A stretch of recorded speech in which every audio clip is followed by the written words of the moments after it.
The rival clan brought over 1,000,000 troops and horses to march out on campaign, but faced with that sea of soldiers, this young master marched out alone and confidently declared that he alone had surrounded the entire legion. Not long ago, he had been an ordinary young master of the Tulinsua clan. But this clan, passing through many generations, no longer had anyone who could summon the death soldiers. The declining clan was attacked by a rival family. The head was taken up for judgment, and they used this young master as entertainment for him to watch, personally cutting that rope. After that day, a motionless young master was born.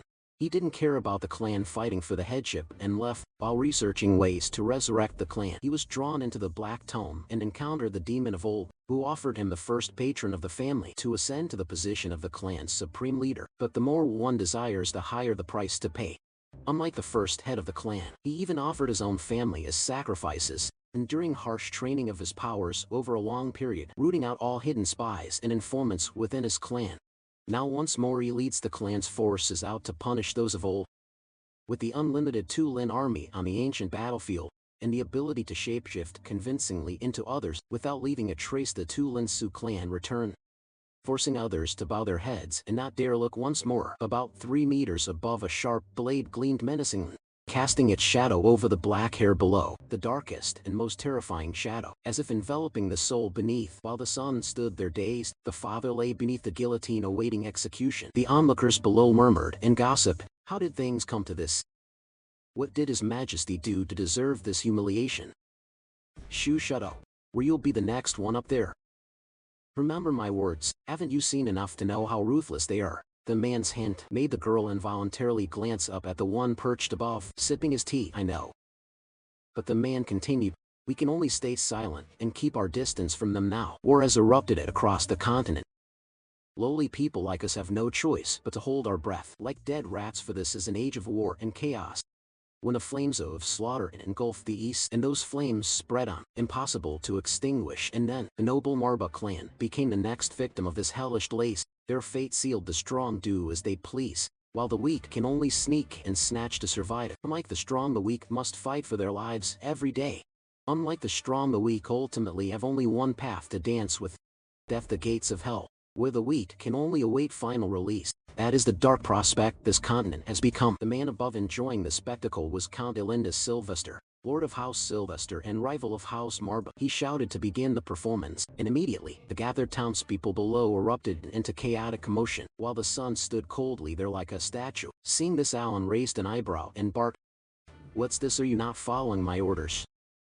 No sooner had he finished than the sun moved, taking up the utility knife, moving stiffly like a puppet and slowly approaching the guillotine. Alan watched his every step with a bloodthirsty smile. "What are you waiting for? Cut the rope, boy." Obeying the order, the son trudged step by step toward the rope. Then he raised his hand and decisively swung down in one stroke. To the stunned silence of the people below, and the utterly perverse gaze of Alan above, the sound of the blade was merciless, like a cleaver chopping on a cutting board. Dark red droplets splattered the pale face of the child. They stained the tragic scene with the metallic stench of iron. Inescapable. Cruel fate, a burden unimaginable, placed on a boy's shoulders. It was not merely Rune von Marba's execution that severed every tie between father and the living world. That son was Leon von Marba, the son of the late Lord Rune von Marba, and the one who had executed his own father with his own hands. The head of the house is the lord of a noble family. True to the title, the head is not just a noble, but the central pillar of an entire nation. As some play once wrote, the higher the crown, the more unsettled the hearts, and power should only be entrusted to those strong enough to bear it. The new lord of House Marba stepped into the light. Leon. The tutelage of the family's leaders began when the young Lord Leon appeared. A middle-aged man slammed the table and shouted, "House Sylvester is expanding its power. They might even send troops to seize Marba territory." Others added, "My lord, you must strengthen our defenses immediately." "Lord, please make a decision." "Indeed, my lord. It's time you gave us a clear answer." Facing the pressure from his elders, Leon calmly said, "Enough. I ask you to be patient a little longer. I still need time to consider seeing their lord." Seemingly indifferent, everyone grew anxious. "But lord, this is urgent." "Even so, this signal the omen for the once glorious House Marba. With the death of my father, Rune von Marba, Leon ascended to the headship of House Marba at just 14 years old. A House Marba once struck terror into the world with the title Death Mitch Clan, but that glorious reputation has long since become a distant part of history. Leon entered the vast room, stood before the portraits of his parents and reflected, what did my parents want me to do? I know my pleas will never be answered. For the dead cannot speak, and my parents cannot guide me from the beyond. Yet more than ever I need a path, a guiding light, to learn how I can restore the clan's glory and prosperity. He took a few more steps, stopped and looked up at the oldest painting in the room, which depicted a man with jet black hair wearing the clan's distinctive black robes. It was Welland von Marba, the progenitor who founded House Marba, and the only death mage of his era. Legend has it that House Marba rose from the blood and fire of the battlefield when their first ancestor used his black magic to etch their name into history. But since that golden age, Marba bloodline has failed to produce another true death mage, leading inevitably to the clan's decline. And I was the one who had to slay my father with my own hands. He exhaled wearily. Leon opened the door to another room. He walked to the desk on which lay a thick book, whose cover bore the image of a blood-red eye, the chronicle of House Marba's ancestor.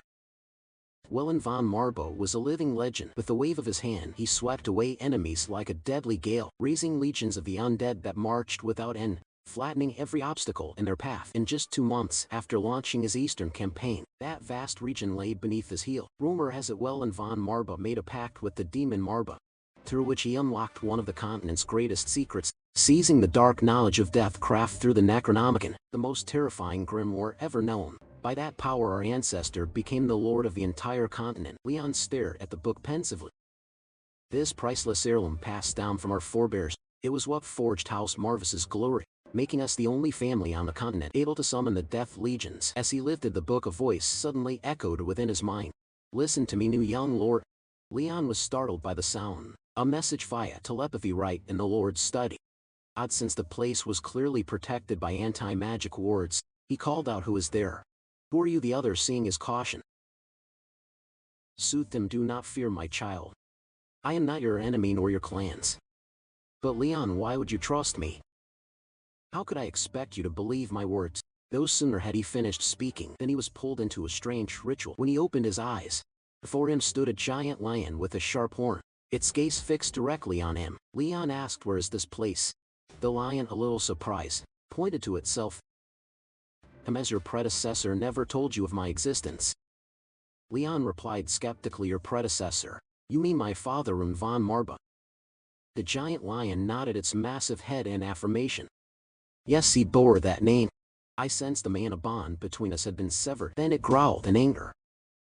I have long feared his nature was too merciful to rule a dark house. I should have known his end would come sooner than expected. But anyway, tell me, who is it that dealt the finishing blow to your father? Leon was unafraid. He raised his head and replied, if you ask who killed my father, it was I, Leon, his biological son. No sooner had he finished than a powerful surge of force from the land struck Leon, throwing him violently backward. Its voice thundered, I will ask again.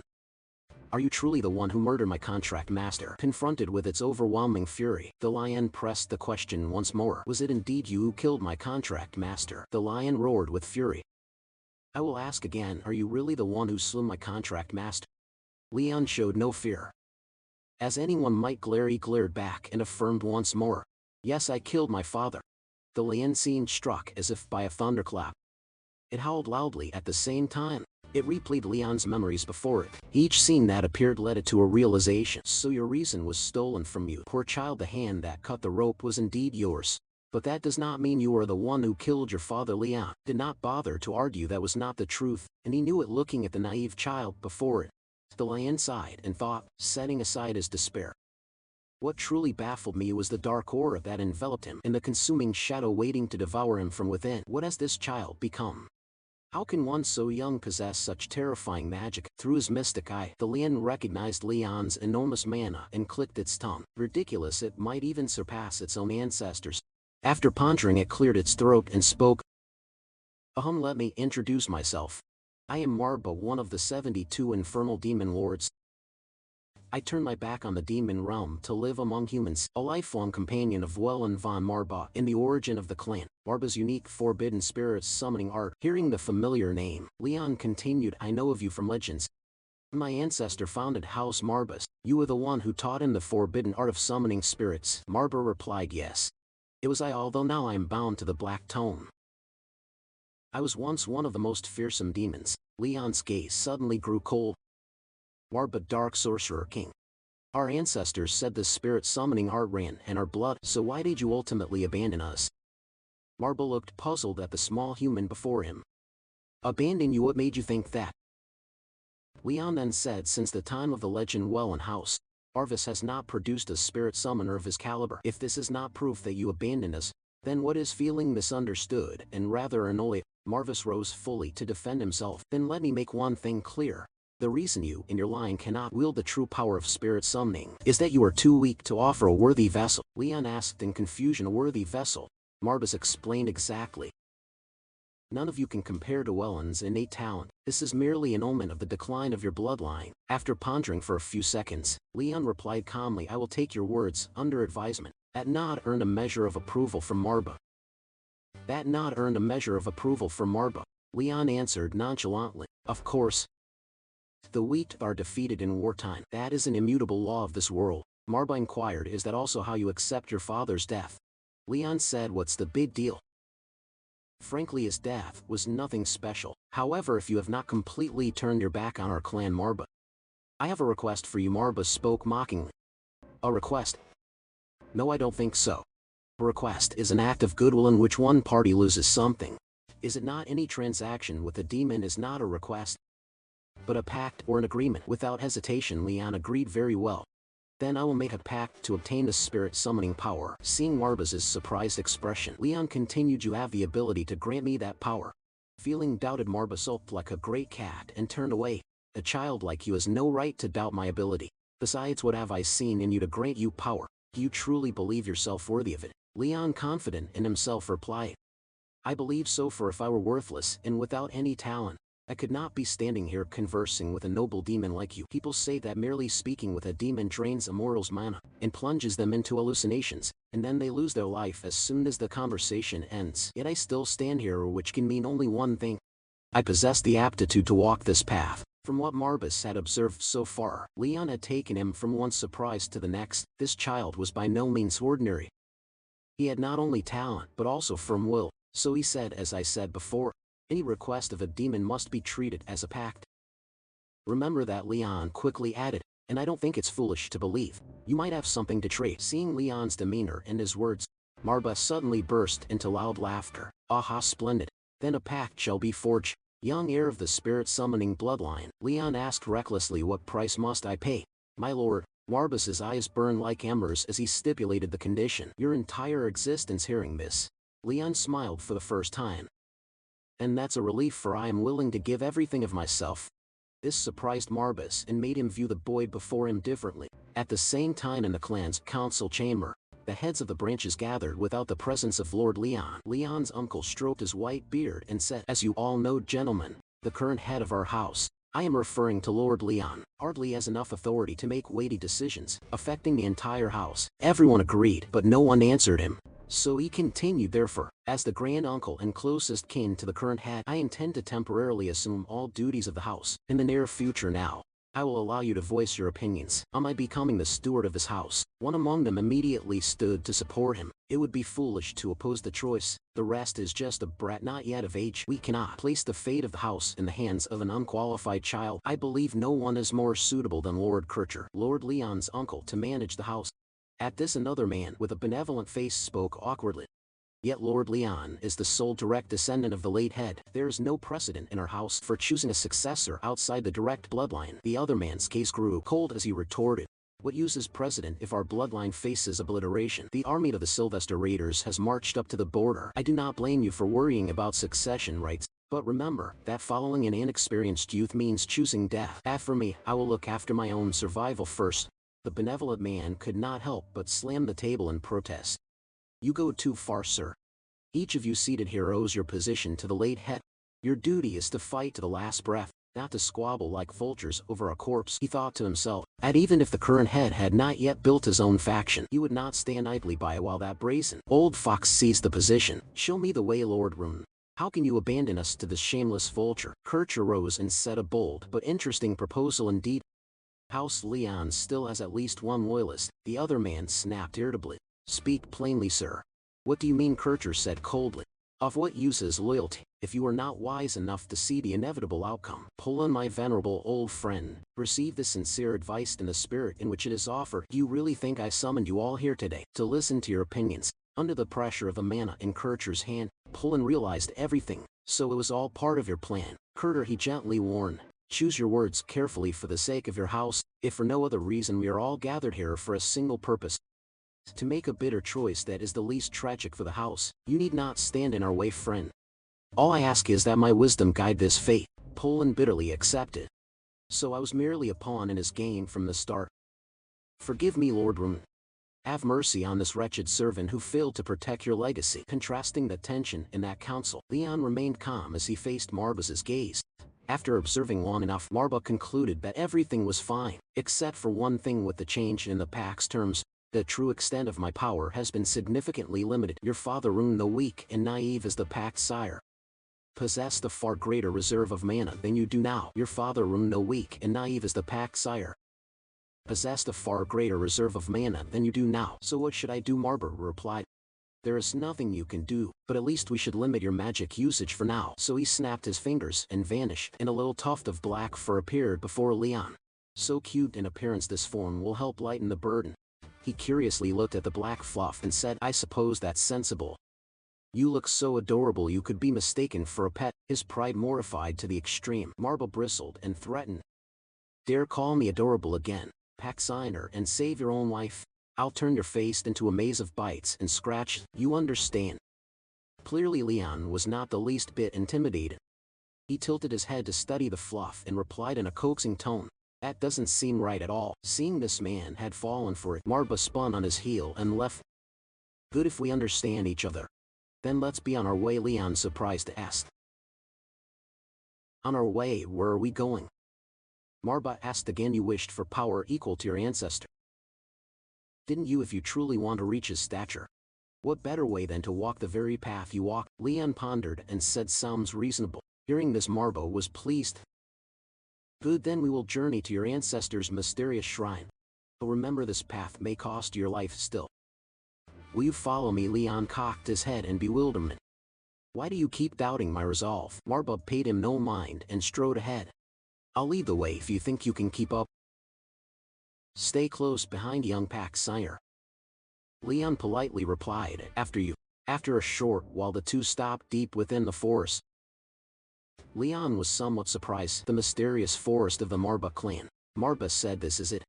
This forest can be a bewildering maze to anyone not of your bloodline. Leon recalled his father saying only the legitimate head could set foot in the secret shrine. But one thing puzzled him. If this place is truly the source of the spirit summoning power, then why? Marba immediately understood Leon's question. For no one had ever passed the trial. I suppose they all lack the most essential element. Leon feigned curiosity. An essential element. Marba explained that only those who possess the purest, black hue of the abyssal element can open the way to the shrine. To date, no one has met this primary condition to penetrate the bone veil. Looking at the mana vortex before him, Leon said, I understand. That seems fairly clear. Marba raised his cat paw, opened the door before them, and urged. Do not hesitate. I advise you to begin the trial at once. Standing before a flight of steps, that voice rang out again. You may enter, my descendant. Marba warned, be careful. Pact signer, from now on, I will not intervene. Leon paid little mind. Very well, you said this is a test of resolve. Marba kindly continued, still.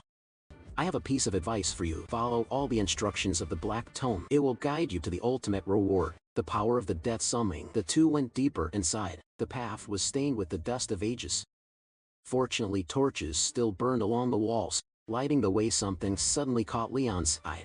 There was a narrow passage along the wall, and as Leon stepped alongside it, a series of strange green torches flared to life. Before him appeared the sight of a group of goblins standing there. They were holding a girl down on the ground. Suddenly the black tome leapt into Leon's hands and shone brightly. It opened on its own and presented the first instruction. Thus I will leave instructions to help you exploit the divine relic Black Tome to its fullest. The first is the secret art of reviving the dead. You must begin by taking the life of a living being. No sooner had the prophecy ended than the goblins went mad and surged forward. Leon reread the prophecy. You must begin by taking the life of a living being. He closed the black tome and coldly drew the dagger at his side, his gaze fixed on those before him, including the girl who was being assaulted there, and the snarling goblins alone. He calculated quickly and lunged into the fight, where the goblin leapt at him with razor-sharp claws from above. Leon remained unflinching and leaned aside to dodge. Using the momentum, he drew his dagger from behind and decisively slashed straight at the hollow at the back of the goblin's neck, ending it in an instant. That was one down. Returning to childhood at the Marba family tomb, the father and son stood before it in remembrance. When they finished, the father said to Leon, "Listen closely, Leon. In our great marble lineage, what entity do you think we revere most?" The answer is simple: we worship death, because we are necromancers. Those who command death, so we must revere death above all else. Leon, then only 5 or 6 years old, pondered his father's words seriously and asked, "But what does that mean, father? How does one honor death?" "I thought necromancers had to seize others' lives to increase their dark power, right?" The father proudly looked at his small son. "It seems you have studied the family's history well." "Yes. We are dark mages feared by many across the continent, but that does not mean we must become ruthless and heartless, so promise me one thing. Should you one day face anyone on the battlefield, whenever you hold the power to decide their fate, promise me you will let them go in the most peaceful way possible." Those words etched into his mind after he asked whether he must keep that promise with all his enemies. Father, back in the present, Leon was now fighting these damned goblins. Surrounded by goblins, he calmly considered, "I must aim precisely for their cervical vertebrae. There is no better way to finish an enemy without causing too much suffering." Observing closely while standing beside Marba, one thing became clear. It seemed this child had never wielded a sword in real combat. Yet he struck the cervical vertebra with absolute precision. Was it merely luck or an innate talent? I'll find the answer soon. Never mind Marba's sly, villainous grin. Leon tried to figure out how to take these ones down. "I defeated one, but that was more luck than skill. Goblins are inherently cunning and deceitful. The darkness makes it hard to judge height and distance. Not only that, my vision seems to be growing darker. If I remember correctly, the torch went out when I killed the first goblin. I need to get used to the dark as soon as possible, and instead of slashing wildly at enemies, I should focus on piercing and disarming them more precisely." So he moved like a blade behind one goblin while it was unaware. He stabbed it dead with one strike as it screamed in pain. Its kin immediately located Leon and lunged to attack. Luckily, he recognized it in time and leaned aside to dodge, successfully causing the two goblins to turn on each other. Seizing the opportunity, he swung his blade and killed another goblin. At the same time, a nearby green torch suddenly went out. Leon wiped the sweat from his face and assessed the situation. "My eyes are getting used to the dark now. I can see a bit more clearly, but unfortunately my dagger is deteriorating with each clash. It makes sense this was only a ceremonial blade, not a real combat weapon." While thinking this, Leon suddenly heard footsteps beside him. A goblin had approached close and raised his weapon to strike him down. Leon hurriedly made a move, causing it to take a slash across its cheek. Marba beside him watched in confusion at this action. Did he just drop his weapon? After dropping the dagger, Leon crouched low and slipped behind the goblin, causing it to miss its swing. He then quickly grabbed a sword from the ground. Just as the goblin turned back, Leon used his foot to spring up and drove the blade upward from below, killing his foe. After dispatching all the goblins, Leon slowly carried the sword to where a dazed girl lay. After he removed the rope over her mouth, the girl hurriedly thanked him. "Oh, thank you. Thank you so much. Did you save my life? I am truly grateful." But her pupils twitched for a moment. From the pain radiating up from her throat, Leon had driven his sword straight into her, with a gaze colder than anything. After withdrawing the blade, he then explained the situation to her. His father's teachings echoed in his mind. The man had spoken of creatures that mimic humans, the ones he'd encountered on journeys across the continent. As he spoke, he struck another blow, making the monster scream in agony. "Moreover, my father told me that those who deceive and exploit others' trust do not deserve to die peaceful." His words merged with his father's teaching. They must taste the horror and despair exactly as they inflicted on their victims. "So I think you need to be taught a lesson in pain, don't you then?" After letting the monster suffer enough, he dealt one final blow and sent it to hell. The last green light in that room went out at a certain mansion, where a ball was underway, with beautiful dancers singing and performing full goblets and the cheerful chatter of the nobles. "Haha, at last, my moment has come. Soon this damned family will be completely in my hands." The woman propped on his arm gushed flattery. "Of course, my lord. Who would want a snot-nosed brat as head of the family when there's a dignified, capable gentleman like you?" The person beside her hurried to add, "Unbelievable, Lord Kircher. I never thought you could use those scum to achieve your ends." The two kept trading compliments for Kerr without restraint. indeed allying with the enemy to climb to the top. Only a man of true nerve would dare such a move. Percher laughed merrily. Ha, you're flattering me, miss. Oh, I fear we'll have to count out to those Sylvester vermin for a while, but it's still 100 times better than letting that brat Leon live and drag the entire marble line to the brink of ruin. There really is no better choice than to let me take control. After all, who can deny that I played this game perfectly and won? Watching Kircher grin and mingle with the beauty, the man opposite probed about the young heir. How do you intend to deal with Leon? Lord Kircher, the people in this domain were once absolutely loyal to his father, so removing the boy may be harder than you think. Kircher didn't much care. I see no reason to complicate things. After all, his death will be justified once everything is settled.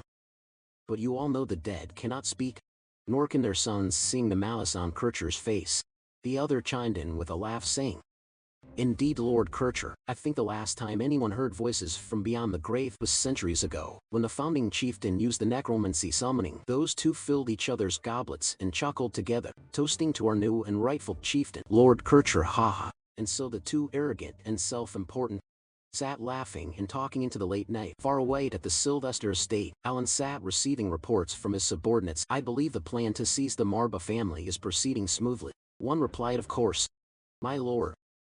The old gray fox, Kircher von Marba, is effectively my pawn, meaning I only need official approval from the crown to launch an all-out war. Receiving the satisfactory answer, Alan smiled with ambition. Foolish bastards. How laughable that they think I'd hesitate to start a second war, merely because little time has passed since the last clash. It's truly a convenient loophole for us. I must admit that another began flattering. None of this would be possible without your keen strategic vision. My lord. Alan looked at the photo presented. What's the name of that traitor? Kircher, is it? It's ridiculous that the Marba family's glorious centuries of history should end at the hands of a cowardly, foolish traitor. Oh. Tonight will be an interesting night. Hurry up and speed the preparations immediately. Do you understand?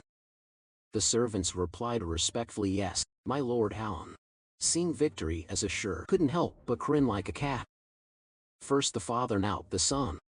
I can't wait to hear your pitiful cries. Back at the Marbs family's mysterious temple, Leon had by now dealt with all living creatures there. Except for him and Marba, he realized darkness had enveloped the place. When all the torches had been extinguished, was the last one finally defeated. Then suddenly all the torches that had gone out flared back to life. The light was now that of an ordinary flame, no longer the sickly green it had been when he first entered. Leon, seeing that everything was settled, ran a hand through his tousled hair and sighed with fatigue. Marba beside him began to goggle and babble continuously.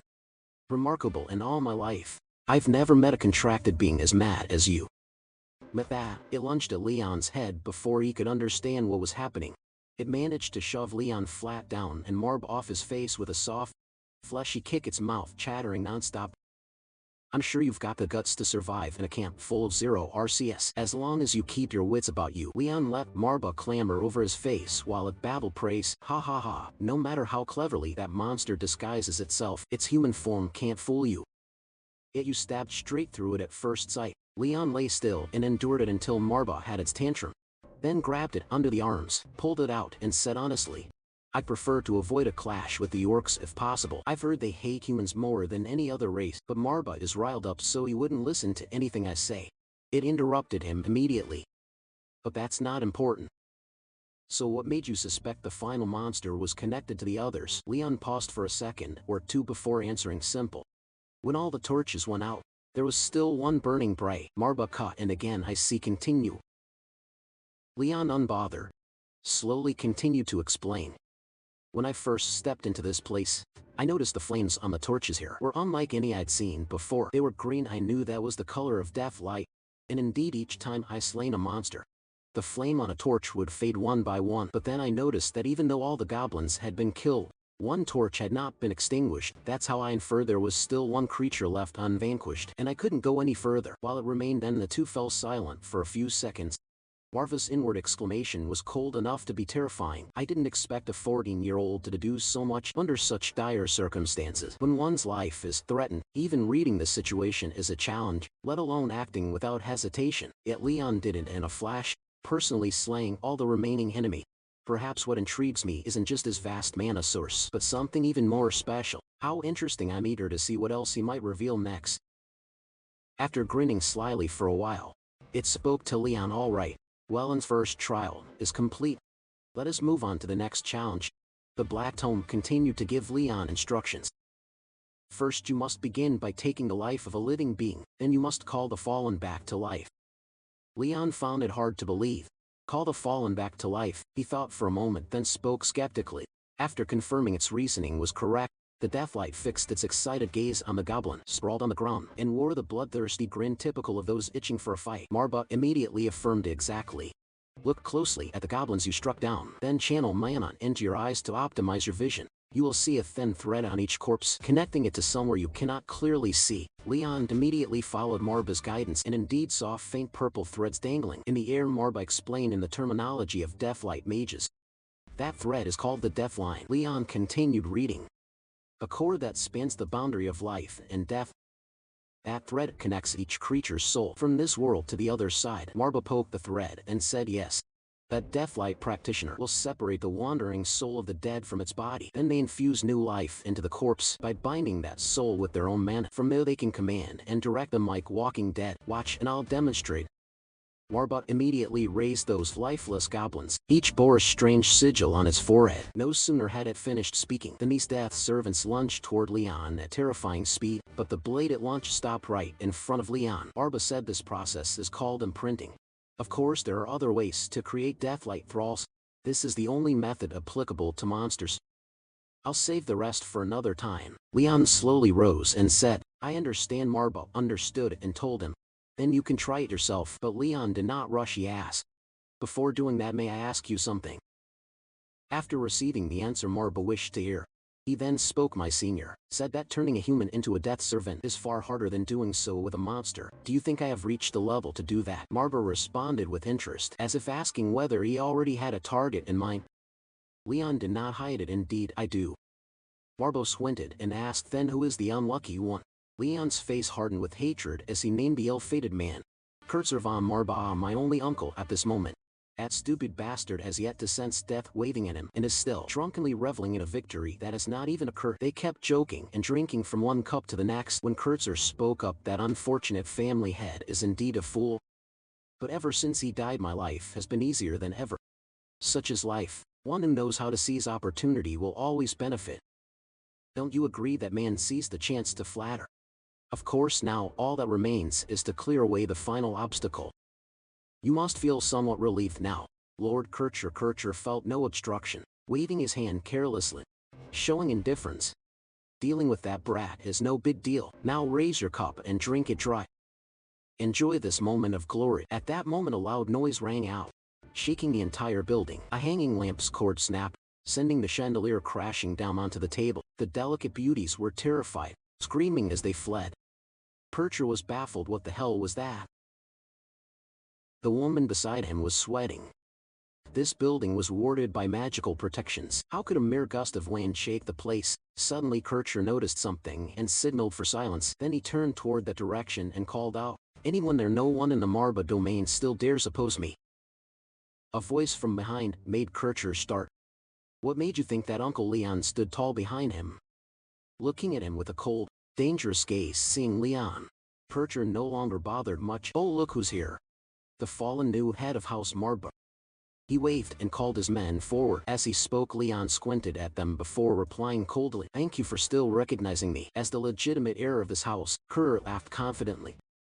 I see no reason for you to show up here unannounced at this ungodly hour. What do you want from me? Leon answered him with a superior tone. Strange question. Does the lord of a house require a reason to see his vassal? Must I announce my intentions just for your convenience? Kurtzer's pride provoked him and he snapped back. Any worthy head of a house wouldn't need to do that, but you and I both know you are not worthy. Do we not? Are you afraid your seat as head will be taken from you? Too late, brat. Your father is no longer here to protect you. Leon slightly lifted the thin curtain to reveal his strikingly heroic face. No, I've learned that only I can protect myself. Kurtzer laughed as if hearing the year's best joke. Haha, and your newfound wisdom says coming alone was a good idea. You dare seek me out as if you have many lives to waste? Leon retorted with puzzled bite. Daring uncle, the daring one here is you for assuming I came alone. Kurtzer grew alert. What did you say? No sooner had he spoken than the ground beneath him trembled violently. He looked at the flow beneath his feet in alarm. This was wrong, not ordinary magic, but abyssal magic. I know this feeling well, a darkness deeper than anyone can imagine. As if recalling something unbelievable, his pupils contracted at the sight. Impossible, deathlight to confirm everything. Leon replied to him, yes. They are deathlight. He seemed to be telling this arrogant madman, you're here in person and you're done for. Kircher could no longer laugh and shouted, but how can this be? Even my brother couldn't summon them in life. Leon, as if bestowing charity, explained to the dying man, don't you understand? The Marba House always has been and from now on will be a lineage of masters who summon deathlight. Kircher clenched his teeth and ordered soldiers, cut down those disgusting monsters at once. The soldiers, obeying the order, sprang forward immediately. Leon regarded the fools before him like a pile of rubbish who had overestimated themselves. That moment a goblin leapt up and cleaved down a vanguard soldier. The man only realized it as he was dying. He fought back at the goblin like, hey, I have arms and legs, I'm not crippled. So of course I'll fight back. And so the assassin was handed a one-way ticket to his grave for his own carelessness. He fell forward under the stunned gazes of Kircher's men. The death servants, obeying Leon's command, continued to sweep through with no intention of stopping. Kircher stammered as he looked at the horrifying scene. Monsters. Kircher stared blankly at the bloodshed before him. Something was wrong. This was completely beyond reason. If my eyes aren't deceiving me, that brat is using death's servant summoning. But how could that be? Thinking this, he condensed a sphere of dark magic in his palm, clenching his teeth in fury as he shouted at Leon, what have you done to profane the power of the ancestor who founded this house? Leon replied coldly, is it so strange for a Marba housemaster to be able to command death servants? Kircher roared in disbelief. Absurd. The death servant summoning art is a long-lost secret buried in the flow of history. Even your father in life could not use it. Do you expect me to believe that a worthless brat like you is any different? I won't accept your words. Seeing him mouth off while dying, Leon indulged him. If you don't believe me, then I'll have to prove it. But let me warn you first, that would not be a wise choice, uncle. Immediately a horde of goblins was summoned and rose up, the lot of them charging straight for the target. Without waiting for orders, Kircher twirled the dark magic sphere in his hand, gritted his teeth and recklessly rushed forward to fight back. Returned to the abyss, the sphere struck true. Several goblins' bodies immediately rotted, and they toppled backward. Seeing the attack take effect, Kircher brightened with glee. But the goblins, though their bodies were corroded, stiffly rose again. The aura grew stronger and stronger. Their eyes flashed red, and they madly surged forward to counterattack a second time. The sight terrified Kircher. He lost confidence in fighting and frantically turned, shouting, someone take down this monster. But looking more closely, his eyes widened in shock. All those who followed him had been struck down and lay in a heap on the floor. With nowhere to turn, Kircher forced himself to gather more dark magic and continuously fired it at the goblin horde. But this time the goblins were only briefly delayed, prompting him to curse in frustration. Damn it, though I hate to admit it, my magical talent is only slightly above a novice's. Moreover, I'm hindered by drink. I might actually be in real danger and can't win by strength alone. Kircher changed his tone to threat. There will be consequences for betrayal. Do you hear me? This is not something to be taken lightly. No sooner had he finished than a goblin lunged forward to attack. Its sharp blade plunged through his chest, the pain in his chest hitting him as Kircher's eyes bulged. Stare at Leon as a dark sphere condensed, but as his life ebbed away, the dark sphere dissolved with it. Kircher snarled a threat. You dare betray your own bloodline? You will never be forgiven. Leon replied coldly, I recall reading a treatise on the continent's history with my father. Once on the battlefield, there are only victors and the defeated. Over time, history's cold eyes will decide who is who. Kircher growled in anger. Are you going to lecture me? Leon said indifferently. Though I may seem indifferent, perhaps I have not fully grasped that truth. However, there is one thing I read in that book, which is that forgiveness is the prerogative of the victor. You too were once a victor. Were you not, I suppose, after you stabbed my father in the back to save yourself? But alas, times have changed. Exposed. Kircher gritted his teeth and barked to shut up. Leon paid no mind while ordering the goblins. He said, Uncle, no. Lord Kircher von Marba, I will not see you off, for I wish you to endure every moment on the road ahead. I will always remember today as the day you were defeated, and as your punishment, I will strip you of your desire to see tomorrow's sunrise. As the head of House Marba finished speaking, the goblin horde surged forward to attack. Kircher's eyes bulged as he saw the blade flash at his throat. A miserable scream rang out. Fresh blood spattered, and Kircher's body collapsed lifelessly. Seeing this, Marba licked the blood and remarked, truly as mad as I thought. Even my demon Saiyan would weep at this sight. A novice who can wield death lights summoning so smoothly on his first attempt. One might think you've been commanding Deathlight for a decade. Hearing him, Leon looked down in silence.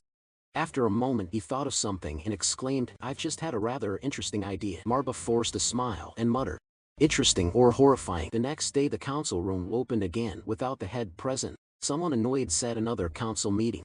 Does anyone know why Lord Kircher summoned us this time?" Another replied, "Who knows? I'm as in the dark as you. It seems his closed council aide hasn't arrived. We'll have to wait a bit longer." Baldy wiped sweat nervously. After all, an emergency council meeting is not to be taken lightly. What if news comes that House Sylvester intends to break the peace treaty and attack while we're in chaos? The long-haired man cut him off. "Come on, don't be so suspicious.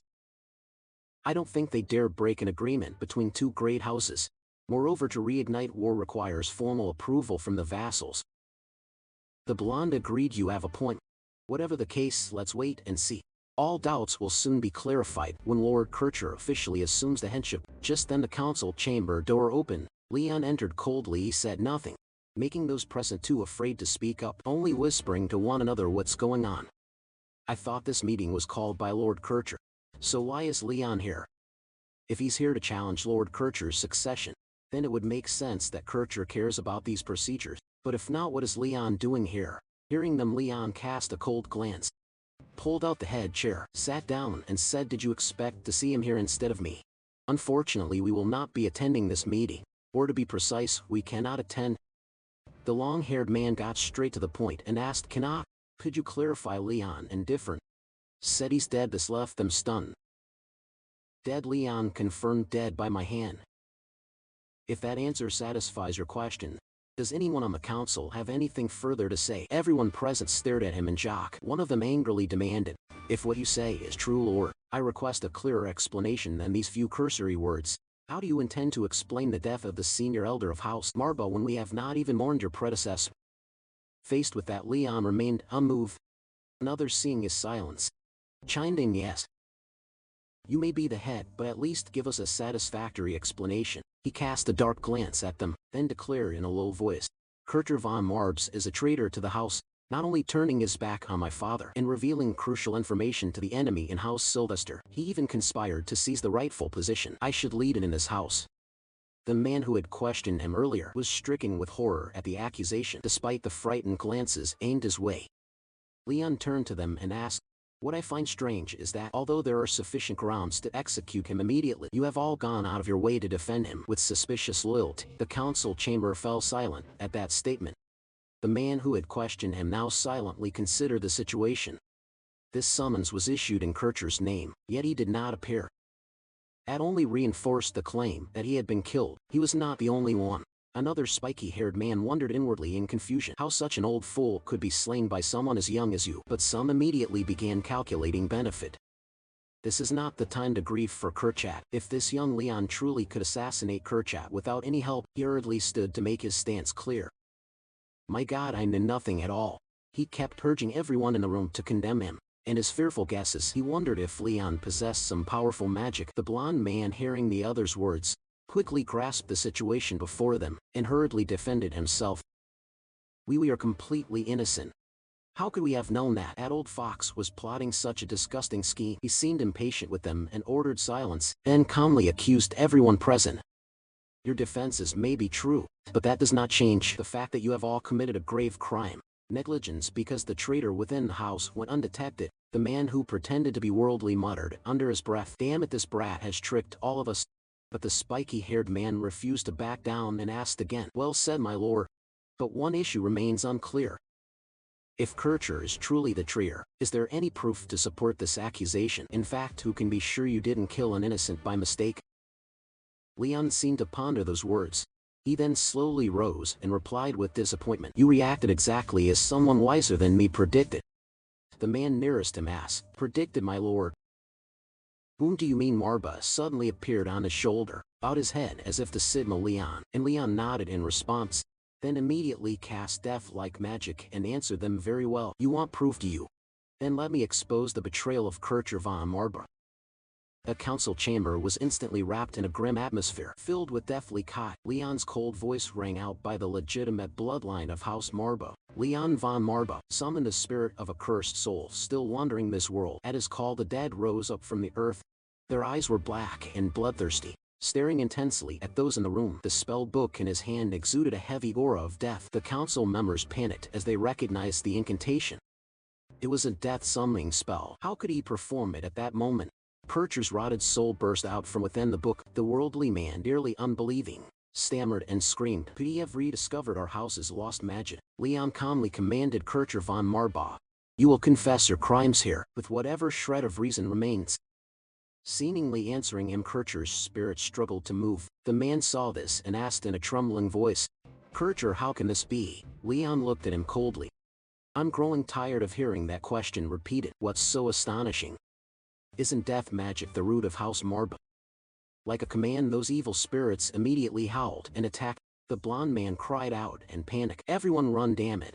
The brown-haired man turned to flee and angrily shouted at the one blocking his way, "What are you standing there for? Move!" But immediately, he realized in horror that the figure before him was now a headless corpse. Before he could recover, a trembling voice sounded from behind, "Help!" Glancing back, he saw the blonde man crawling on the ground, begging for rescue. His legs had been severed by something, leaving a long trail of blood on the floor, and he grew even more horrified when he saw a figure blocking his path. Leon looked down from above with a murderous gaze. "Forgive me, but this meeting is not over. You best listen to your lord until I have nothing left to say." At his command, Kircher's spirit, controlled by the death kai, approached the blonde man. It bent its stiff, contorted body and opened its rotten mouth as if to answer Leon. He calmly posed his question. "I will ask once more, Kurtz von Marba. Is there anyone seated here who genuinely had no knowledge of your abominable crimes?" The soul's hoarse, broken voice immediately answered him. Those who had served the house's previous master had all turned their backs on him, down to the last person. "There is no one here who did not know of my betrayal." A confession that threw the room into crisis once more. Leon calmly concluded that was the answer. The blonde man now cried out in panic, "Lord, please have mercy on me." The brown-haired man hurriedly pleaded, "I will confess my crimes." The spiky-headed one likewise did not delay, and implored, "I beg you, give us a chance to prove our loyalty, my lord." But immediately he jerked back in horror as he realized death stood right behind him. In an instant the whole room was filled with desperate screams, until those sounds fell utterly silent. Only then did Leon gently declare, "The authority granted to me as head of the house, Leon von Marbas," announced before the council. He closed the spell book in his hand, ending the judgment, declaring at necromantic arts had been officially restored in House Marba. Leon stood in silence amid the room full of corpses. After a moment he snorted softly and asked the one who had been hiding behind the curtain, "Where is Lord Poland right now?" The servant Leon summoned stiffened in fear and stammered. He then evasively answered him, "I'm afraid he has been thrown into the dungeon below." Accused of treason, Leon immediately ordered him, "Then you will lead the way?" The man replied yes. But as Leon reached the door, he seemed to remember something, his voice like ice laden with menace. "You may choose to flee if you wish, but remember that I am not responsible for what comes next." The servants in the manor lay terrified and scattered on the floor. They turned their frightened eyes to him and received the threat in his words. "For your own sake, I hope you make a wise choice." The chamber door shut with a dry clang. At the same time, in the Sylvester manor, the butler entered from outside carrying a letter. "My lord, a letter has just been delivered to you." Alan quickly took the letter from the butler and muttered, "I see," skimmed the contents of the letter, and his eyes couldn't help but show satisfaction, excitedly telling the butler before him, "Excellent. It seems even the royal court has turned its back on House Marbase." He cheerfully added on behalf of his master, "Of course, sir, apart from their founding ancestor, that house has never achieved anything worthy of its inflated reputation. What they possess in wealth and manpower is laughable, if not downright pathetic." Alan agreed with him. "Indeed, their resources are even scarcer than their manpower." He set the letter down and made a decision. "Regardless, we will proceed with the plan as arranged." Then added with obvious satisfaction, "House Marba will finally kneel in the noble house's war next month. How about that? Are you ready?" The butler hastily pledged his loyalty. "Yes, my lord." Alan asked him in a low voice, "We are certain to win, aren't we?" The butler replied with full confidence, Unless a true necromancer appears at House Marbas after centuries of decline, where the ancestor Wellen von Marbas rises from the grave, the possibility of our failure is virtually nil. Alan grinned triumphantly. Then this war is entirely ours. In the dungeons of House Marbas, a blunt voice rang out. Young Master Pulen knelt on the ground, urgently confessing to Leon, "Please forgive this foolish servant." Poland begged. "I allowed Kircher's dark ambitions to go unnoticed, which put you in grave danger." He repented aloud to him. "I deserve to be executed." Leon silently studied the man before him. Lord Poland looked at his kneeling, remorseful figure and kept thinking, he is one of the few loyal retainers left of House Marba, and the only one who dared openly oppose my uncle. In any case, I must recruit him to my side. With that in mind, he quickly helped him to his feet. "Stand up, Lord." Poland then soothed gently. "There is still much to be done, and I need your service." Poland moved, asked him, "My service, my lord. But what use is a failure like me to you?" But before Leon could reply, a few flies buzzing around Poland destroyed the moment between them. Leon resignedly ended the conversation. "First you should wash up, then meet me in the family study. We'll discuss the details afterward." Poland, overjoyed to the point of tears, exclaimed that the Lord was too generous. Then he could not contain his emotion and swore to him. Colin vowed absolute loyalty to the Lord for all time. A while later, in his private chamber, Leon was staring out when Marba suddenly appeared beside him. He, as was his tidy habit, jumped up onto Leon's shoulder and comfortably licked his fur, while asking him, "So what do you plan to do next? The choice is yours." The signer replied after a moment. Poland exclaimed in amazement. "What?" He seemed frightened and stammered by Leon's suggestion. "But I can't think of anything more dangerous than contacting the Sylvester family while impersonating Kircher." But very quickly Poland calmed down and analyzed the situation. Wanting to play the role convincingly, he feared it would require an extraordinary performance. Unperturbed by his concern, Leon calmly performed magic. "Is this enough?" A grotesque shadow appeared in response to his summons, and very quickly it took on the form of Kircher. This left Poland utterly stunned. What a supernatural marvel is this? He could hardly believe his eyes and wondered silently how the housemaster could remain so calm about this. Moreover, he had even turned his own uncle into an undead. He looked at Leon's cold, indifferent demeanor and fully believed what he had heard. "Other retainers had told me, but seeing it with my own eyes is incomparable." Thinking that Poland, filled with emotion, asked him, "So the rumor that you mastered the art of summoning the undead is true?" Leon calmly nodded. "I suppose so, yes." At that, a sense of resentment rose within Poland. If it had been House Marvas's golden age, with the power of a true necromancer, he could seize whatever he desired. Why would fate be so cruel to our house? If it had been House Marvas's golden age, with the power of a true necromancer, he could seize whatever he desired. Why would fate be so cruel to our house? "My lord, but sooner or later they will notice the flaws." He carefully warned him that an undead cannot perfectly reproduce the handwriting, gestures, or manner of speaking of the deceased. He fully agreed with him on this. That's true if this were an undead, revived from Kircher's corpse and presented as the recreated Kircher, to explain to him, "But in fact, this is only the undead of a doppelganger. I happen to find it is a creature capable of copying the appearance, memories, and even some abilities of its victim." While Poland was astonished by the abilities of the fabricated creature, Leon quietly recalled the circumstances in which he found the doppelganger before him in the memory. When he drew the bloodstained sword out, he was exhausted, gasping, then staggered back in the dark family shrine. But the body just fell before him. Leon curiously asked, "So what is this monster called?" Marba quickly answered, "Doppelganger." He added further, "It can mimic part of the victim's appearance, memories, and skills. It is a terrifying creature, often disguising itself as lost or abandoned people." It disguised itself as the girl following Leon, hiding to wait for an opportunity to strike. Marba also warned him, then ultimately killed the original being, even consuming some of the victim's companions. Leon was slightly pensive. "So what about the doppelganger now?" Meanwhile, Marba was highly satisfied and thought to himself that indeed the saying about life and death by well and held true. At that moment, the core of the doppelganger began to emit streams of deathly aura. It seemed to be controlled and rose up before Leon, while Marba, pleased, finished his thought. "You were so kind as to leave your most precious pack to your beloved descendant." Then the girl's body that the doppelganger had become smiled, with eyes flashing a cold light. With a muted death aura surrounding the girl, the doppelganger had transformed into lifeless. Standing before him, Leon, puzzled, asked Marba, "Should I feel satisfied?" The Lord confirmed, "Satisfied, certainly. Be careful. The creature can only become targets the necromancer has encountered. Marba said this from above. A strange shape formed from the death aura above the girl. He paid it little heed and continued explaining to Leon. And any target possessing magical power superior to the caster cannot be revived even as a simulacrum by any means. Marba asked in a low voice, do you accept these conditions? Both bound one, no matter your talent. You are still inexperienced. He then pointed to the grimoire in Leon's hand as a reminder.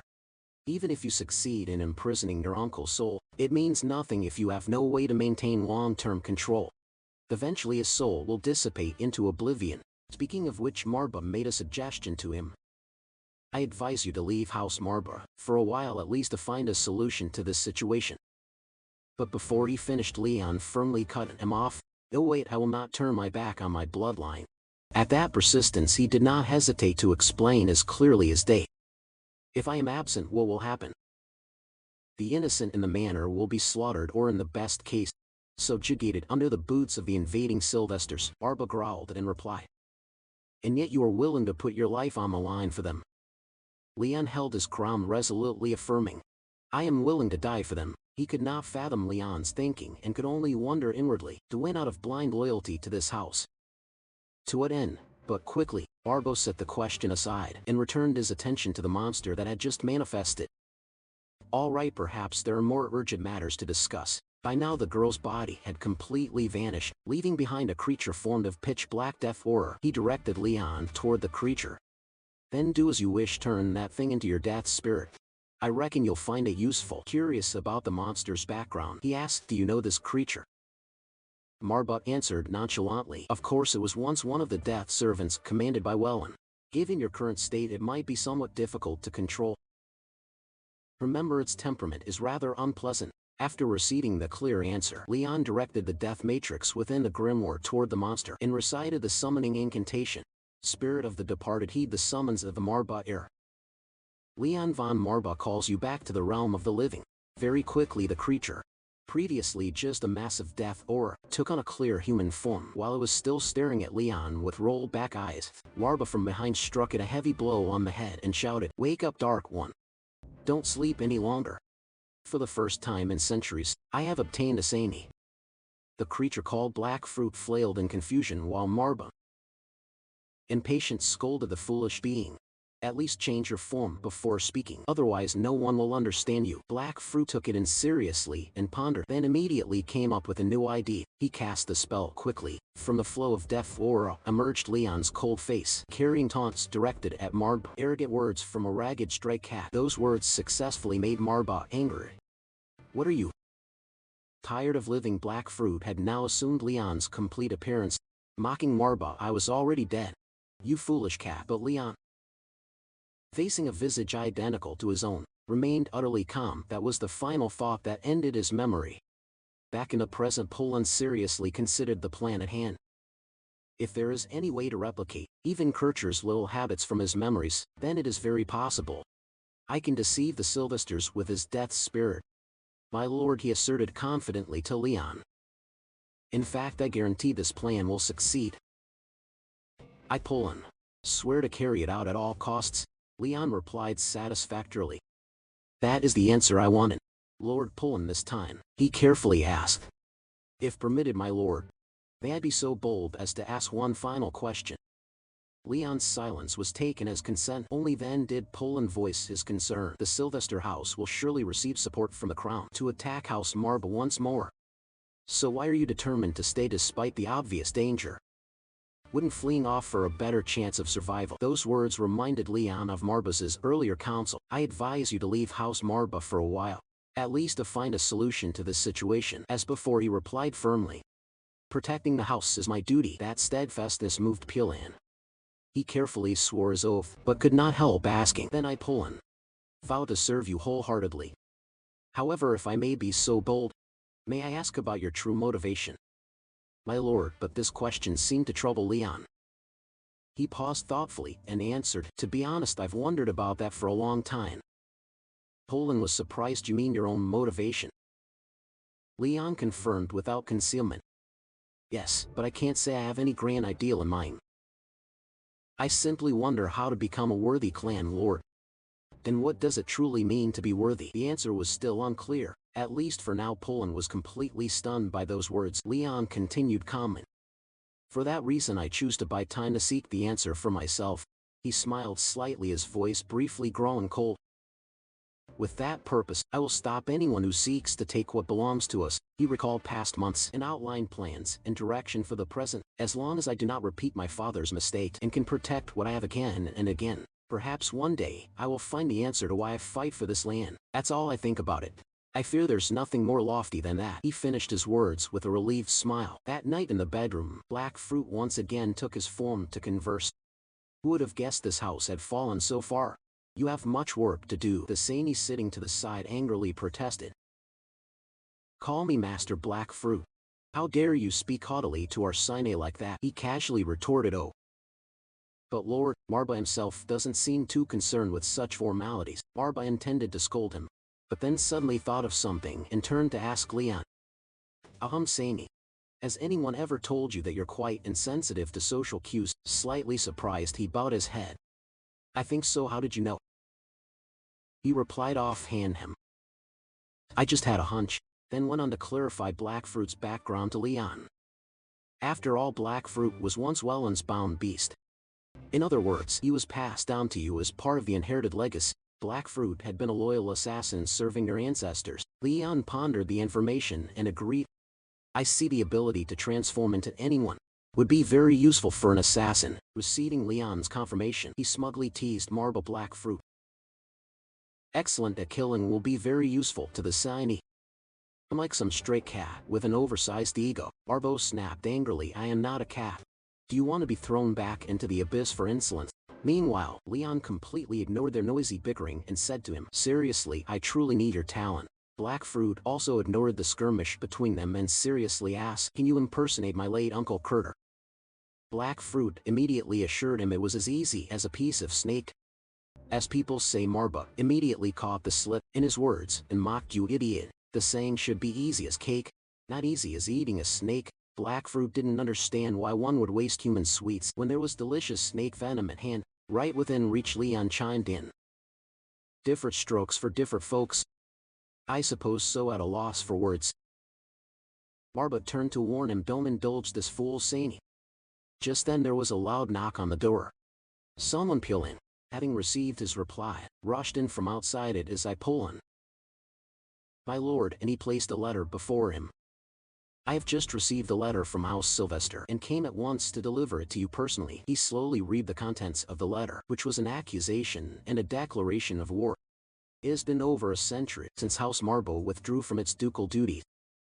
As a reproach to House Marbas, which still greedily enjoys the blood, sweat, and tears of its people, House Sylvester, under the rightful leadership of Count Elinden Sylvester, now challenges House Marba to a conflict among the noble houses. If House Marba accepts surrender within the stipulated time, a full-scale war will be avoided, and your people will be received with open arms.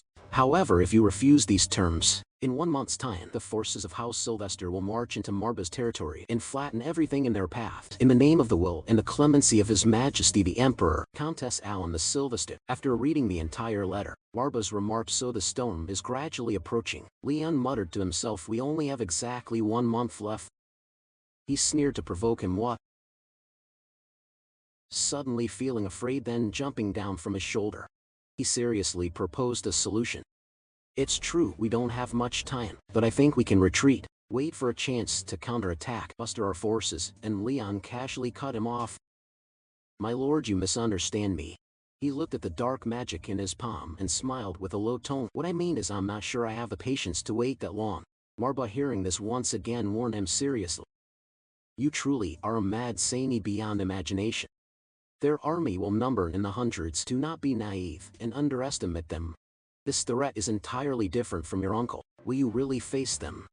In response, he gave a cold glance and a faint confident smile. Oh, I think we'll manage fine. He raised his hand and summoned a stream of black eye filled with screaming souls, the scent of death, and replied to Marba, this time I need not concern myself with mercy. I will simply wipe out every life before me. The next morning in the crowded market, several townspeople were talking. Hey, have you heard about young Kircher disappearing at noon? Another replied, of course. So many ominous things keep happening. While the former householder had only recently died, a worried middle-aged man said, "That's right, I'd only hope the young master is safe. He has just lost his only close relative shortly after his father died." Another added anxiously, "I don't know if he has the strength to face the storm ahead." A young man who had been eavesdropping joined in. "You're talking about the Lord's son. Don't worry, I believe he'll be fine." The middle-aged man worried about the opposing army looming outside the city. "True enough, it's not as if the Sylvesters will stone the gates as early as last time. Hopefully those two are right." Another person chimed in, but an exclamation from behind quickly cut their conversation short. Poland's expression darkened as he reminded the townspeople, "I need to remind you that these walls have ears." Walking right behind him was none other than Leon. The townspeople recognized the two and hurriedly bowed and explained, "Lord Poland, we were only chatting idly in our spare time." They then turned to Leon and added, "And of course, please accept our deepest condolences to you and the clan lord, for this loss of Marba is truly grievous. Losing a loved one is hardship enough. I cannot imagine how much sorrow you must be enduring." "My lord," Leon calmly interrupted him to announce, "on the contrary, my uncle is still alive. He's just bedridden with a sudden severe illness. If you want to know," he thought silently, "it's best to let the entire territory believe he's still alive for now." He then politely reassured the townspeople, "But that said, you don't need to worry excessively about him." With those few words he quickly ended the conversation, turning his back while thinking to himself that to deceive the enemy, one must first deceive one's allies. On the road, Leon quietly ordered Poland, "Poland, you will be responsible for ensuring all surviving servants of the house and any witnesses keep this matter secret." He hurriedly replied, "At your command, sir. Please trust me." He then took the opportunity to probe Leon's purpose for this visit. "By the way, what is your aim in coming to the town center?" "If you command it, I will immediately prepare whatever you need," he answered him briefly. But there is one thing I must confirm personally." At that moment Marba, perched on Leon's shoulder, spoke up. "Here, I sense a strong source of magical power from the building ahead." They were now standing before a building with its doors tightly shut. He went forward alone, not forgetting to instruct Poland. "Poland, you may wait here until I return." He anxiously called after him, "Clan Lord, are you sure you want to go in alone?" Leon calmly affirmed yes. "And I order you, Fawn, to seal the door behind me. Do not allow anyone to enter or exit this place once I step inside." A chaotic scene struck his eyes, with several people busily cleaning up the mess ahead. Leon approached a man with animal ears and asked Marba, "Is it him?" Marba immediately confirmed without a doubt. The one they were talking about was a teenage beast man whose body was covered in scars and whose eyes were dull. Marba looked at him and clicked his tongue in regret. What a pity to let such a rare talent go to waste. Indeed, when your house doesn't even have a servant sharp enough to recognize talent. Leon stepped in front of the youth and said kindly, "May I trouble you for a moment?" The beast man saw him and panicked quickly, kneeling low. "Forgive me, young master. There was a brawl at the tavern last night, caused by some troublemakers. We would be grateful if you could come back another time." A woman from the back stepped forward upon hearing this and aggressively kicked the beast boy Volter. "Is that how you speak to the young master?" She then turned to Donda with a forced smile, "Beg your pardon, young master. We did not intend to have a lowly beast man receive you." As soon as she finished, she immediately snapped at Walter with a harsh reprimand. "You insolent wretch, do you know whom you are speaking to?" She angrily lectured him toward Leon. "Remember well, this is young Master Marba." The beast youth remained kneeling, pleading softly, "Forgive me, madam. I am new to this area and did not know it." This Leon kept a gentle tone and repeated his earlier request. "That's right, and as I said, I want you to spare some time for me." The woman gladly agreed. "Oh, I'm more than willing. Young master, these days I have nothing much to do." But Leon coldly brushed her off. "Ah no, I have nothing to say to you." He turned to Volter and insisted that the person he wanted to see was him, recalling Marba's admonitions. According to the Demon King Marba, this beast man has extraordinary potential. He will become an important vassal of the house. The teenage boy remained kneeling on the ground, but facing the person before him. His emotions had become panic-stricken. But did she just say the youth is the heir of House Marba? Meanwhile, Leon cast dark magic. Streams of deathly fire reached Walter, gently healing the wounds all over his body. The youth looked at his smooth skin in disbelief and exclaimed, "You healed my wounds." Leon patiently repeated his request once more. "One last time, may I ask you to spare some time for me?" The innkeeper again stepped between him and the beast man. "I'm sorry to say, my lord, But this beast is my private slave. He has no right to give you his time. If you wish, you should have asked me first. He sneered inwardly. The innkeeper wasn't present when I took my uncle's life. With all the witnesses dead, she surely knows nothing, so he coldly smiled and challenged her. Fine, I have a few questions first. Since when did the Marba Duchy permit the institution of slavery? And furthermore, second, although some time has passed since my predecessor died, why do you insist on calling me by my childhood title? Could it be at those words? Deftly Kai began to flood the air, startling both the innkeeper and the guards into alertness. Leon activated a magic sigil and asked in a low voice, "Do you not acknowledge me as the rightful head of House Marba?" Marba approvingly praised. "Well done, Oathmaker bound to me." You turned to those others, his tone full of menace. "Though he is young, I will not tolerate anyone who disrespects the bearer of my pack. Such people do not deserve mercy." Meanwhile, Leon calmly ordered the woman, "He is not the only one I care about. If you own any other slaves, free them all immediately. You have 10 minutes to carry out this order. I will give no further chances." The woman glared at him in displeasure, completely ignoring his command and sneering. "My lord, are you truly ready for what will happen next?" Saying that, she suddenly remembered and mocked, "Have I forgotten to use your proper title? Just be aware of it yourself." Leon paid little heed to her contempt and replied indifferently, "I've heard worse things anyway," as he once more gently reached out toward Walter. The action puzzled the boy. "My lord, I don't understand why you treat me so kindly. I'm just a useless slave."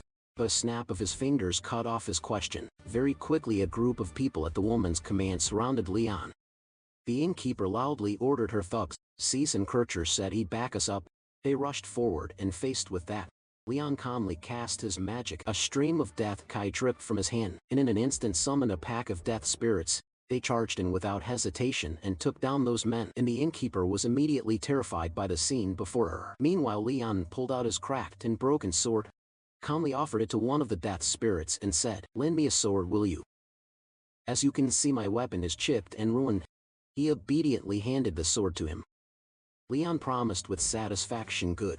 I'll return it when I'm done." He slowly took it and walked forward, executing the unfortunate men who stood before him. He mercilessly killed the unlucky men who appeared before him. The innkeeper, now trembling in panic, muttered, "What the hell is this?" She stared in disbelief at the carnage before her.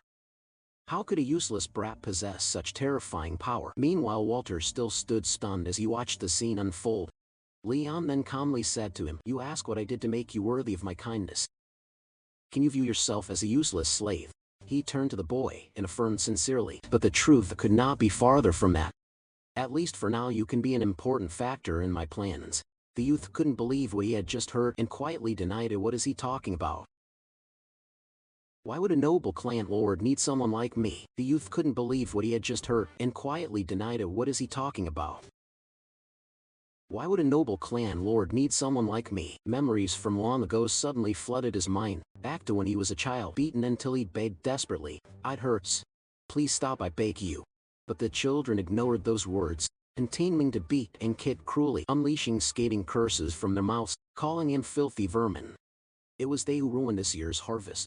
"We never should have let you into the village." What a revolting beast. The boy could only clutch his head and endure the blows. "When I was young, I couldn't understand the malicious smiles and contempt directed at me.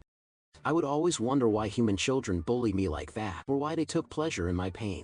I was just an innocent child, unable to make sense of any of it." His eyes flushed red and lowered as if to submit, but in the end they flared up with fury and resentment. "But now I understand."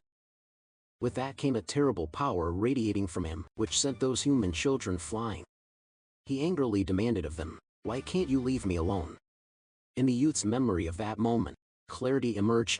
There was no specific reason they chose to make my life a hell, other than that I was different from them. But in the memory, the beast boy screamed at the children in pain, "Why are you doing this for that reason alone?" I became the target of their hatred. When the boy calmed, he was surrounded by the bodies of the other children. Then one day, I realized what I had been too naive to understand before. The boy was horrified at what he had done and reproached himself in panic. Could it really be that I caused all of this? At first I couldn't accept that truth. I was afraid to face it, so the child in the memory turned and fled, escaping the horrors he had wrought. The truth was that I was a monstrous creature.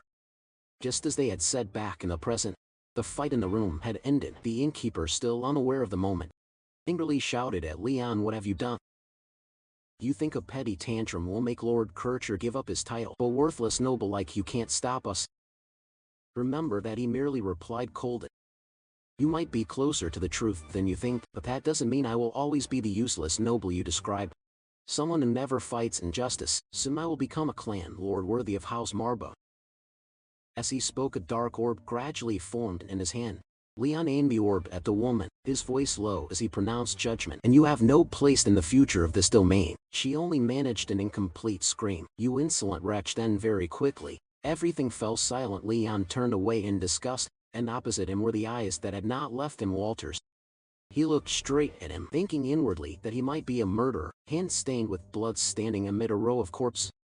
Watching Leon slowly approach, questions kept arising in his mind. But why do I not feel fear in his presence? Why is that he stepped in front of him and smiled politely? Walter, is it? He made his offer. Will you serve me? I need your service. He thought for a moment, then chose to be candid if it's not too abrupt. My lord, may I ask one question before pledging my loyalty immediately? After he shed his disguise, indeed revealing his true form as he spoke to him. I am a descendant of the Langma clan. Even among the beast people, our clan is the most despised. He carried the pain in his heart and in anguish. Asked him whether he would have to endure this contempt for the rest of his life. How much longer must our people live in humiliation like wild beasts? How much longer must our people live in humiliation like wild beasts? No more, I promise you that. He answered the boy softly, but as if opening a different path before Volter. I do not fully know your sufferings, nor do I understand all the complexities involved, but if your lives are weighed down by unjust prejudice, let it be known that from this moment on, such prejudices will no longer be tolerated. Before the boy's hopeful eye, he declared solemnly, you will be a loyal servant of House Marvas. A gentle hand extended with a faint smile and a resolute tone. Leon said to Walter, I give you my word. Walter's eyes filled with tears as he looked at him, the firm words pouring into his ears. Let the whole world know that you will be a faithful servant of House Marbo. I stake my honor on it. 2 lines of tears ran down Volter's face. He placed his hand in Leon's as a sign of agreement. Still Leon solemnly asked again, may I take your astonished silence as your consent? Walter joyfully affirmed yes. My lord, it would be my honor to serve you. Elsewhere at the magnificent palace of Emperor Archim, in the audience hall Esteban von Archim, the imperial emperor sat dazed on his throne. Behind him stood Louis von Archim, crown prince of the Archim Empire. He spoke on behalf of the emperor to the petitioner below. Eldorus, why have you requested this royal audience? Eldorus bowed respectfully and replied, Your Majesty, a letter has arrived from Count Sylvester. The prince snorted in contempt. As crown prince, I care only for the states and the duchy's great matters. Must I also concern myself with a petty count? He then turned to the king's stern face and added, Father will surely be angered to hear this. Eldorus hurried to explain, would never presume such a thing. Your Highness, I hurried here only to bring good news. Please pardon me. Those words successfully piqued his curiosity. Good news, Facing that question, Eldorus broke into a sweat, thinking that the prince was currently the most powerful person in the empire. I must not let myself misspeak and displease him. After a moment, Louis von Archim asked again with interest, Indeed, you speak of House Marbas? Eldorus eagerly confirmed to him, yes. Your Highness, it is the enemy you have long resented over the years. One of the 3 great houses of the abyss. He then, full of calculation, persuaded the prince, I humbly propose that your Highness use this opportunity to side with House Sylvester, so we may once and for all eliminate our common enemy. Louis also showed excitement at the idea. It truly is an intriguing proposal, but he still feared the power of House Marba. In caution and a low voice, have you forgotten? House Marba wields the power to summon death spirits to wage open war against them. It will not be easy. Eldorus heard this and smugly reported to him. Indeed, as sharp as ever. Your Highness, but currently House Marba has no heir capable of wielding that power. Meanwhile, the Sylvester faction has grown to rival Duke Marbas. Louis seemed persuaded by the flowery words and agreed nonchalantly, very well. Continue with your game. This is the right time to purge those detestable grave robbers from the empire. Receiving his consent, Eldorus became elated and cried out, in the name of the ever greater empire, I will personally lead this campaign to victory. Watching his figure depart, Louis smiled with satisfaction, thanks to his lenient rule. Father, at last I can remove the stone from our sight. A remnant of a bygone era, he exclaimed to the Hollow Emperor, your legacy will be preserved in my hands. Louis was like the puppeteer, and the Emperor was his puppet. Now having taken the throne from behind, he smiled coldly in satisfaction. And soon everything will be mine to use as I please.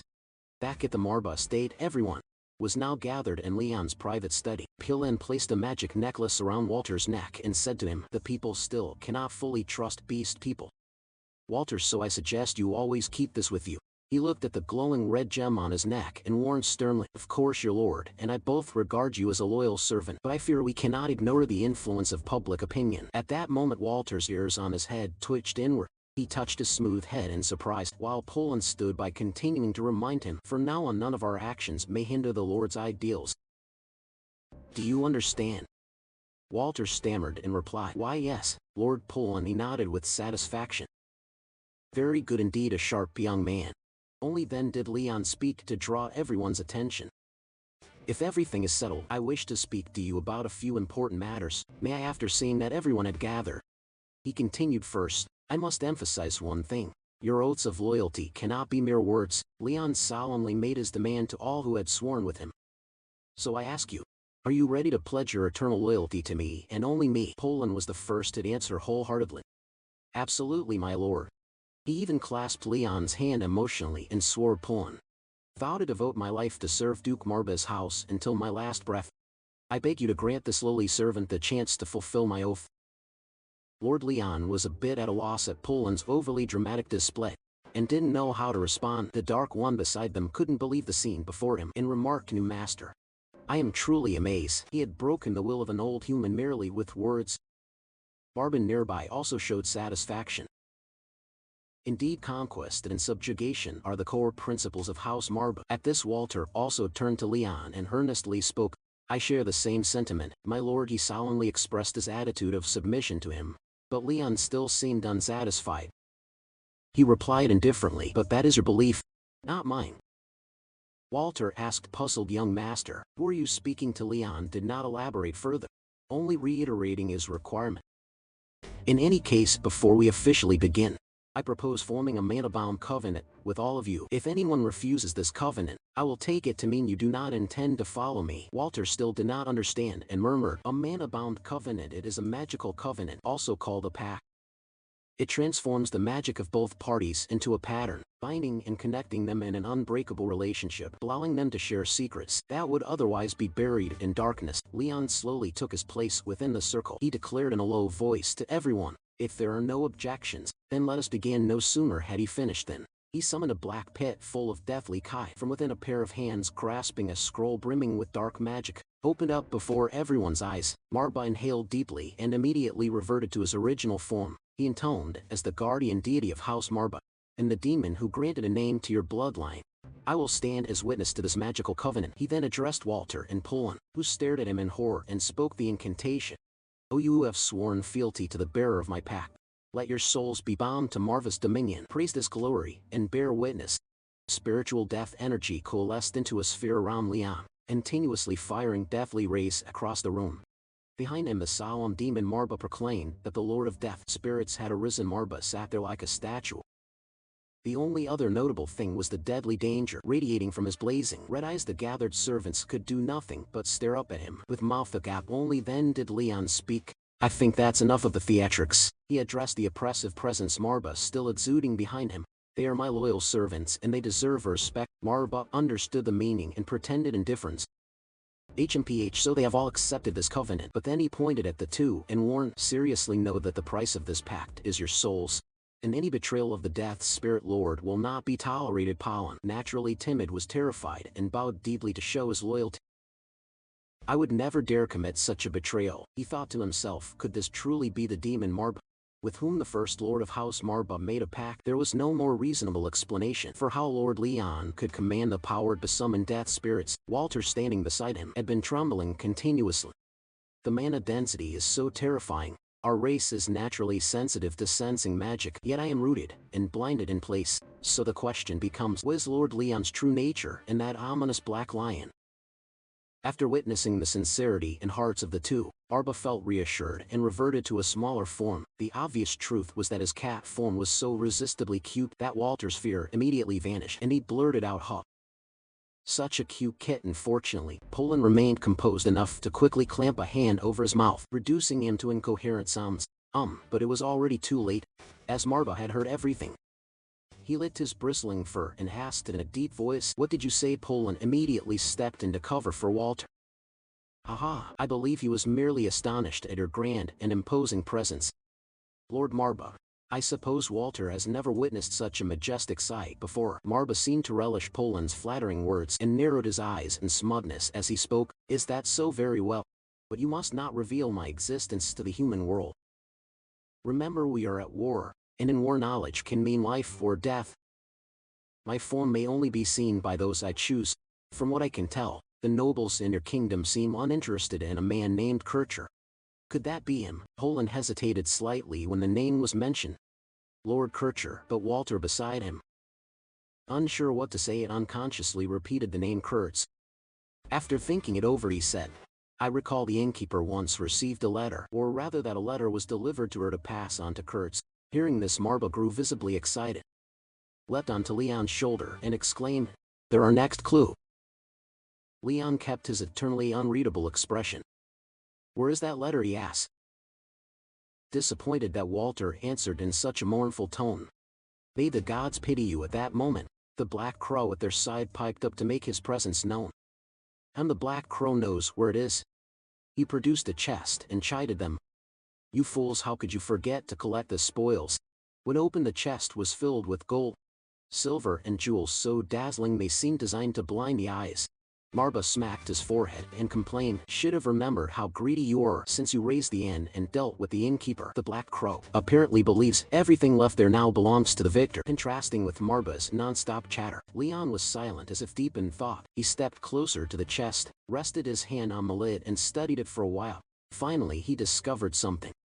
Hidden among the colorful gems was a strange letter already opened. Leon picked it up and said, "I think we have it now." Marba praised the Black Crow without restraint.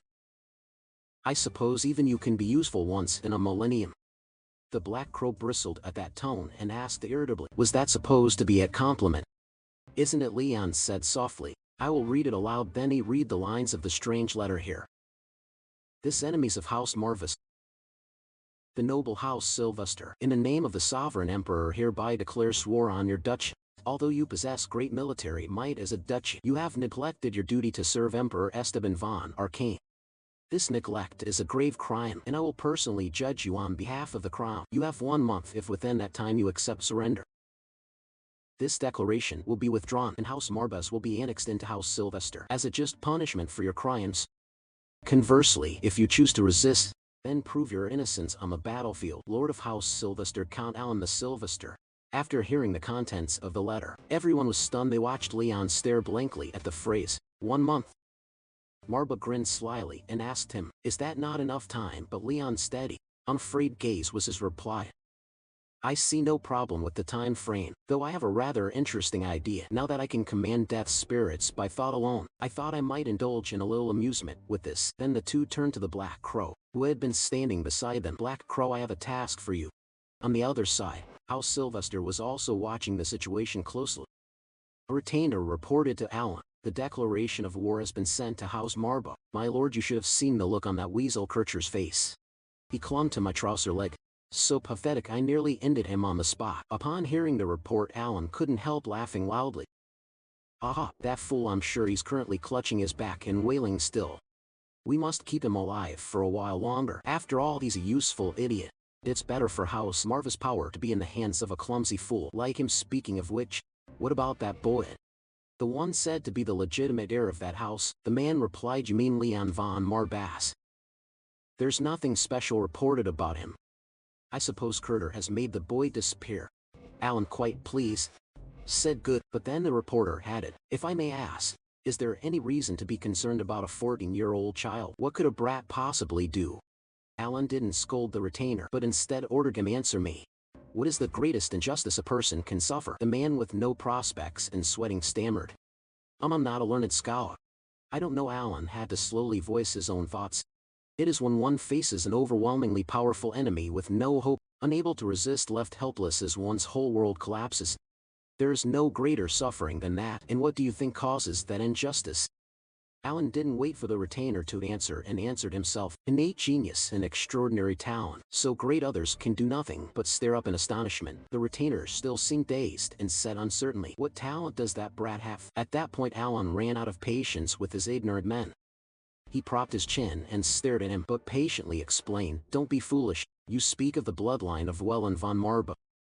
Nothing about that cursed lineage is surprising. That is why we must prepare for every possibility." Hearing Alan's absolute order, the retainer bowed and shouted, "Yes, House Marbase has also put forward their countermeasures." In the meeting room there are now two Leons facing each other. One said, "I must admit this is a spectacular sight." The other agreed, "Indeed impressive." "Isn't it?" the other added. "Human speech sounded so strange when you were in your original form, yet now you can use my memories and mimic my words perfectly." The other Leon put on an expression Leon himself would never wear and looked at Marba with derision. "But you see, I am more than a mere wielder of magic. Not like your little cat."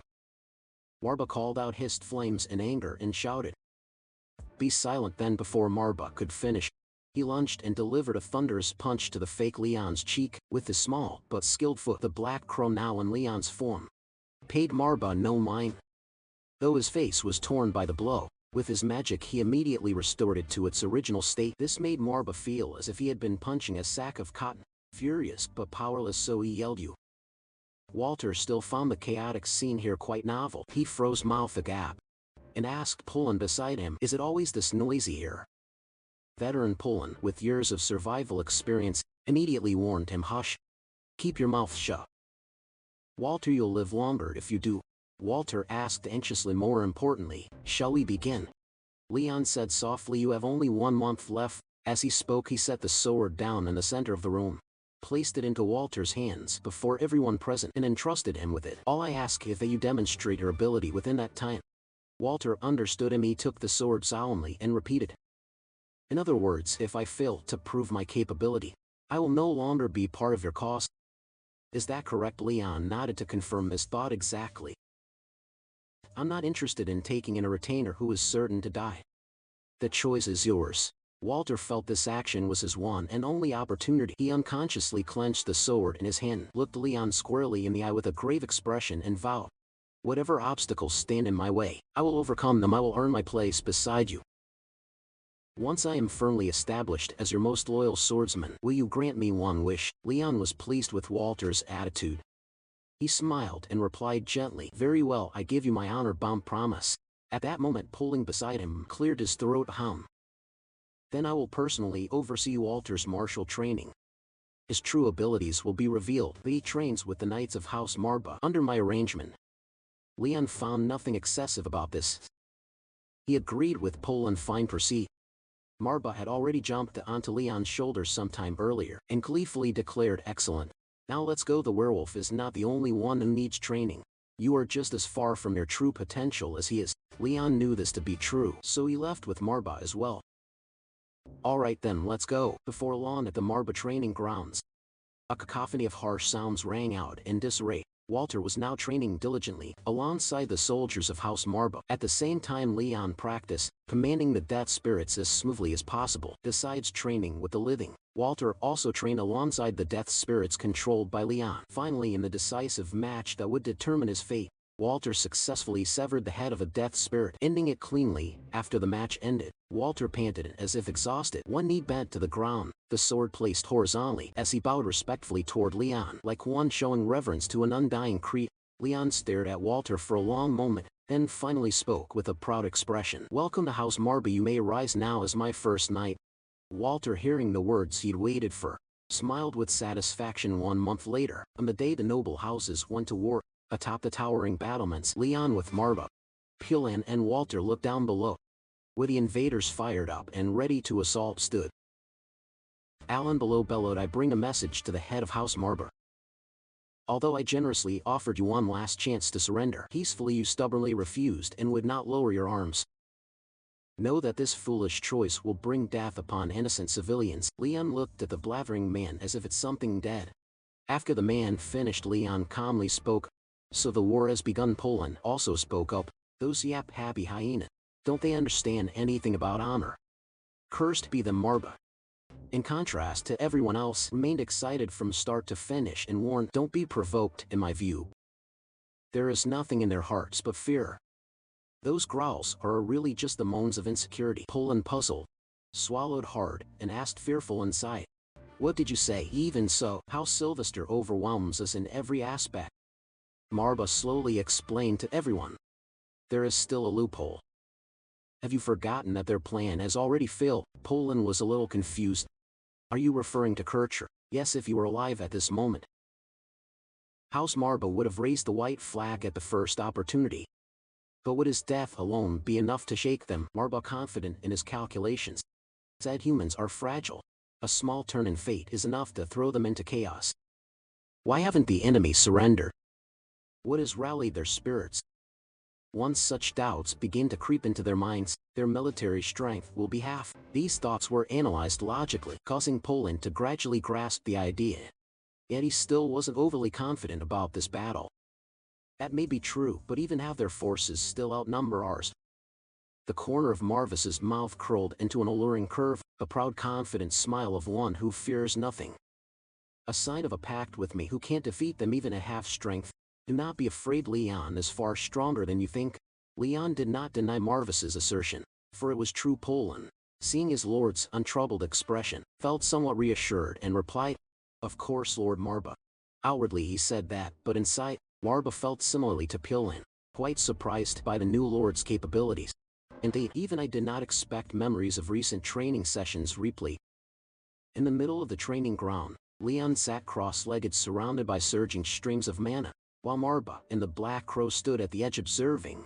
From the nearby rock and rune formations poured a jet of pitch-black energy. At that moment, Marbase also lightly stomped the ground, releasing an aura that summoned red death spirits to charge and attack. Leon remained seated, eyes closed in meditation, but he still keenly sensed the approaching enemy presence. He then emitted his own purple mana and summoned a squad of purple death spirits to strike back. In the blink of an eye, the two sides clashed, and in a few of Leon's slashes he had clearly seized the initiative. The purple death spirits quickly finished off Marba's red spirits and let out terrifying roars. Watching the fight, Marba pondered that, although these were the weakest spirits one could summon, it had only been a week since the child learned to wield mana, yet he could sense mana's flow even with his eyes shut. It was unbelievable. His talent exceeded all reason. The Black Crow next to him shared Marba's thought and spoke up, this Sini is a true genius. Like the brilliant star the first ancestor once spoke of. Marba agreed. Indeed, once more he could drown this continent in blood. One day everything he desires will be within his grasp. In response to Marba's arrogant, frenzied words, the Black Crow asked an almost mindless question from its perch, even tasty snacks like peanuts. As many as you want. Marba, slightly annoyed, scolded him, aim higher. You fool, he might even be able to unlock the most forbidden dark magic, the terrifying realm of temporal regression. While the two were talking, Leon opened his eyes and stepped toward them. He bent down and said to Marba, finish.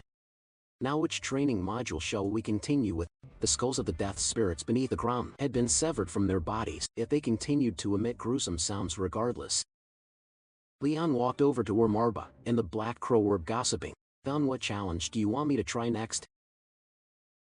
But it seemed Marba had no next plan. So he grunted him. For now, keep going. Then he escorted him back to the Lord's chamber. As for the next skill you must master, do you know anything about dark magic? Upon hearing this, Leon fell into thought. Dark magic, of course. I received training in it within my family, but those words did not sit well with Marba. He growled, do you mean the cheap tricks your uncle showed you? From now on, forget that rubbish he calls dark magic.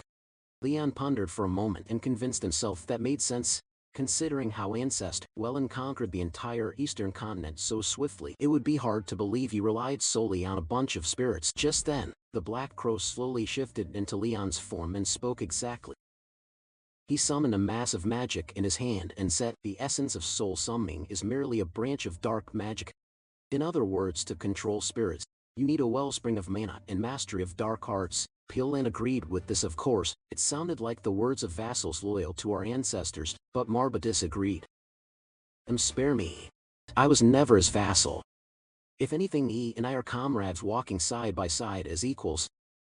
Not like that foolish shapeshifter. I must add, the Black Crow seized the moment to interject mockingly. Yes. Unlike you, I've never regretted my loyalty. Marba refused to be outdone and retorted arrogantly, you still hide it under Leon's youthful guise sometimes. The Black Crow blustered back, what courage do I need to tease a kitten? Leon waited until his headache was enough and then spoke to end their pointless bickering. Enough. Which type of magic? You want me to learn? But before the Black Crow could answer, Marba interjected, before learning anything, there is a prerequisite you must fulfill. Be careful, for it will force you to delve into your own subconscious. Leon mumbled the words back. My subconscious, Marva emphasized. Exactly. You may not know it, but deep within your mind lies a source. It contains a massive reservoir of mana that, if you can unlock and channel it, would make the wars between noble houses seem child's play compared to what you could truly achieve. I must warn you, dark magic demands a hefty cost in mana. Leon listened intently to Marvis's explanation and said his thoughts aloud. I can guess that much, but he likes to spin things around. So he told Leon, I don't think that's what you should worry about. Why, if you can believe it, Leon, I sense in you a mana source equal to even surpassing their ancestor. At that, Marbo paused, withholding the rest of his thoughts, uncertain whether it was a blessing or a curse, but he had no choice but to accept it. If he wanted to restore his house, Leon couldn't help but exhale at what Marba had pointed out. View that eased him somewhat. Seeing him relax his guard, Marba repeated once more that this did not mean the process was without risk. There is a way to unlock your hidden potential in the short time we have, but even I cannot guarantee your safety during it. Lord Leon did not hesitate to ask straight away, is that so? So what is your miraculous method? Marba, highly observant, stared at Leon, gathering even his smallest expressions. Suddenly a light seemed to return to his hollow eyes. Looking back now, I can see clearly that a single desire drove the young Leon, who was somewhat pleased by what he had observed. Marva instructed Leon, first you will begin by exhausting all of your mana to the last drop, then your potential and subconscious will guide the way. Leon immediately replied with almost no hesitation. Then begin the test, Marva concluded. Is curiosity a primal craving for the greatest driving force of power? After Leon poured out all the mana he had, he staggered slightly and had a headache. Whoosh, I think that's enough. Suddenly he toppled backward without warning, sending Poland's spirit soaring into the air. My lord, you cannot abandon us so soon. Seeing the old man wailing as if about to die, Warbot angrily swooped over and pecked him hard on the head, snapping, do not disturb the boy, you fool. Put your faith in the Lord you worship. Poland wept, tears streaming silently. But master, Lord Leon may be our lord, but as you said, he's still just a boy. The Black Crow stood to one side and explained in a low voice, didn't you hear what we just said? Our master Sani may be the most outstanding genius we've ever seen. Marber rarely agreed with him, but this time the Crow's words made sense. If his potential truly rivals Welland's, he will surely return to us. Save your tears for another occasion. Poland sniffled and vowed, I will try my best, master. Just then, as the atmosphere sank into grief, Walter Close, rumpled as if he'd crawled out of a coal pit, appeared at the door in a clear voice. He declared, I did it. Completely successful. Behold your new novice swordsman. But when he saw Leon lying motionless on the floor, Walter was so startled he nearly popped his eyes out. Wait, young master. You're no different from Poland, someone said, tears and snot clinging as they clutched their lord. After calming Poland, taking Marvis's place, advised Walter. Calm down, young Walter. I've already made a fool of myself for you. Walter finally stopped crying slowly. All right, whatever happens, I fully believe he will pull through. Marba watched the scene with some bafflement. These mortals are all the same. How could such a great talent have been buried for so many years? No wonder this lineage stood on the brink of extinction. Everyone fell into their own thoughts beside him, waiting for Leon to awaken. The main figure of concern remained deep in sleep. His subconscious began to open and took him to a strange place, not strange for its scenery, but because it was entirely black. Leon gave no thought to whether something might leap out and kill him. He simply observed quickly, then he decisively stepped forward. He suddenly stopped when he saw the scene beyond the darkness, a ruined city devoid of people, except for a lone figure in black standing tall. Without turning his face, the man easily sensed Leon's arrival and spoke, Welcome, Leon. I had a premonition you would come. Leon heard the man's voice and recoiled inwardly, his face cracking in disbelief. The other slowly turned his face. He had a face identical to Leon's, only he was middle-aged. After they stared at each other for a while, he broke the silence first. "Let's walk a while, we have much to discuss." Leon, still stunned by the sight before him, stood frozen and finally found his voice. "Father, the desolate landscape of this space truly makes one shudder in fear." Leon and his late father paid no mind to such things. The two of them slowly rose higher and moved into the city. They walked on and on until, seeing the family crest trembling in the distance, they finally halted. He spoke softly. "Leon, your presence here proves you have chosen to awaken the hidden mana within you." Leon replied politely, "Yes, father. Though I cannot say for certain what level I have reached, I have gathered a band of loyal followers to stand with me." Hearing everything come so lightly from his son's mouth, Ron could not help but feel proud. "How fortunate my son is. As you may have guessed, I am only a fragment of memory within your mind. I died at Alan's hands, and this body is merely a remaining magical imprint." Leon had been thinking the whole way, so he easily realized that I understand. Seeing that he understood, Ron continued to explain. "The reasons I ended up like this stem from a lack of inherent potential, such a cruel fate. Do you agree? Even so, I can still help you in some way. As you know, I failed to win the respect of Master Marba, and could not command the Death Spirit, the family's relic, but you will take a different path. While alive, I researched a spell that can transfer the collective mana of our predecessors into your own magical reservoir. Initially, of course, you could only control a small portion of that vast energy, but it will certainly help you consolidate power as head of the house." Leon listened intently to his words, then finally spoke. "But father, I still remember what you said before. You warned me about the danger of absorbing another's mana. You also mentioned the risk that foreign magic could spiral out of control and utterly destroy my mind." Ron recalled that such events had indeed happened. He did not hesitate to praise his son for his maturity. "You listen well. Mana bears the unique imprint of its user, so it is very difficult for another to assimilate it." After gripping Leon's arm as if to pass on strength, Ron quickly affirmed, "But you, my son, are an exception. You may not understand now, but consider yourself a blank slate." Leon echoed puzzledly once more. "A blank slate?" At that moment, Ron suddenly released his hold on him. Beside him, streams of purple mana thickened. He spoke to Leon in a low voice. "Indeed, since the time of Ancestor Well and Von Marba, no one in our line has possessed such a pure source of dark mana." After a period of crystallizing mana, Ron formed a purple orb in the palm of his hand. The orb glowed brilliantly to the human eye, radiating a terrible power. Ron, as if chanting, repeated to Leon, "You have been bestowed the greatest gift of this bloodline." Suddenly, dark black airs flowed out from the purple orb. The orb shook violently with its tremor. Fragments of earth and stone from buildings began to float in midair. The grotesque scene under the strange power was controlled by Ron. He guided the orb to his will while murmuring to his son, "This is your true self, my son. But you must always remember this power." The purple orb rose high and cast a dreadful force over the space. After everything subsided, he returned to the visage of a real father. He looked at the youth before him with tenderness and a slight smile. Then suddenly Ron placed his hand on Leon's head and stroked it under the dim glow of the purple orb. Father and son shared a bittersweet final moment together, calmly announcing, "It seemed our brief reunion had come to an end for now." At that moment, Leon felt something as well. He looked at Ron longingly and asked, "Will we meet again?" "Yes, father." Ron the Benevolent answered him firmly, "Of course, I still have much to teach you as your father." Having said that, he supported the purple orb, then brought it and handed it to Leon. Leon quickly sensed something from the orb. He was surprised. "I've never felt such an enormous source of mana before." As that vast energy merged into Leon, a strange sigil appeared on his chest. Ron calmly explained, "This talisman is called Greed. True to its name, it will devour whatever you place beneath it with a frenzied hunger. Never forget that, my son." Leon gripped the crucifix that had just appeared at his neck and fingered it, tempted. "I will remember it by heart, father." He had barely finished when the space began to collapse. Ron hurriedly spoke his final words.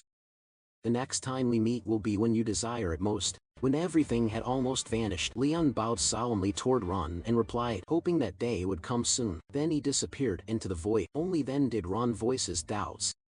If a single wish could come true, you could shine as brightly as the greatest rising star on this continent. But sadly, The future is not in my sight, and no one knows whether this power will lead you to glory or to the abyss of ruin and the deepest despair of my heart. I fear that may be the final outcome outside. In reality, the four of them stared fixedly at their lord, lying unconscious on the bed. If looks could pierce a person, Leon would have been a Sith by now.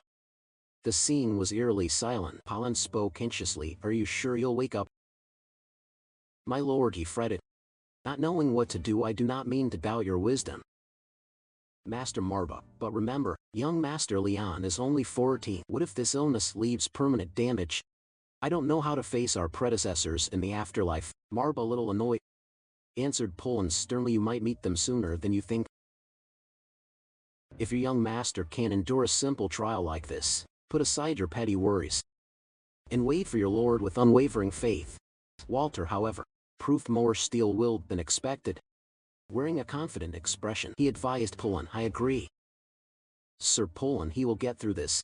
We need not worry so much, the Black Crow interjected. Oddly indeed, this old servant worries too much. Suddenly a powerful aura radiated from Leon, startling everyone. Marba had realized something. He shouted, "Ah! Now I understand why you woke late." Walter asked curiously, Master Marba, what kind of mana is this? I've never seen anything so dense and vast. Marba climbed onto Leon to sense it. Then, with a face of absolute authority, he assured everyone, soon your lord will return. Be ready to welcome him when that time comes. But be cautious, the lord who awakens now will no longer be the boy you once knew. Just as he finished speaking, Leon snapped awake, his eyes open wide. While those beside him remained astonished, Leon said nothing and shifted his gaze downward. He sighed helplessly and said, "No wonder my chest feels tight." Did you step down? Marba stubbornly answered, displeased. Everything continued as if nothing had happened. Walter ramped training up to the maximum. At the same time, Leon carried out the duties of a lord, practicing magic and directing the training of the city's soldiers. Meanwhile, 4 days before the noble war, at a distant place, House Sylvester's troops appeared to be ready. Alan waited for something, sitting in the lord's seat and reluctant to rise. After a moment, he turned to the soldiers and shouted, "The time has come, all soldiers of House Sylvester. Listen to me today. The centuries-long history of the Marble Line will be wiped out and sink into the dust of the past. Follow me, and we will write a new chapter." Immediately a thunderous cheer echoed through the air. Glory to House Sylvester. At the same time, no one noticed Kircher standing quietly in a corner. His pupils began to glow strangely, an omen of an approaching storm. Through the red light in the night, the army led by Sylvester marched forward silently. He stroked his beard and exclaimed, "So this is the weakest point in their formation, the place with the fewest troops. Truly you've seen through the problem excellently, as always, Lord Kircher." "I am grateful." Kircher smiled calmly. "Haha. I feel the same, my lord. This is but a small effort to repay your generosity." Sylvester said that, but remained somewhat suspicious still. "I'm surprised. I thought those fools of House Marban would guard their ancestral tomb more secretly. Moreover, they foolishly deployed their main force across an exposed field. Like this understanding is meaning." Kircher quickly interjected, "After all, we are a Lion Mage house, not strategic advisor. Perhaps they acted overly cautious to avoid damaging their ancestral graves." Hearing that, Sylvester relaxed. Their reputation may have decayed long ago, but they still try to cling to a residual glory, right? Kircher hesitated slightly. "I think so. Pity for them." Sylvester, displeased by that tone, snapped, "Why the hesitation? What do you mean? Do you wish to object?" Kircher hurried to deny it. "Not at all, my lord Sylvester. I suggest we continue the advance." After marching a while, Sylvester was startled to look ahead, and suddenly saw a unit of men in black appear before them. Led by Leon and Walter, the two armies slowly approached each other. Leon called out cheerfully, "Just in time for our appointment." "You are punctual, my lord." Sylvester frowned and replied, "I thought this was the weak point of a decayed house. Yet you waited for me with hundreds of well-equipped soldiers." As he spoke, he slowly drew his sword and swung it swiftly at Kircher's head, shouting, "Is there some trick here?" "What do you say, Lord Kircher?" The sword sliced through Kircher's body, releasing purple smoke, and his head fell to the ground. But that cold voice remained calm as it spoke. "Only my master has the right to swing a sword at me." With that, purple smoke enveloped the entire head, sucked it upward toward the neck, and finally reattached it as if nothing had happened. Kircher curled his lip in a smile. Truly a novel experience. Sylvester watched this, sweating. "What, that strike should have slit your throat." Kircher paid no mind and urged his horse forward toward Leon. Sylvester barked in frustration. Fine. You will pay for your insolence. Young Master Marba, do you really think you can stand against me with a paltry few hundred men? This is an insult to the head of House Sylvester. Leon replied nonchalantly. Not at all, sir. Only a true threat deserves to be called an insult. Sylvester ground his teeth in anger at Leon's casual demeanor. Leon slowly raised his hand and said, "Why do you think I agreed to enter this battle?" Black magic slowly dripped from his palm. Leon smiled and said, "To put you in your proper place." Of course, the black magic pulled and thickened beneath the horse's hooves. Immediately countless undead crawled up from the black magic pool. Sylvester murmured in horror. Necromancy, Leon coldly confirmed, quick to recognize Count Sylvester. Are you surprised that a lion mage house controls the dead? Hearing this, Sylvester fell silent and reflected. What is the greatest injustice a person can suffer? It is facing an overwhelmingly superior enemy with no hope left, unable to resist, helplessly watching your world collapse. Nothing is more painful than that. And what causes that injustice?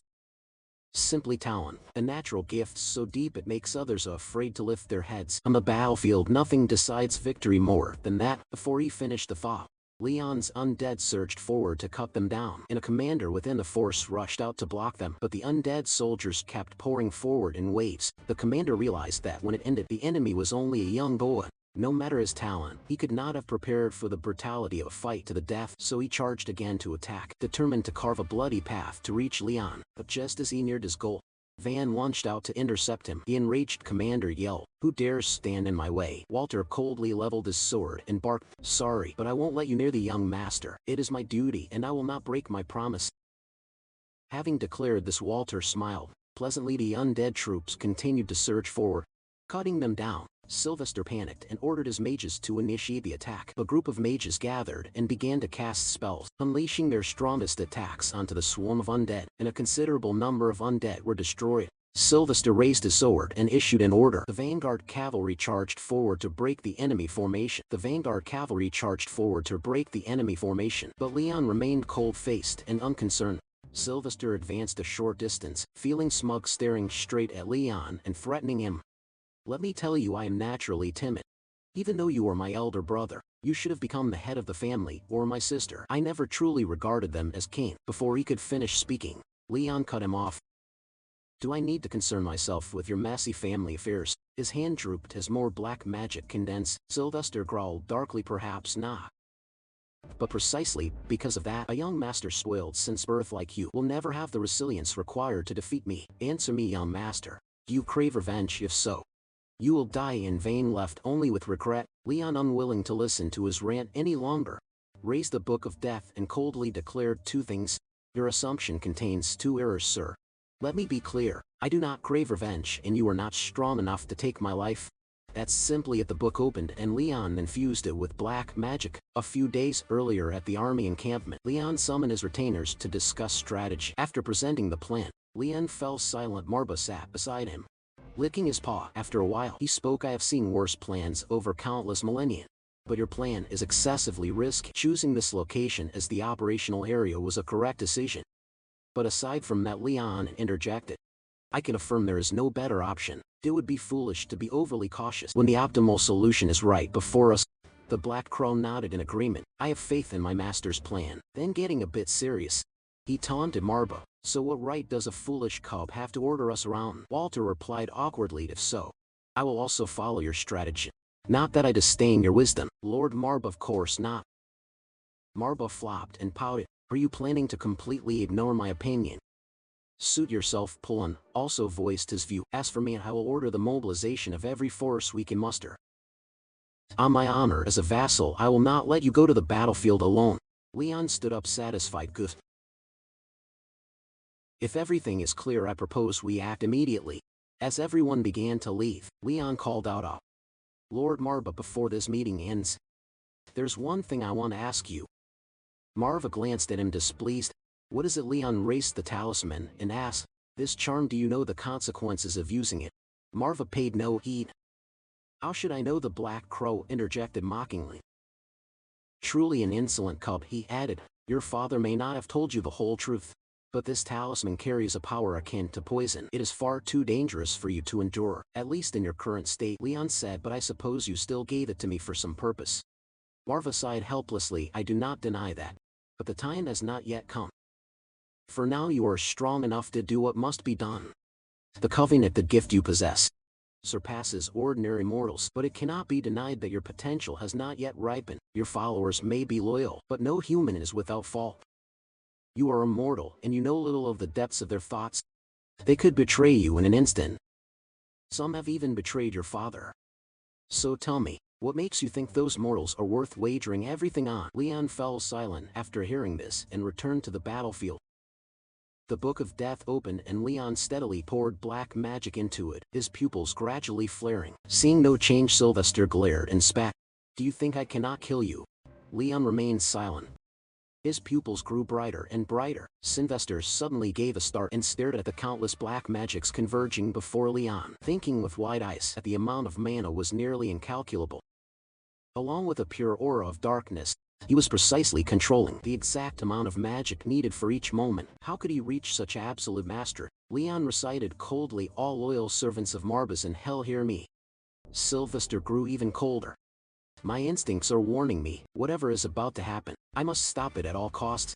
He turned and ordered quickly, stop him from casting. Leon glared and growled, the legitimate descendant of House Marba summons you. Answer me and serve under this banner.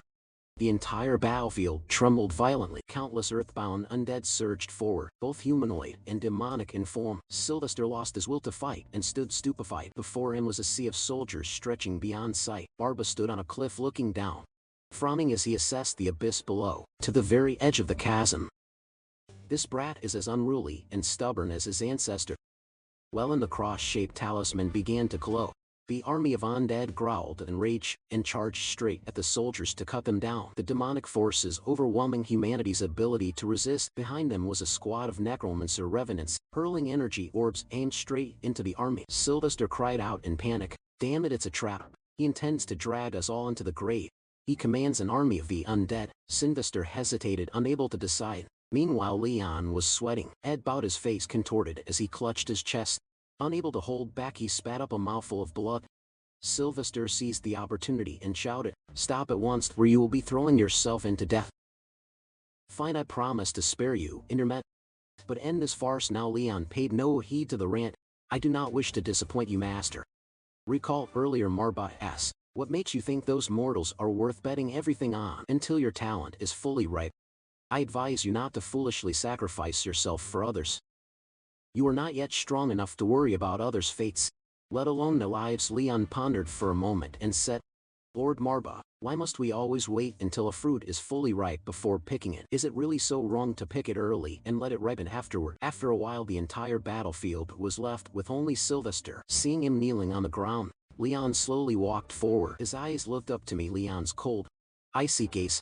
A heavy rain began to fall and Sylvester remained kneeling there. He dared not lift his head and asked, you say revenge is not your goal? Leon confirmed yes. Sylvester trembled and grabbed his robe, begging, then you will grant me mercy even though I do not deserve it.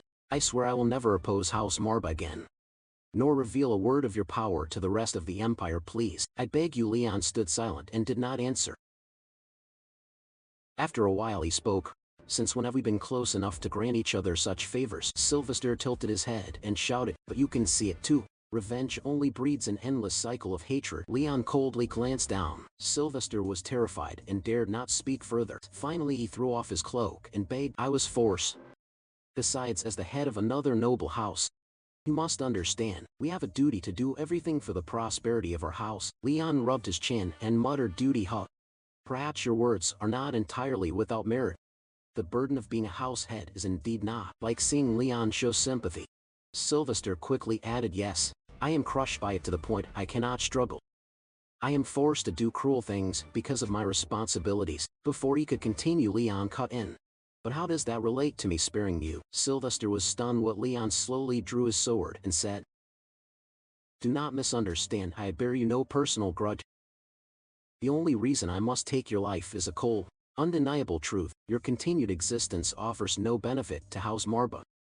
Farewell. Sylvester ground his teeth in hatred, trembling as he threw back his head and screamed, arrogant fool, by the time you realize what you've done, It will be too late. Before he finished speaking, Leon swung and lopped off his head. Facing blood sprang across the sky. Leon's expression remained ice. Sylvester's body collapsed, signaling the end of the battle. The undead soldiers gradually dispersed. A pain struck Leon's chest, and he slumped down muttering, "I should have known the price to pay would not be light." With that he fell forward.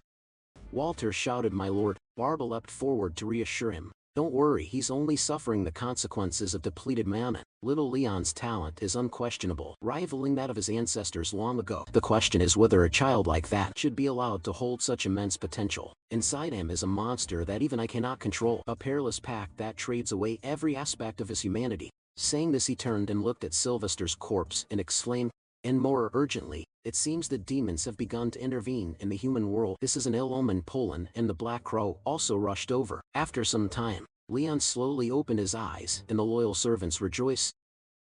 "He's awake." The loyal servants rejoiced. "He's awake." Poland collapsed and wept. "Forgive me, I have failed you again.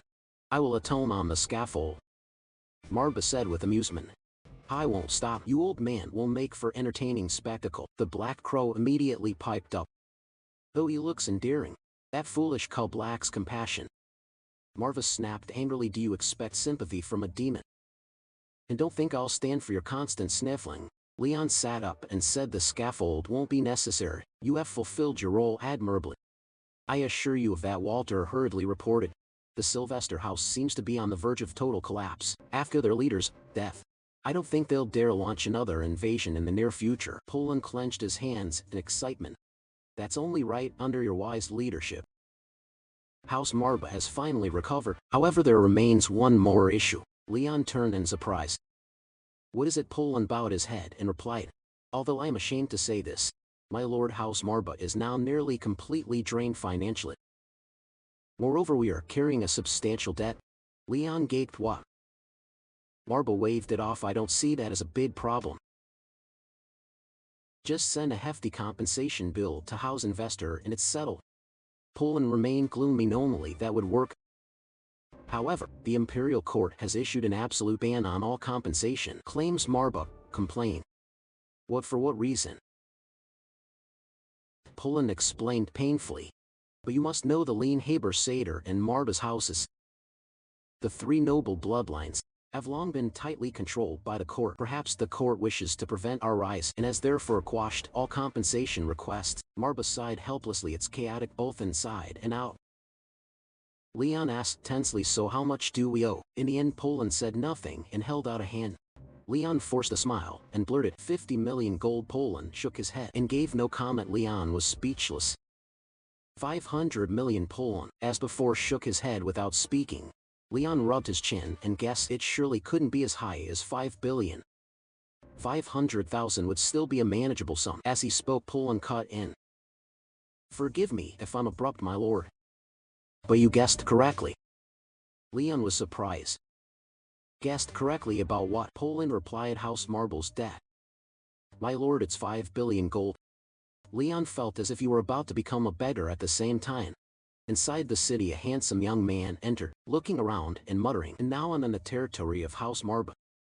This was Richard the Flame, High Templar of the famed Mage Tower and founder of the Eremita sect. Suddenly a girl stepped out smiling. "We meet again, Master Richard." She was Carling, leader of the southern branch of the Lunatic Crime Syndicate, the notorious loan shark across the continent. Flame was flustered and at a loss for words. "Miss Carling, our school's debt to you was settled long ago." Carling answered cheerfully, "Oh, you think I came all the way here just about that old debt? This time it's not about you." Flamo still shivered and said, "Then, forgive me. I fear I still haven't gotten over the feeling of being used. Whenever I face slenders like you, back then I thought the very existence of the Mage Tower was threatened." Carling winked and smiled. "That's why we always tell our clients to read the fine print carefully." Flamo didn't want to argue further and quickly turned to leave. "Let's skip the pleasantries. I suppose we both came here for the same person, didn't we?" Inside, Poland confirmed the amount of debt the Marba family was carrying. "Sir, it's up to 5 billion gold." After saying this, both he and Leon fell silent, sweating. Suddenly there was a knock at the door from outside, and everyone turned to look. Poland strode out, glanced back, and said, "Let me go open the door." Leon tensely peered outside, seeing his strange expression. Marba asked curiously, "What's the matter, Leon?" Leon replied with difficulty. I hope it's nothing serious. A moment later Pilan ran in to report. Sir, there are visitors at the manor. Leon asked wearily how many. Pilan answered awkwardly. 2, sir. A man and a woman. Hearing that, Leon fell silent again and set his teacup down on the table. Richard took the cup, sipped, and introduced himself. Thank you for receiving us. I am Mage Richard, head of the Ermita School. Carleen, seated beside him, added. And I am Carleen, head of the Lunatic Southern Branch. When she finished, the room fell completely silent. After a while, Leon managed to force out a few words. Welcome to the Marba family. Rachel smiled at him and Carleen smiled in response. Seeing this expression, Walter anxiously asked, those two give off an extraordinary aura. Are you sure it was a good idea to invite them? Marba bluntly replied, who knows? The Black Crow stammers and mocks. My master is stronger, don't worry. He'll get through it. Sensing the tension, Carleen took the initiative to speak. We recently heard of your victory in the noble family's conflict. It seems we should congratulate you, Lord Marba. The spoils from that battle should be enough for you to pay off your debt to the lunatics, right? Leon wiped his sweat and replied. By the way, Carleen, exactly how much is the debt? Pilan, standing beside him, whispered. Please remember that when it comes to credit, the Marb's family's reputation has hit rock bottom. But of the total 5 billion gold borrowed, 4 billion is debt owed by you, Carleen, and the Lunatics organization. Carleen, head of the Lunatics Southern Branch, the largest criminal organization on the continent, is said to be the kind of creditor everyone wants to avoid. At that, Leon blurted out. Those who can't repay are sold as live test subjects to the Dark Mages. Carleen burst into a laugh when she heard that. So you already know a bit about our operations. Lord Marba, you're fortunate. Then let's get straight to the point. Leon confirmed yes. May I ask what my current outstanding balance is? Carleen narrowed her eyes and stared at him, pulling a sheet of paper from her chest and replying. Frankly, we must demand you pay at least 10 immediately. Then you can repay the remaining 90 over time at your discretion. However, I advise you, remember that our interest rate is 30 per year. I'm sure you'll settle the debt soon. She stared at Leon like prey. Leon also sweated, not knowing what to do. 400 million gold to pay immediately with a 30 annual interest rate. Even after paying 400 million, the principal would still increase by 1.08 billion after just 1 year. He exclaimed helplessly. Who would sign such a crazy agreement? Pilan stood at the back gloomily and said, It was actually your father who signed, sir. Thinking of your father's figure made Leon even more anguished. Father, why does the atmosphere suddenly feel so tense?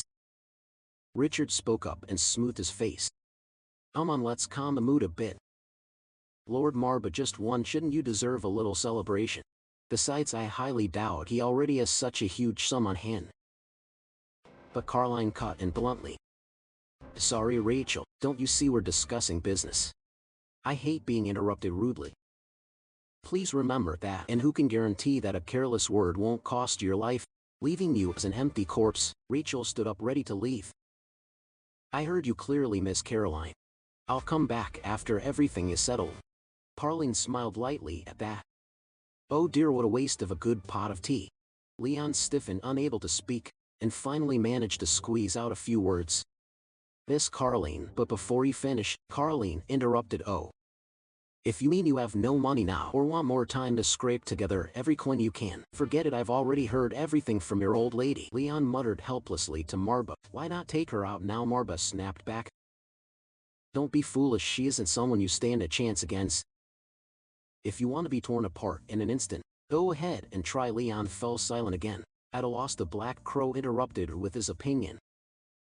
At this rate we'll lose everything, even our penance. I'm truly disappointed with the appointed one. Pilan said despondently in a low voice. The old patriarch, trembling, acted for the future survival of the family. Suddenly Walter shouted, Be brave, young master. You'll find a way. I have complete faith in your wisdom. Leon bowed his head in thought and after a while looked up and said, If I may, Miss Carleen. Carleen caught in again what Leon answered seriously. I beg you to have mercy on all of us. Those words left Carleen stunned, and even Pilan, Marba, and the Black Crow were dumbstruck. Walter froze, not understanding. At the same time, outside the main hall, Richard looked at the portrait on the wall and pondered. Leon von Marba's just meeting him was worth the trip. remembering the moment he first met Leon. Leon radiated a dense dark mana. Richard grew more certain. He felt a gigantic stream of mana flowing deep within him. If he could persuade him to join the Ermita Mages, it would be a huge advantage for our academy. There must be a way to win his favor. While pondering, a light flashed in Ritual's hand and an orb of light slowly shrank. The mana on Ritual was drawn into it. Ritual calmly looked inside and saw an old man urgently pleading. Director, please, you can't keep disappearing like this. The academy has fallen into chaos because of your absence. Richard replied nonchalantly, all right, I'll explain later, but first I have one important question. The old man asked anxiously. Yes. What is it? The director forced a smile and said, how much gold do we currently have in the Ermita Academy treasury? As soon as he said that, the old man clutched his head. Inside the room, Caroline tilted her head and asked with a smile, Do long phone. Sir, I truly don't understand why you're so flustered. Perhaps you think our lunatics organization is just some cold-blooded crazy gang. She paused for a moment and gathered mana at her fingertips, and with one gesture easily shattered the teacup in front of Leon. When the warning was finished, she said coldly, but I assure you we scheme far more than you think.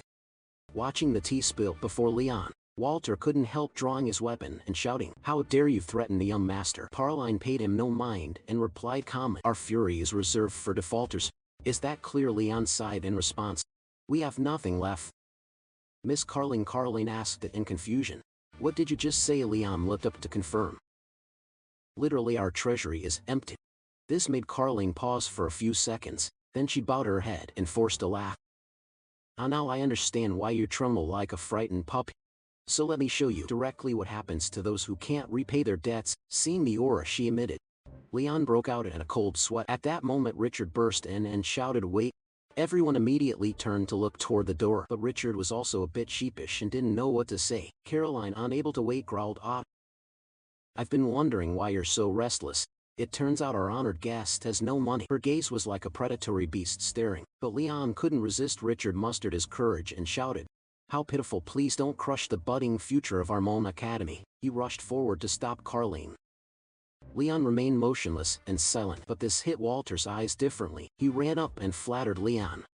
As predicted, young Master Leon had planned everything in advance. Leon didn't understand a thing. Ermita Academy, aha. Caroline continued to look at Leon with a hostile glare. Rachel smiled and intercepted her. Caroline sighed and withdrew her killing intent. Leon sat there brooding in silence. After a while, he finally ordered those nearby first. Everyone please step back a bit. We need to clarify a few things. They outside land then spoke. If your Ermita Academy officially accepts me, you will pay 10 of my debt to Caroline. That is your proposal. Correct? Rachel smiled in confirmation. Yes, the recent battle for territory against the Sylvester family. It was clear you used necromancy in that fight. Leon denied and asked back, why do you think that? Rachel explained. Because it was a battle you would have surely lost without that magic. Caroline thought the same, which is why she came to find you. Isn't that right? Caroline smiled and replied, that's mages for you, always cunning, huh? It's no secret I also suspected. The head of the Marba house had regained his former strength and came here for that reason. Leon asked irritably, thinking she might try to reclaim the debt. Caroline replied fiercely, to be honest, I won't deny I considered, but I know that debt can't be paid off immediately. I only want to set it aside for the time being. Marba, overhearing, guessed at once that the debt must be piled up like a mountain. Hearing the two of them, Leon understood their intentions. Sir Richard wants to recruit me. Lady Caroline wants to settle the debt, but I still don't understand why she's so certain. The power to control the undead may not have returned. I could just ask others for help or hire mercenaries. Caroline interjected, but of course those options cost a fortune, don't they? Rachel laughed at that. Haha, I've never believed war can be won by money alone. That's why I suspected from the start. The unique power of the Marps line, the ability to summon the undead, as awakened once more. Caroline had it. If that ability even reached a fraction of Lord Welland's level, befriending the continent's unparalleled genius wouldn't be a bad outcome. But Leon still cut to the chase. Even so, debts must be repaid, right? Caroline interrupted, lowered her eyes displeased. She took something from her clothes and said slowly, of course, did you think I do lending for fun? She cocked around into her small pistol, aimed it straight at Leon and said, I can tell you why. Richard, seeing this, hurriedly intervened. Miss, could you let me and him speak privately? Caroline lowered the gun and agreed. If he truly is the talent Aremana Academy insists on recruiting, I won't object after all. Debt recovery remains my top priority. With that, she tucked the gun into her clothes and walked straight out. Rachel sighed in relief at that. She was something else merely ruined us. But Leon remained wary and said to me, "You are not trustworthy either. You're not human, are you?" At that, Richard smirked, pointing ahead and saying, "Nor are you standing next to one of the 72 demon gods, aren't you?" Marba pointed at. Growled in displeasure, "A mage sees me without permission. Your body is slowly returning to your demon god form. Or what the hell are you?" Richard's body transformed, revealing his true form in front of Leon. Alongside Marba, Marba exclaimed in surprise, "A dragon! I thought you were all extinct after the war against magic." Leon was startled to hear that. "A dragon?" Marba confirmed, "Yes. You can tell from the pair of horns and that characteristic tail." Rachel also asked with interest, "Even I'm curious, why would one of the 72 demon gods accompany a human?" "I don't know the reason, but it must be related to the first head of the house." Leon hurriedly clarified his stance. "Don't worry, Lord Marba stands with humanity. He isn't like the other evil demons." Marba confirmed that was true. "Though a demon, I do not share their goals." Richard understood and interjected with a knowing smile. "Otherwise, you would have no reason to involve yourself in human affairs." Seeing both sides honest enough, Leon moved to the main issue. "So let me ask, what do I need to do to join Aremana Academy?" Rachel explained, "Our school is a secretive academy. You will take part in joint missions and continuously elevate your status within the mage community." Leon didn't believe it. "That's it?" Marba barked. "Tell us the real reason." Rachel had to confess. "Aha, you are perceptive. Actually, even if I didn't say it, I would add this. You may not join any other academy nor accept missions from them. Those are our conditions." Marba pressed to the point and asked, "To prevent other schools from developing?" Rachel calmly admitted it. "Of course. That's one reason, but the main reason lies elsewhere." He placed a demonic insignia on the table and said coldly, "Among the 2 other renowned magic academies outside Ironman, at least one is breathing demon influence." Evil Marba sighed at that. "They have finally begun to act. Damn, I wish I had awakened earlier." He then asked what their goal was. But Rachel fell silent and thought, and after a moment replied, "The Demon King. They want to revive Baal from the Demon War, the first great war between humans and demons, that tragic event where King Solomon found eternal rest before he fell. He poured all his power into countless chains to bind the surviving demons, through the dark mana from the death book of the Marba house, sealed by the Marba ancestor who first restrained the storm. The war finally reached its end in the demon-slaying war. King Solomon cast his sealing spell, but over time that power gradually weakened, to the point where a demon awakening at any moment is not surprising." Leon interjected to ask, "I've heard His Majesty, the Emperor, has lost his wits. He used to be wise, but is now called the Foolish Emperor. Is that related?" Richard admitted it. "Yes. Demons always exploit the smallest gaps, and you already have a demon at your side, so you understand better than anyone." Marba named was displeased and added some information he had. "I also heard many dragons and other races fell in that war." This explanation sounds plausible, not like a lie, but Leon paid no mind and asked, "The reason you won't let me join another academy is because you found a demon's mark at one of them, right?" Richard confirmed, "Exactly. Please join our Hero Academy. We believe we can reveal many truths to you." Marba jumped into bargain. "For a fee, though, it will require a sizable sum." Rachel could only smile wryly. "Haha, on that we are powerless." Leon calmly asked, "Is there a way to earn steady gold?" "Owing 5 billion is a bit beyond me." Rachel pondered thoughtfully. After a moment he smiled and said, "I've thought of a good idea. The Adventurers Guild, the person closest to the guildmaster is Carlin.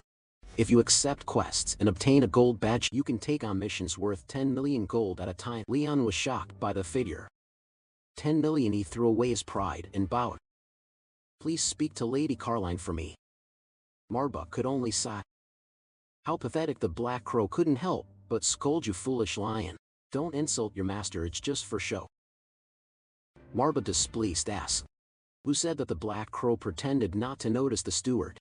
Marba was at his wit's end with him and helplessly slapped his forehead. Suddenly Rachel shouted toward the door, "Carline, I know you're eavesdropping. Give me a hand." Carline had no choice but to push the door open. "Damn, Richard knows me too well."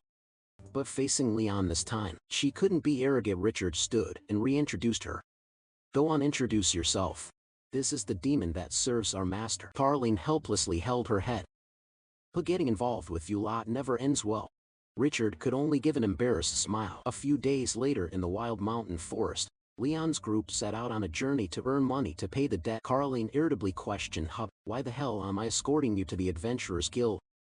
Richard, as usual, replied with a smile. "You owe 4 billion. Consider this me paying part of that debt."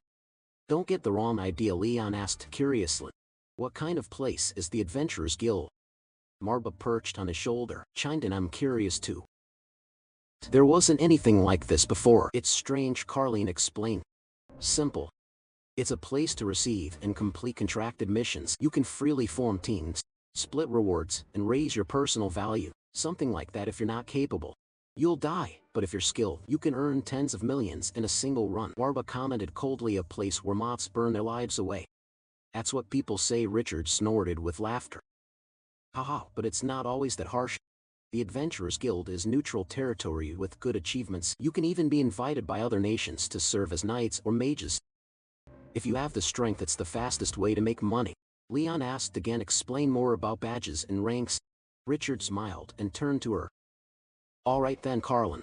You're showing your annoyance, planning to boss me around now, are you?" But he still explained it to Leon. "The Adventurers Guild divides adventurers into 5 ranks: bronze, silver, gold, platinum, and black. The higher the rank, the stronger the adventurer, and they receive higher tier missions." Leon got straight to the point and asked, "So becoming a black rank adventurer is the fastest way to make money, right?" Richard smiled and confirmed, "That's right, but it's nearly impossible, so I won't bring it up. There are fewer than 10 black rank adventurers across the whole continent, and missions at that level demand rewards of at least several hundred million gold. Very few people in the world are that rich." Leon then understood. The group quickly made their way to the city gates. Carlin stopped in front of the 2 gate guards. She handed them a slip of paper and told Leon, "First you must be tested to see if you're capable of earning the bronze badge.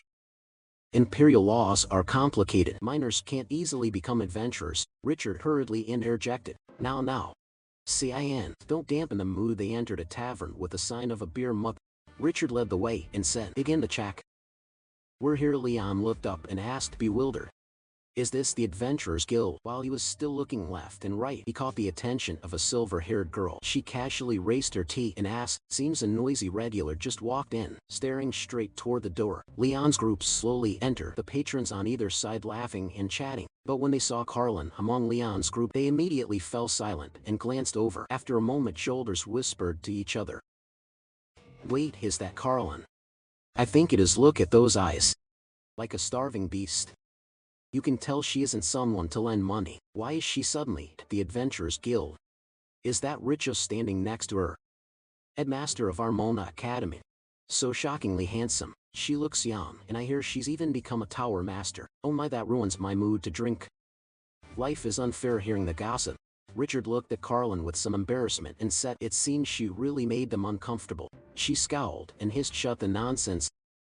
Move quickly, we don't have time to care about people like that." Leon poked his head up and asked, "Where's the person we need to find? I don't see anyone with a commanding presence around here." Marba heard the denial.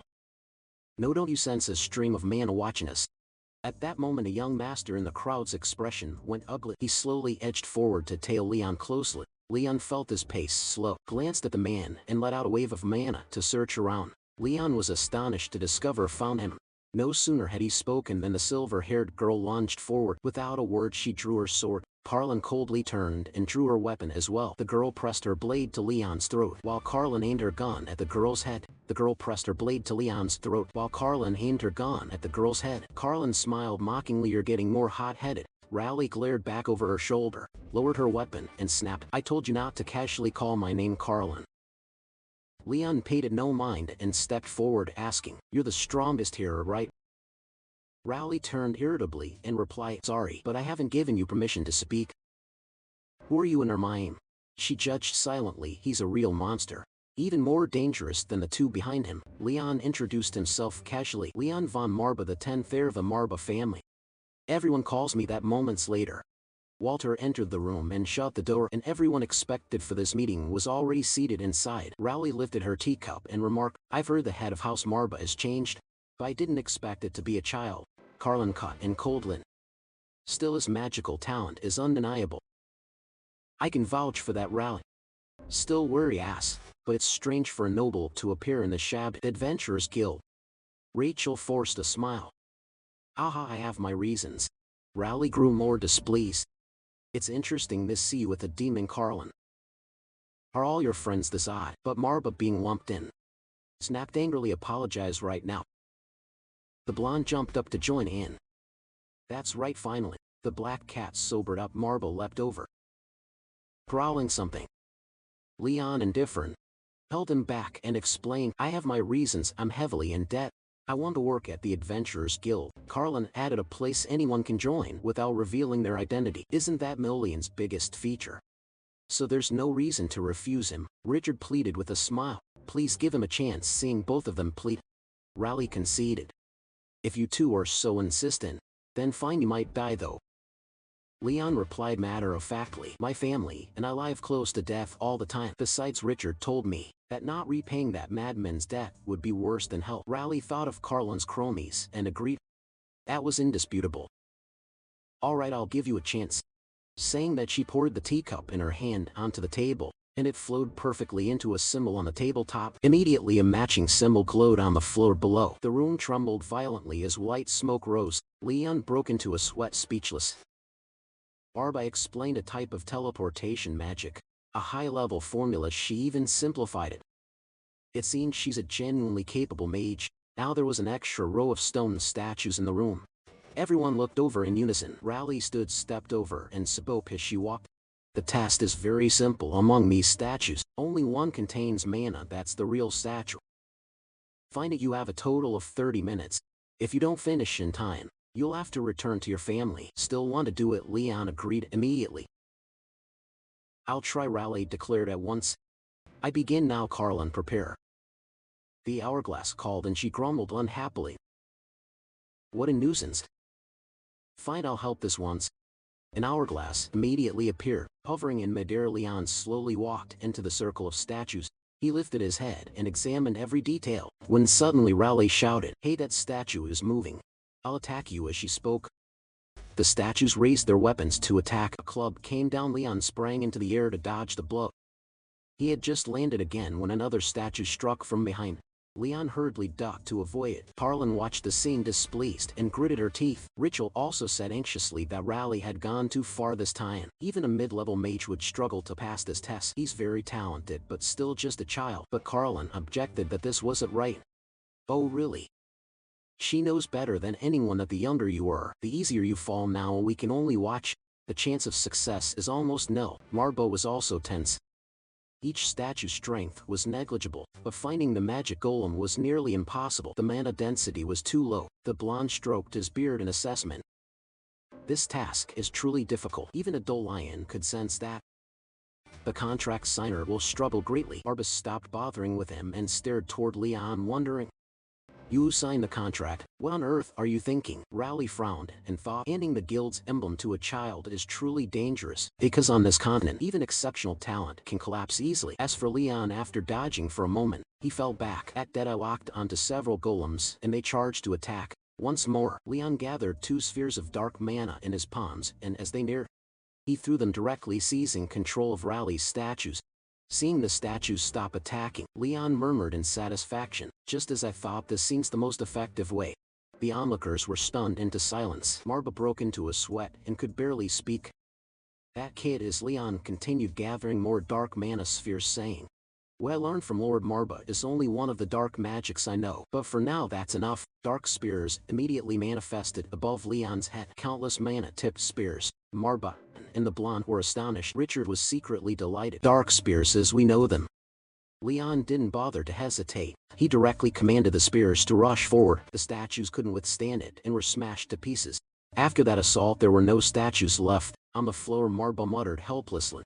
You're insane. Carlin stepped forward, picked up a shard, and said, his mana amount and control are indeed excellent, but the purpose of this test is to find the statue that contains mana. It seems he failed, but Richard showed no worry and turned away, saying there's only one remaining way to pass the test. If he plans to use that method, then we must recruit him into a Remita Academy. That statement left Carlin silent on the spot. On the other side, Leon closed his eyes and chanted, I call the wandering spirit of the celestial realm a direct descendant of Marba. Summon you open your eyes immediately. The piles of broken stone on the floor moved and they slowly drew together. The sight astonished Raleigh. This is Rachel couldn't contain her joy. Leon von Marba had planned for this from the start. Mana is life force, so anything with mana is a living being. Once killed it can respond to necromantic summoning, but how many people can truly do this? Perhaps we've just met someone beyond imagination. Carlin also wiped sweat in agreement. I don't want to admit it, but he's really impressive. I thought his mana alone was admirable, yet he came up with that method in such a short time. Raleigh bowed her head and said nothing, then seeing Leon return asked, "How did you do that?" Leon answered casually, "I killed it and then revived it, as you can see." Raleigh anxiously looked up and asked, "Why did you think of that?" Leon replied hoarsely, "Because a golem isn't a construct, it's a real creature. This golem is the one that contains mana." At that Leon turned to look at the hourglass, saw the sand was still flowing and asked, "Have I passed the test?" Raleigh smiled in acknowledgement. "You're extraordinary," but Leon didn't care and said, "If that's a quality a family head needs, then I'll have it, knowing you can't argue with this rock." She turned away and proposed, "All right, you've passed. I'll award you the silver badge." "A bronze badge isn't fitting for a mage with that mana. Does everyone agree?" Carlin, incredulous, asked. "Given the silver badge from the start." Rachel laughed and exclaimed, "How full of surprises this journey has been. Lord Marba, you truly are an extraordinary contract signer, aren't you?" Marba nodded in enjoyment. "Indeed, he is my contract bearer." Of course, still unsatisfied, the blonde interrupted, "A lion doesn't even know how to accept praise. And now there are more things I can't do. I'm useless." Leon paid them no mind, standing like a log and watching them. Just then Walter entered this illusory space and was surprised at the scene before him. Golems, they are usually considered products of magical engineering, but some core-bearing creatures can also appear naturally. From the characteristics of the green golem compared to artificially created ones, he could distinguish the difference between them. Indeed, young Master Raleigh explained softly, "This case is quite special. I admit it, you're truly strong." Leon remained as cold as a stone and replied, "Thanks. How much could I earn from a quest with a silver badge?"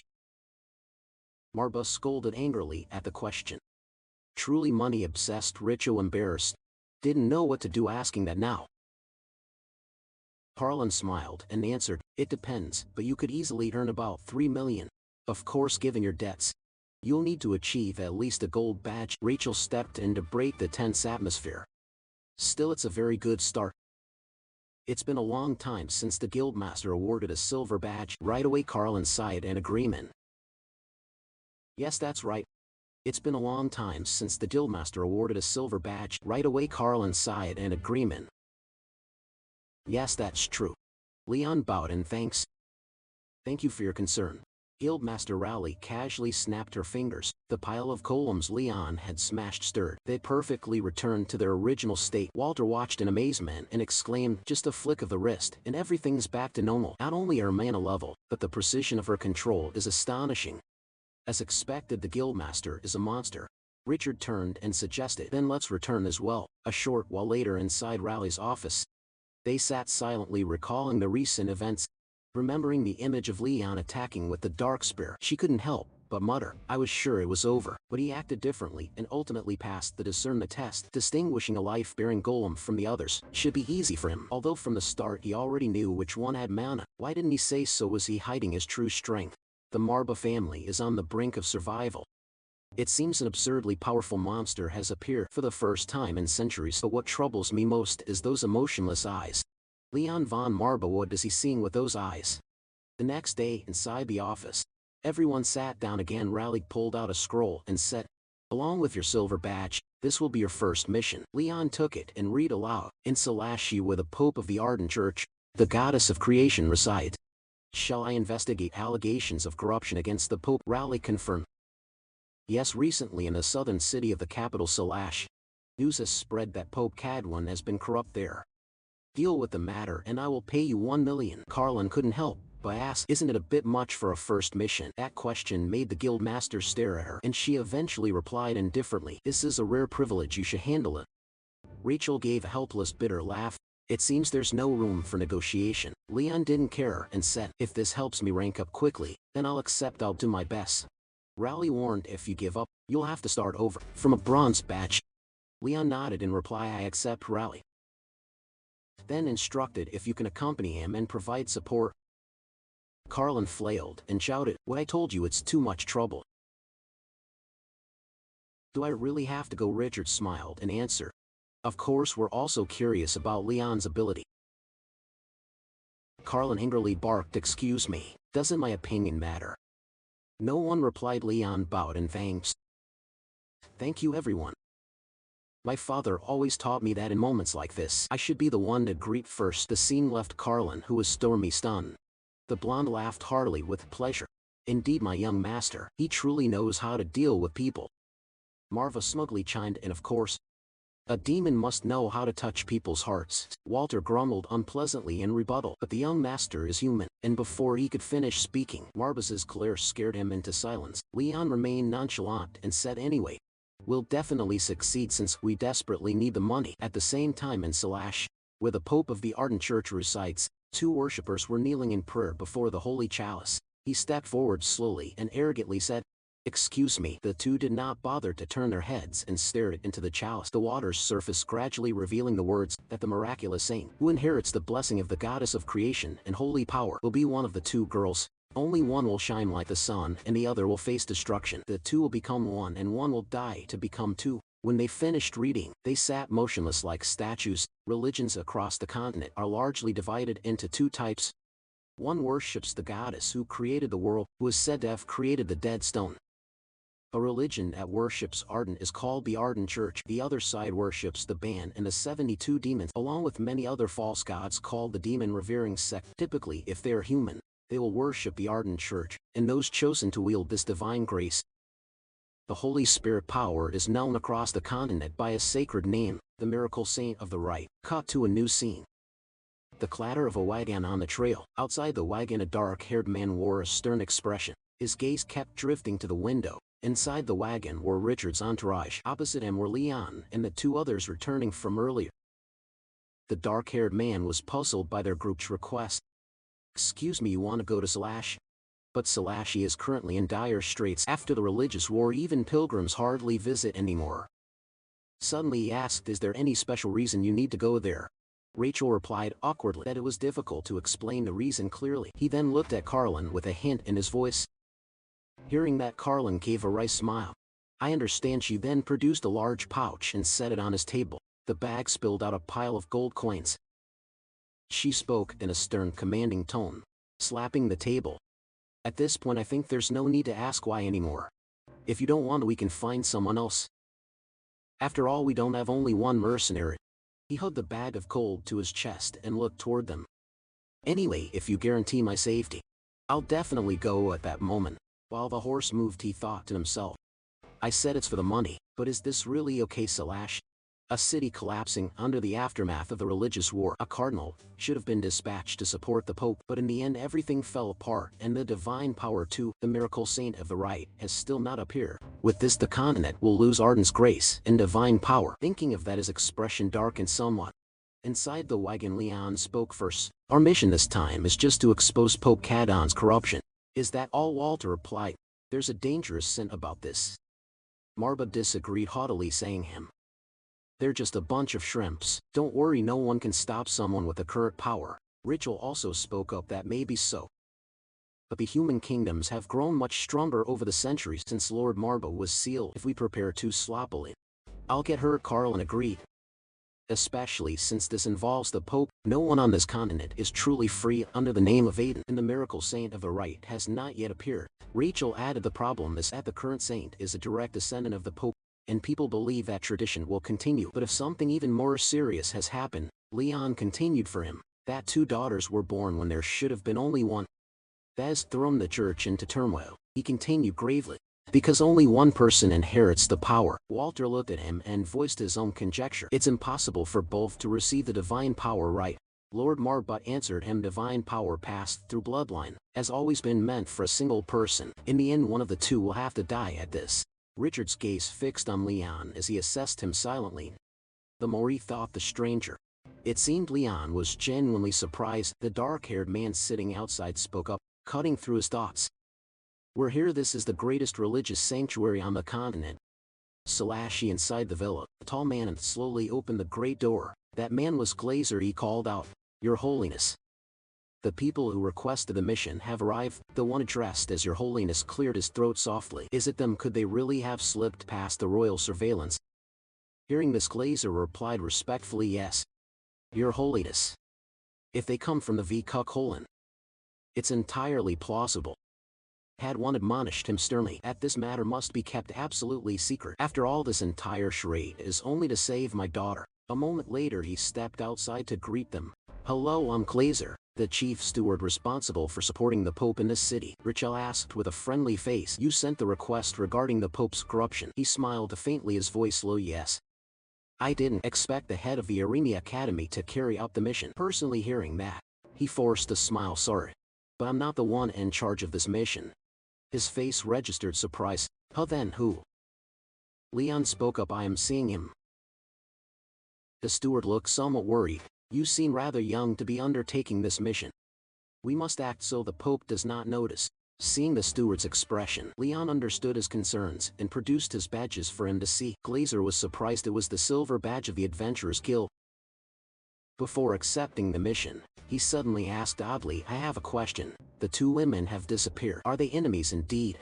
There were two shadowy figures behind him. When the two shadows realized they had been noticed, they revealed their true forms. At that moment he looked at him with different eyes, his tone serious. "We should move to another place.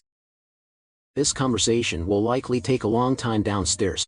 They were sitting properly around the table in the middle of the room. Downstairs, they sat properly around the table in the middle of the room. Glazer looked at Leon with a pensive gaze. It had come to this at last. Slashy's power has waned, but how could a young mage like him possibly help us? He suddenly spoke. "I'm not sure, but it's best not to reveal any emotions." Then he used thought to speak with him. "You said your name is Glazer." Hearing what you conveyed, he couldn't believe it. He added, "I'm not sure this will help much." But he quietly wondered. Telepathy. That's the kind of magic that at least mid to high level mages can use, right? Better not hide anything. "I know this mission was entrusted directly by the Holy Pope, so can you tell me what the real mission is?" Upon receiving this, a subtle smile spread across his face. This made him trust him more. He resolved that he could not be deceived. Immediately after he began speaking, "I understand very well. Let me explain the mission. The Miracle Maiden, the one who will receive the blessing and power of the Creator, will be one of the two daughters. Only one will be chosen as the son, while the other will face destruction. The two will become one to separate into two. One person is compelled to die." According to him, His Holiness was deeply worried. "If the prophecy is true, what will happen to our daughter?" The woman beside him said respectfully, "Forgive me, but it seems the power has been split between the two and is still incomplete in the end. To perfect that power, one side must..." Upon hearing this, he snarled angrily, "One person must die for the power to be whole. Is that the idea?" Feeling his rage, she grew fearful and said, "I'm sorry." That day, a knight came to him by order. "I am Caliban, commander of the Royal Knights. By order of His Majesty the Emperor, I have come to deliver the imperial decree to the Pope. In the name of Esteban, the son of the Empire, I command that under the sky there cannot be two sons. Sir, and I believe you understand that." He said that when the two daughters reach maturity, one will live to become the Miracle Maiden and the other, to perfect that power, will be burned alive in the name of the fallen saint. Because of that, His Holiness could not believe such cruelty and cried out at him, "What are you saying? You tell me to burn my own daughter?" He paid no heed and merely laughed. "This is the Emperor's order. Sir, consider it a small sacrifice." Then he turned and left. "Let us go." He did not believe his truth. He fell to his knees in utter despair. Why would you inflict such misfortune upon my child? Oh, Arden, you took my brother and now you take my daughter. Why must I bear these trials?" At the end of the tale, the two sisters could not hold back their tears. Rachel spoke up in short. "The Miracle Maiden who bears divine power hasn't appeared for decades, and this time the maiden born into the legitimate line came as twins. So the power is split, is that what you mean?" He replied, "Yes. I came here to save both of the people beside me. That's why I'm here. I know I'm acting against the will of the Empire." But Leon interrupted him. "May I ask someone else this time instead of you?" Glazer. Hearing his request, did he look puzzled? He politely asked for permission to step back a moment, then knelt on one knee to show his respect. He asked, "May I ask which of you two would be able to accept death?" Startled by his sudden question, Marba was taken aback. "A contract bearer. What are you talking about?" He answered calmly, "Because it was the most effective approach. I'll do my best, but it's hard to deceive the Emperor. So in the worst case scenario, one person will be forced to die." He kept a serious tone. I asked the question again. "Is any of you willing to accept death?" Their eyes were full of worry and shock. The two sisters, Heaven and Heaven, hesitated. "We people call us that. But the two of us never thought we were blessed. We are. The unchosen demons rampage madly, destroying and killing the people. His Holiness is in despair. Damn it, and at a time like this, the miracle maiden lacks the power of light. What can we do now?" A knight urged anxiously. "Sir, it's dangerous. Please step back," he shouted angrily. "A demon, I will absolutely not forgive this. You who have betrayed his will." Cut to the scene of the sister's mother, Mrs. Rhea, who spoke in a gentle and soft voice. "What a relief that our child may become the new miracle maiden." His Holiness was pleased, but burdened with sorrow. Of course he was glad, but Rhea. Every role carries its own burden. "That is what makes me fear that the girl will be idolized and exploited by people as a saint." As he spoke, he clutched the hem of his robe. Sensing his worry, Mrs. Rhea gently took his hand. "Don't worry, Cat. This child will be strong, and I will teach her to live that way." Then she continued, "Name her Heaven, okay? It means she will bring a heaven-like life to people." "What do you think, dear? I've never heard my mother speak like that. She poured all her strength into giving birth to us, and in the end she passed away forever. I'll say it again, our beginning was tragic, and the end will be tragic too. No one can change that. That is the fate of the two of us, yes. It's simply like that at that." The older sister spoke firmly. "Have I decided already?" She was cut off by her younger sister before finishing. "No, the one who should die is me. The sister was born first. Only the elder can carry on our mother's will. She's better than me in every way. How could a defective person like me compare to her?" Please, hearing her sister speak, she couldn't hold back her tears. "Don't say that anymore," she turned to him and said. "I've never been taught what to do in a situation like this." He thought for a moment and asked, "Are you saying that if both of you die, it's fine? That would make things simpler." Marbe sworn, "Hey, contract bearer, your mission is to save both of them. If one dies, you won't receive the reward." Hearing that, he slapped his hand once. "Indeed, Lord Marbase, you mentioned something I hadn't considered, so let's start finding a way to save both of them." Hearing this, the elder felt less anxious. "It will be difficult, but please try. But please don't put our father in danger. He's innocent." The younger agreed with her sister. "That's right, father was only fulfilling his duty as Pope." Leon stood up. "I understand." He asked aloud, "So tell me the details. When will one of them be burned?" The elder replied, "In 2 days. If by then there's still no solution, I will sacrifice myself." Hearing this, the younger panicked. Sister, he thought to himself, 2 days is really too short. Can it be avoided? He ordered seriously. "Next, check if there's any definitive solution. Lord Richel, first, inspect the mark given to the miracle maiden." He carefully asked the two of them, "Can you show me that mark?" The elder hesitated. "Its location is a bit." The younger interrupted everyone except Leon and the lady. "Could you step outside for a moment?" Carlin spoke up. "Wherever it is, we should ask that fellow to leave." As she said this, she pushed him out. Her action puzzled him. "Why are you doing this?" "I'm the Archmage, I can inspect." She shoved everyone out while arguing with Richard. "I can do that too."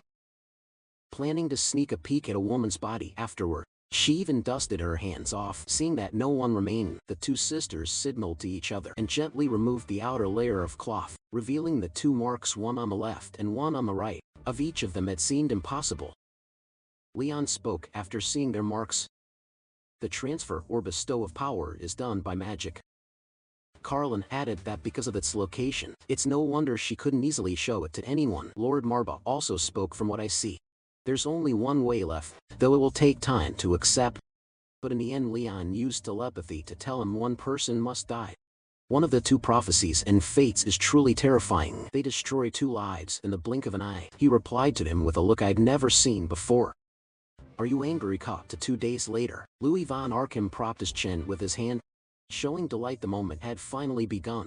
The miracle maiden is about to be born. After more than a decade of waiting, people will surely rejoice. Kaladin added that another woman, under the guise of a witch, would be burned alive on the pyre. He added they shouldn't have been born as twins.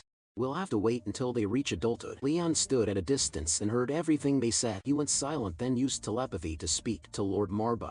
Should we really save those who want to live and kill those who want to die? You're perplexing. What are you saying? He continued. One of the sisters is lying, perhaps only to me, only someone near death, and truly feel how much a person truly wants to live.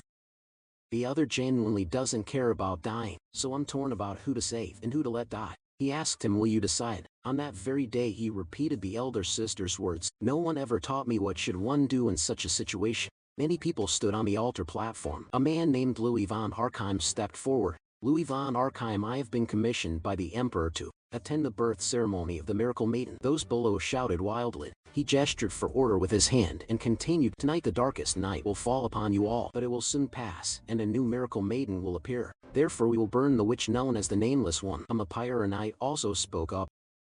Just as the sky cannot have two suns, this world can only have one miracle maiden. The birth of two children that disrupts the continent's order must be the work of demons. With proper ceremony, the emperor will act in the name of the crown before everyone's eyes. Then he narrowed his eyes and asked, does anyone object? No one dared speak against it, despite how cruel it was. Then the two of them approached His Holiness and the sisters. He looked at the two and said mockingly, what a waste of such beauty. If she weren't a witch, she might even be kept as a concubine. Hearing him speak of his daughter that way, His Holiness ground his teeth in fury, but could not act against the man. He clenched his hand as the crown prince's hand rested on his shoulder. Then the prince walked away. The two men's expressions seemed to relish it. He quietly asked Leon, is there no other way to save both? Leon pulled his hood down and replied, the chances are very low. That is why I have something to ask. I have a question for your Holiness. He turned around, do you have something to say? Leon stammered. Then the scene shifts to inside the church. Heaven whispered comforting words. It's okay, don't cry anymore. If someone must be sacrificed, she always thought it should be her. Heaven's tears fell endlessly. What did we ever do wrong? Is being born a sin? The elder gently accepted that truth. Perhaps that's how it is in any case. In the end we must accept it, for prophecies are never wrong and must always be fulfilled. This time it's actually a bit better, right? At least I can choose who will die. Outside, Kaladin shouted orders to bind the witch tightly and bring her to the pyre. She felt some reluctance, but knowing the time had come, she pushed the door open, a resigned smile touching her lips. I'll go, the younger sister fretted, then knelt low on the ground in apparent contrition. I'm sorry, I lied. Thank you for taking my place. Unexpectedly, Leon was standing behind her. He cast a spell that shot straight toward her. She screamed once and then fainted. He looked coldly on her. Are you sure this is the best choice you can make? Lord Marba asked. Hearing that, his face darkened slightly. Yes. Though best hardly seems fitting for this situation. At least for me on the pyre. The girl labeled a witch was bound to the stake, awaiting a painful death on command. The man with the torch began to set the fire, the crown prince showing obvious satisfaction. Finally, the moment of the miracle maiden's birth. Now all who doubted my power will be silenced. Kaladin joined in. Who would dare doubt the crown prince? Those who don't follow the trend face only death ahead. Soon they'll understand. The girl screamed in agony amid the flames. On the other side, Leon's party watched the brutal scene, all stunned. Carlin spoke first. Even so, are you certain about this decision to go this far? The young master forced a smile. Doing this means the mission neither fully fails nor fully succeeds. At least it's not entirely a failure. Leon also spoke. After all, I only want both of them to survive. What kind of feelings must one have to become a father? To be honest, I don't fully understand His Holiness. But even so, he still wishes his daughter to live. Even if he must die himself, just to see the girl alive before his eyes is enough. Then he thought to himself that he did not yet understand that, but perhaps one day he would grasp that indescribable feeling. The heavy weight in his chest was deeply uncomfortable. They must have noticed already. That person will be fine too. Somehow I feel relieved, as if I'm simply being punished. Unlike her, I was never a good person and I fear death. So I clung to the gentle words of that kind sister. Watching the girl within the flickering flames, Louis von Arkheim snapped an order. Pour more oil on it. The servant immediately carried a barrel of oil over and dumped it on the fire. The flames caught the oil and flared up violently. Seeing his sister scream pitifully, The younger sister, racked with guilt, cried. I'm sorry, sister.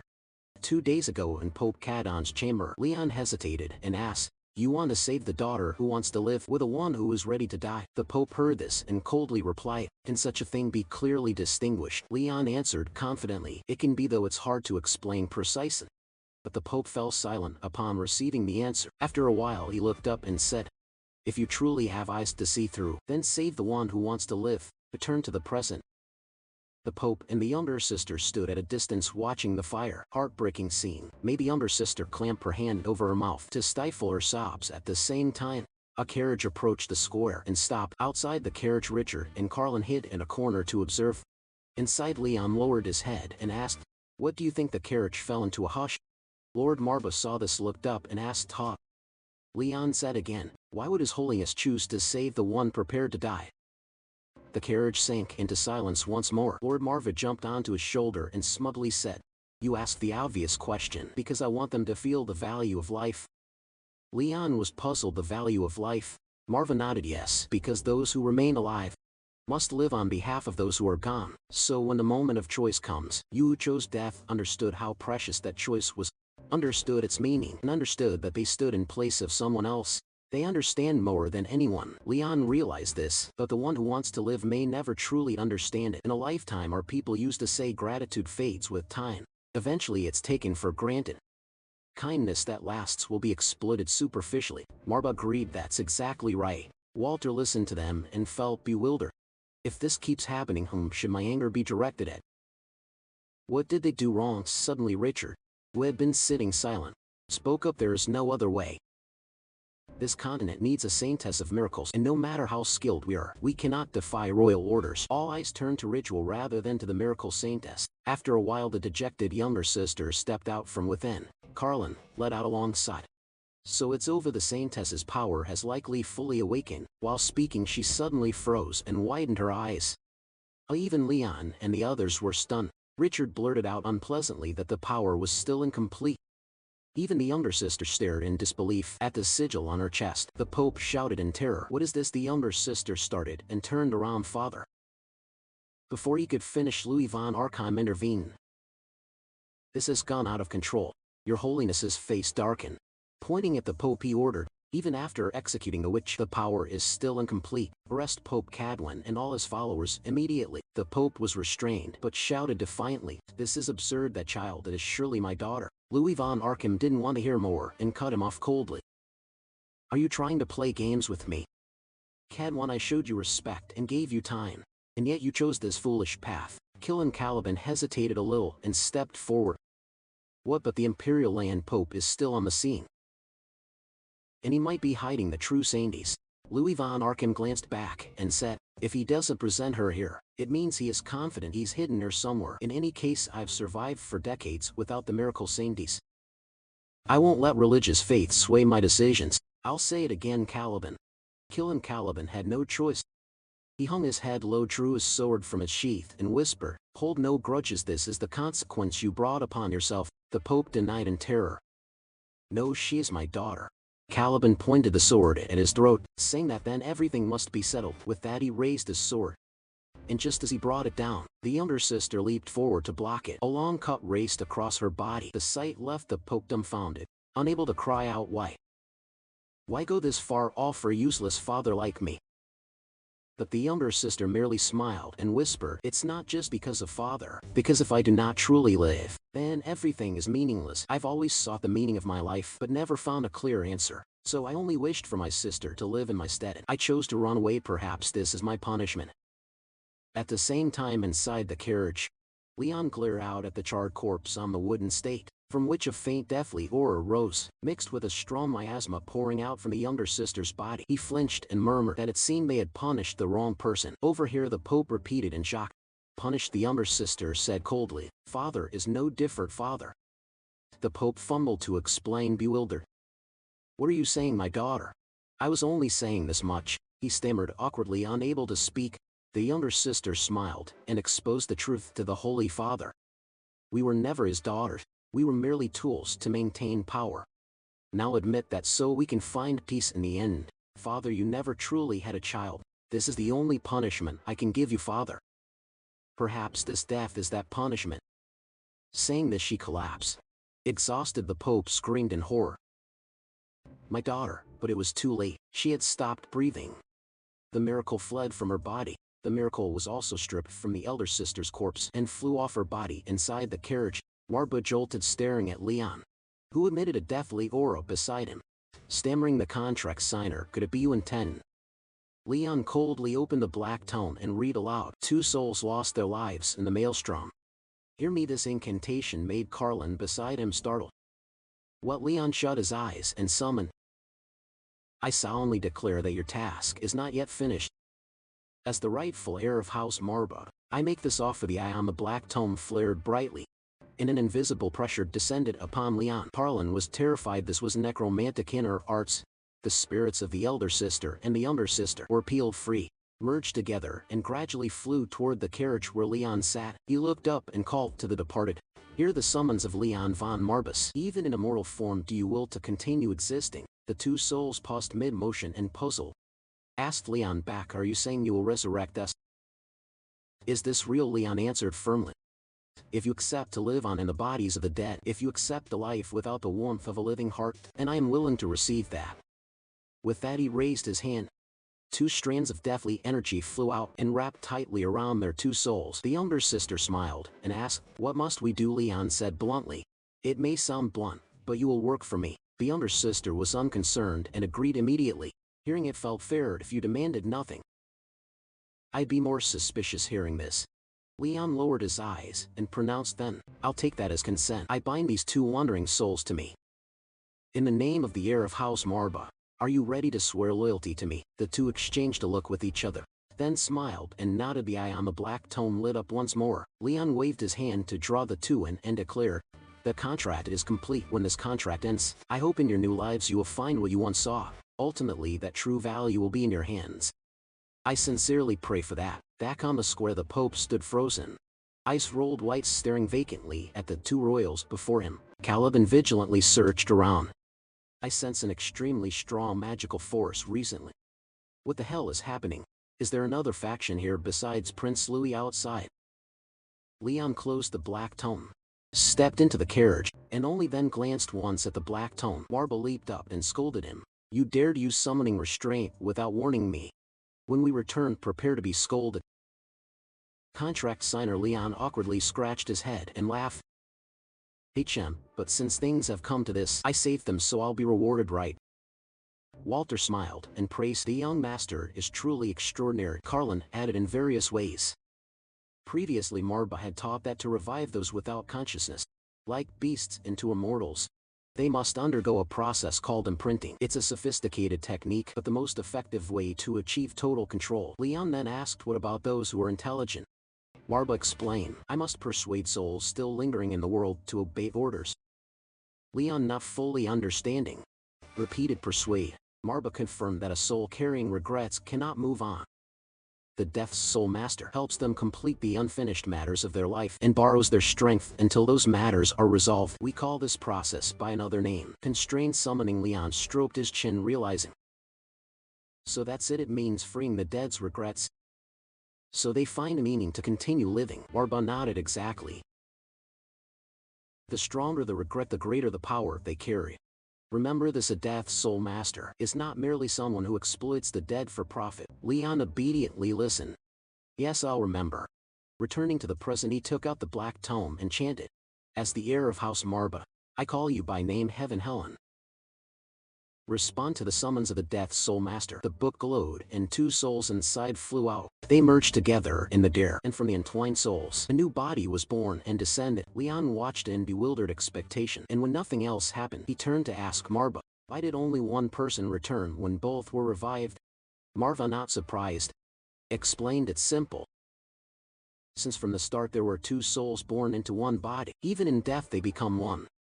Hearing this explanation, the others understood. Makes sense, very interesting indeed, but Walter looked puzzled at the girl who had appeared. The atmosphere felt different. Strange somehow. Leon also demanded coldly, Heaven. Helen, who is here now? The girl heard this and smiled. It's Heaven now. Leon asked again. Can it be changed?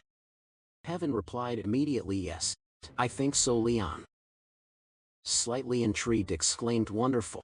Suddenly Heaven hesitated and averted her face. Although there's one issue. Leon is curious what issue. Heaven said no more. Her whole body exuded a deathly aura. Heaven's eyes changed. Helen took over the taller body. Will we have to serve such a strict master? Not easy. Richard broke into a sweat watching this. Personality changed already. Perhaps Helen's hidden ego has just awakened. Before they could speak she cut in. Hey you milk-faced brat. Shut up, we're talking to the master here. Can't you see? Leon hesitantly inquired. So what are the twins good at? I summoned you to become immortals. If you're useless I'll send you straight back to death. The number of immortals I can register is limited. Hearing him, Helen nervously whispered. You talk about scary things so calmly, but fine, we'll do whatever it takes to satisfy our master. For example, she silently grabbed Leon's collar, bringing her face close to his, but faced with the beauty before him, Leon's gaze remained as cold as ever. Helen whispered in his ear, like this master. The next day in the Adventurers Guild hall rally. Asked in surprise, is it done? I didn't expect things to be resolved like this. Parlin stepped forward to explain. After all, the Pope has agreed. Now it's just waiting for payment. Raleigh massaged his temple. Relieved of boredom, Richard awkwardly said. He is extraordinary in many ways, but turning his daughter into an undead before her father and being snapped at by Helen for merely glancing. Look where you're staring. No matter what, I belong to Leon. Richard, at a loss for words, stepped forward to put some distance between them. Marba also grumbled irritably. I saved you from death, and this is your attitude. Leon paid little mind and said, I'm fine, I'm more used to this state now. Walter forced a smile. Well, I don't know much, but isn't the fact I'm still alive a good thing?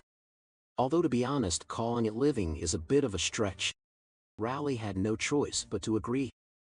All right, I acknowledge it. I officially recognize you as the bearer of the silver badge. The reward will be sent to your manor. Leon asked again, this isn't over. Is it? Raleigh looked up and replied, if there's new work I'll contact you. Carlin also assured, don't worry. On as tight-lipped as I appear, the lord of our house said, as long as you keep paying on time. Richard couldn't help but stick out his tongue. Tess, sweet for no reason. Before he finished, Carlin smiled and leveled his gun at his head, silencing him. Marba suggested, let's move on. Evan and Helen, right? We need to test their strength. Carlin beamed and asked while helping her, can't we do a little more? Raleigh understood and set the teacup he was holding down on the table. All right. Meanwhile, at the Imperial Palace, Caliban returned to report, Pope Cat 1 has stopped eating and is currently delirious. The shock of losing both daughters at once seems unbearable, but Louis von Archheim scoffed. Isn't having more children the solution? Truly a bunch of weaklings, so ashamed. They don't even dare face the Emperor anymore. We've missed the chance to claim the miracle saint. Who knows when the next prophetic word will come? Caliban hurriedly knelt and begged, I have no words of comfort. If you grant me another chance, I will devote myself to the Empire. Louis von Archheim frowned displeased. You better do that. By the way, hasn't anyone tracked down that dark mage who interfered this time? Caliban looked up and admitted, unfortunately not yet. It seems the souls of both saint candidates have vanished. We believe someone intercepted them mid-transit, but as far as I know, no mage can manipulate magic with such precision. Unless he's a beast soul mage. Louis von Archheim repeated suspiciously. A beast soul mage. As for Leon's group, they had entered a desolate wasteland. Raleigh hesitated and asked, so what skill did his undead awaken? Leon snapped his fingers and said, I'll show you directly whether we can summon a suitable opponent. Any common rank will do. I'll test the girl's ability first. Helen responded immediately. A golden light appeared around her. Evan took control of the body, bowed in alarm and apologized. Sorry, master. My sister was rude. Yes, I'm ready. Raleigh immediately waved his hand, and a bunch of golems crawled up from beneath the ground. Richo glanced and recognized it as a forest troll. Right, it is very strong regeneration. With Heaven just recently transformed, Parlin agreed it would be quite difficult, but the Lord has already shown me more than enough over here. Walter cheered with extreme confidence. I trust you, young master. Crow followed suit. Crow has believed in the master from the start. Marba couldn't help but snark. Weren't you complaining earlier about only getting peanut shells to eat? Leon, not fully understanding, asked the troll. Heaven, can you handle it? G replied tensely, of course I can. The golem thundered forward. Leon coldly flipped the black tome to summon. An ancient warhammer appeared in her hand. The lead golem lunged and took a hammer to the cheek, and was immediately thrown aside by heaven. The scene made Marba and the black crow who were fighting pause to assess good. But this one seems dangerous. What do you think, Crow? Will be careful. This immortal woman is truly dangerous.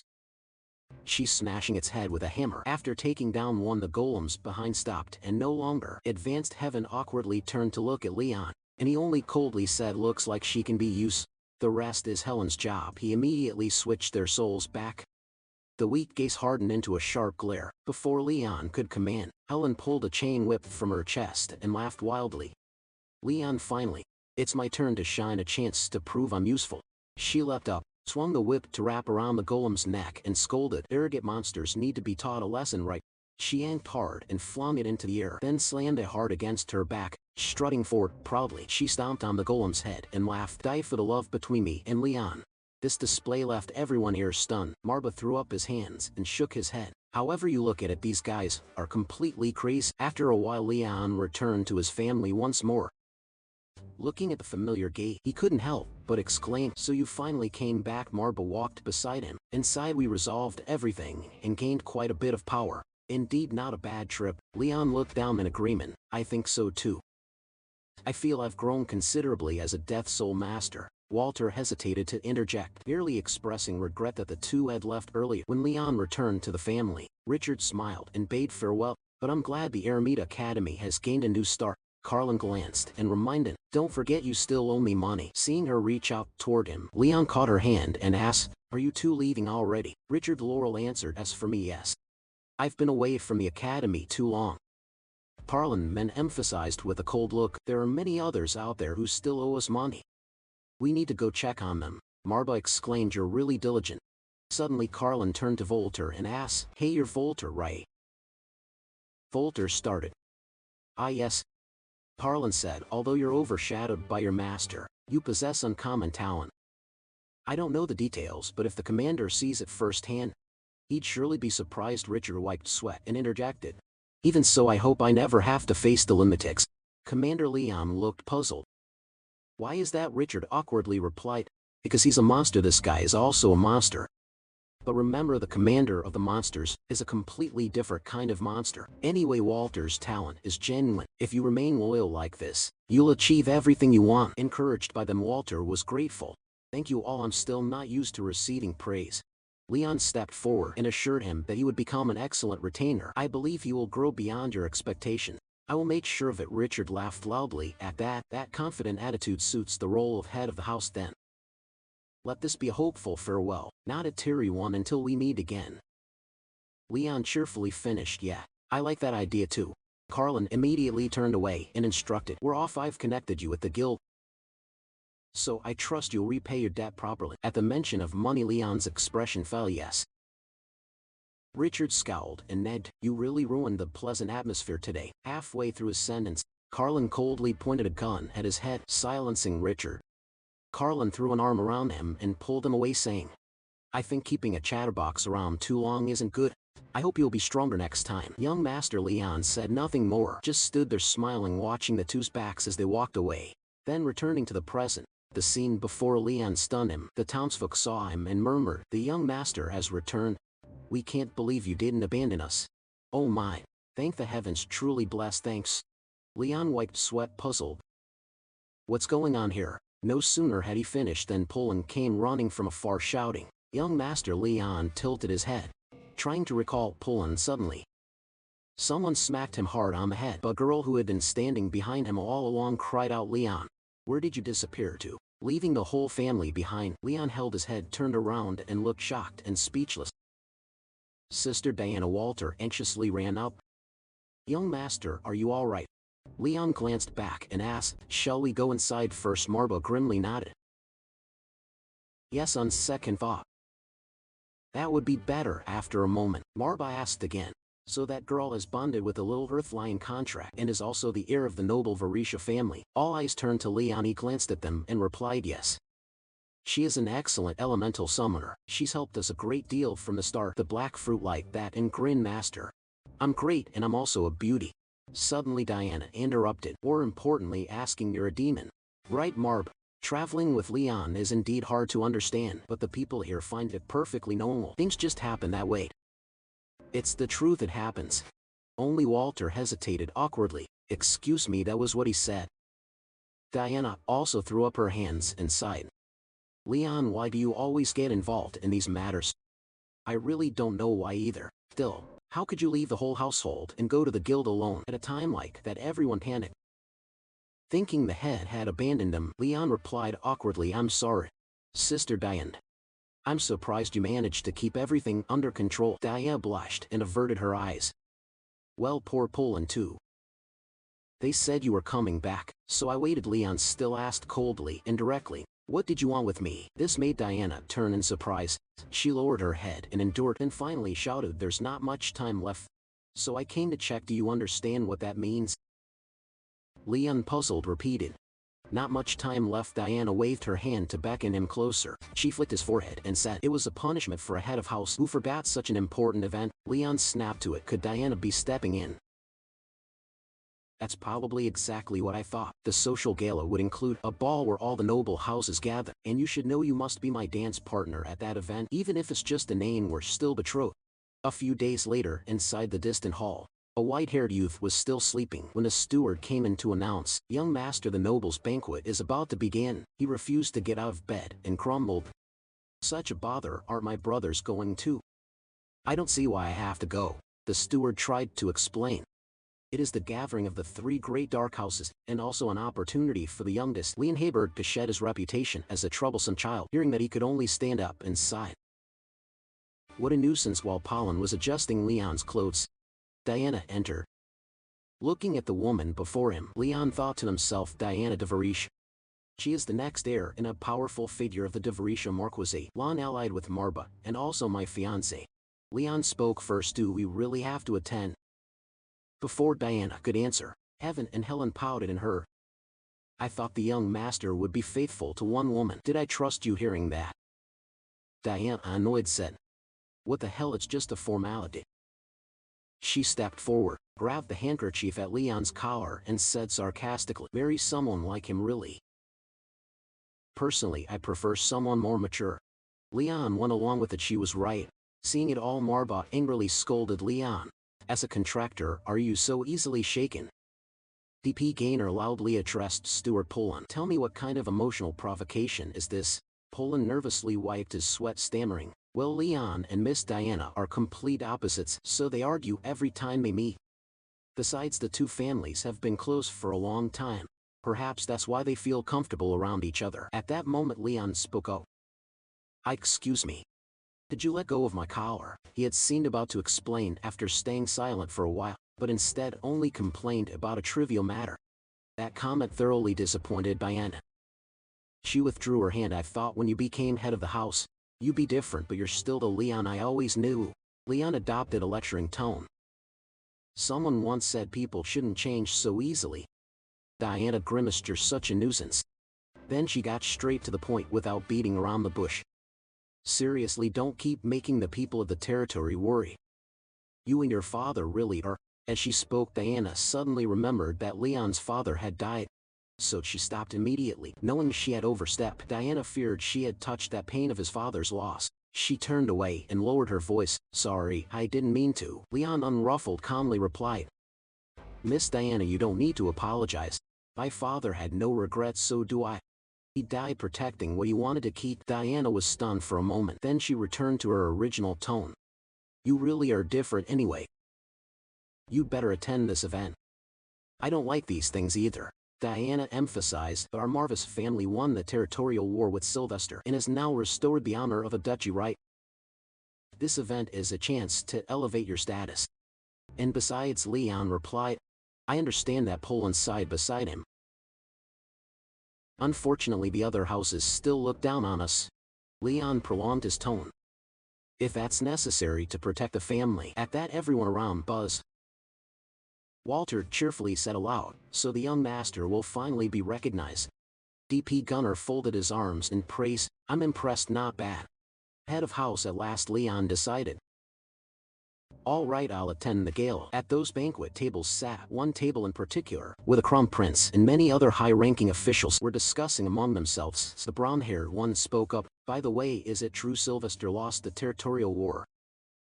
I heard even Count Hallen failed. One of them asked curiously. Who did they clash with? The brown-haired man whispered mysteriously. Can you believe it? They say it was the Marba family. Hearing that, Reve dismissed it at once. Come on, isn't that a duchy in decline?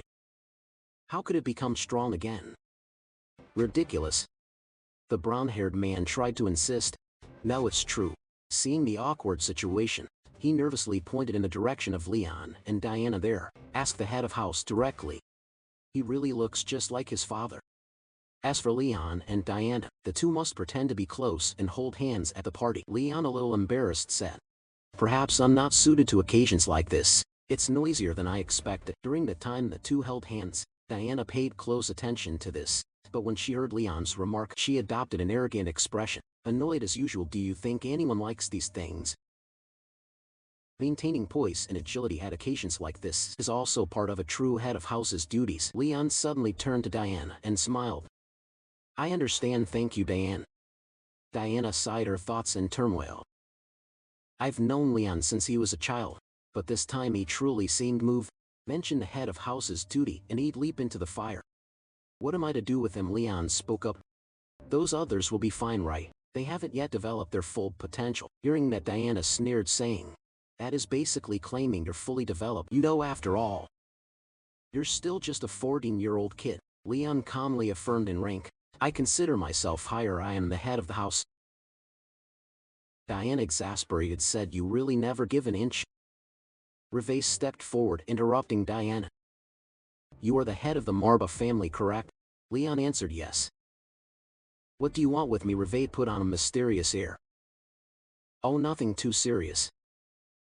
He thought to himself that this one defeated Alan.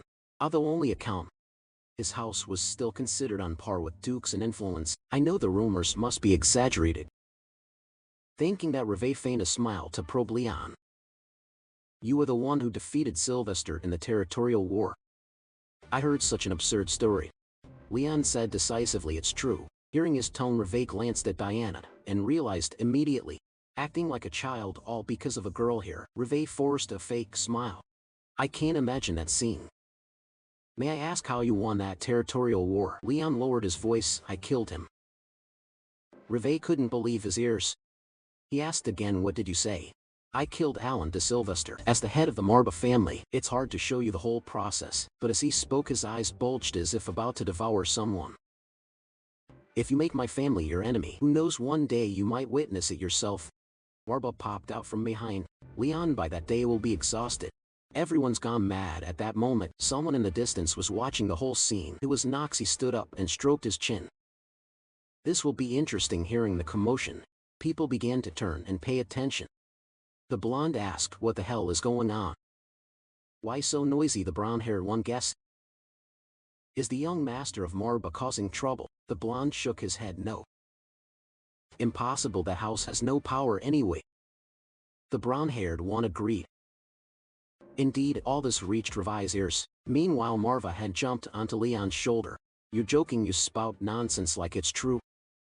But I don't care anyway, Leon hummed. He was about to leave when Revi raised a hand to block him. Chi-Chu, your joke has gone too far. He glared threateningly. If you're insulting the Varela house, be responsible for your words. Leon was no less. Did I say anything wrong? Weren't you the one doubting Marba's victory? Reve growled. But with what you just said, Marba has practically declared war. Suddenly Diana spoke up. Why don't you calm down a bit? She spoke with a mocking tone. Be honest, Reve. Aren't you from a branch of the Varela family? You're not even the heir yet. You dare challenge the successor of a duke? Diana raised an eyebrow slightly. That behavior was plainly rude. Have you prepared yourself to bear the consequences? This meticulous, airtight phrasing left Reve momentarily speechless. He was so angry he didn't know what to say, so he spat out whatever curses he could. Don't think that winning once gives you everything. He edged close to Diana and sneered. Especially at her, the young lady of Varela was no exception. Diana calmly let out a few words. If you are truly fearsome, I wouldn't treat you like this, but right now I see nothing to be afraid of. Hearing that, he grew even more enraged. How dare you suddenly? A strange voice rang out at you. You're doing fine there, Reve. Not yet knowing who it was, hastily shouted, who dares speak to me like that? The moment his eyes fell on the person before him, Reve trembled and became meek. Leon watched with growing suspicion. He had been so arrogant a moment ago. Why had that attitude vanished now? What on earth is going on? The person turned back to Reve and raised a glass of wine. Reve, something. You just spoke up and don't even know who you are addressing at that.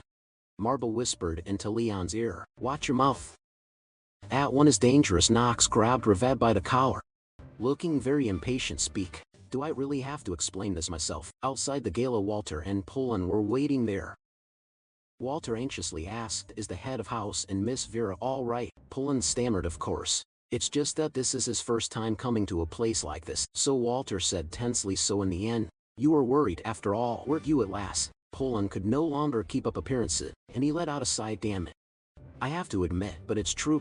You know how reckless our head of house can be. I can't help worrying he'll cause some trouble. Walter reassured him, regardless, he's still the head of Marba. All we can do is trust and wait. Poland smoothed his chest, relieved a little. Fortunately, Miss Diana de Varisha accompanied him this time. After all, he's very headstrong. Walter curiously asked, trying to recall what Miss Vera was like. I heard she's his fiancée, Poland confessed. How should I put it, to be honest? Rather than a fiancé, Walter looked a bit surprised, honestly. Poland continued, she's more like an older sister and is considerably older than him.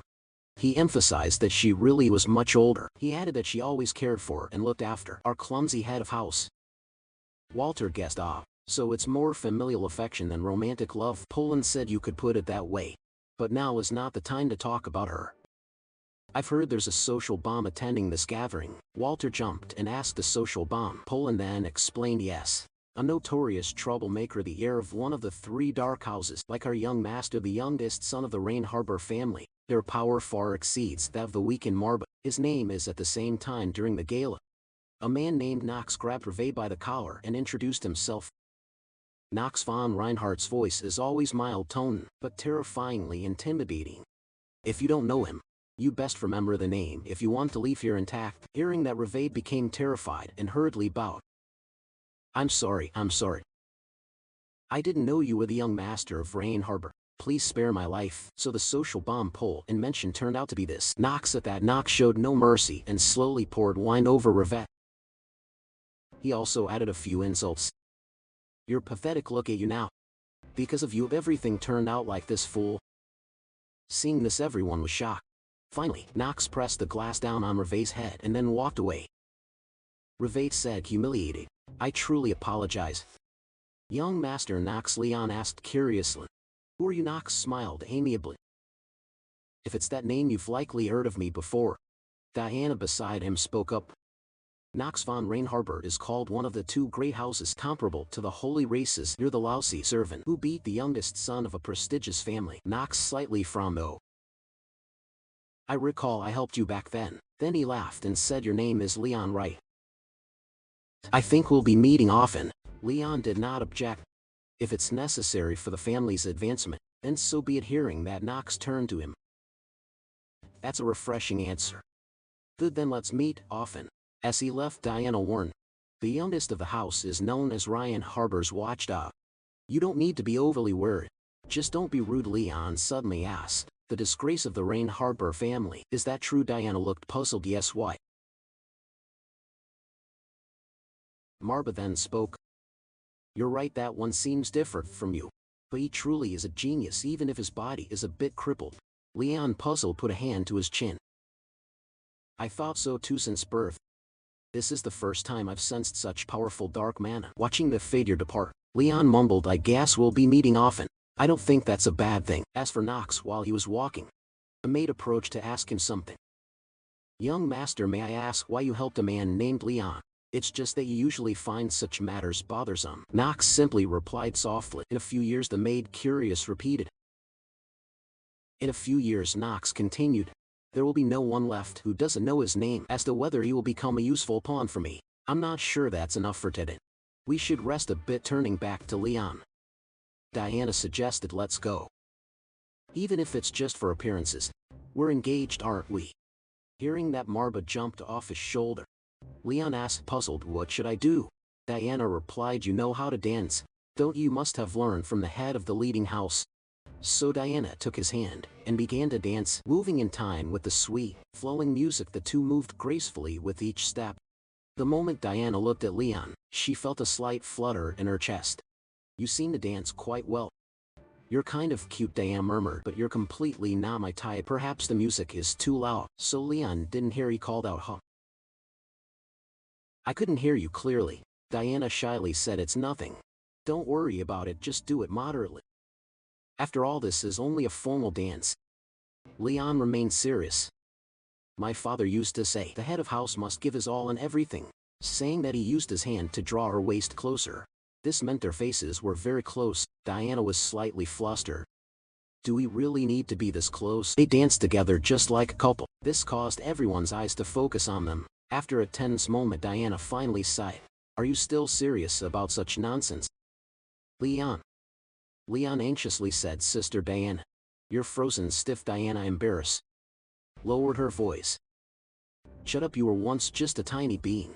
Suddenly everyone rushed to the doors. A commotion. Is there a fight outside?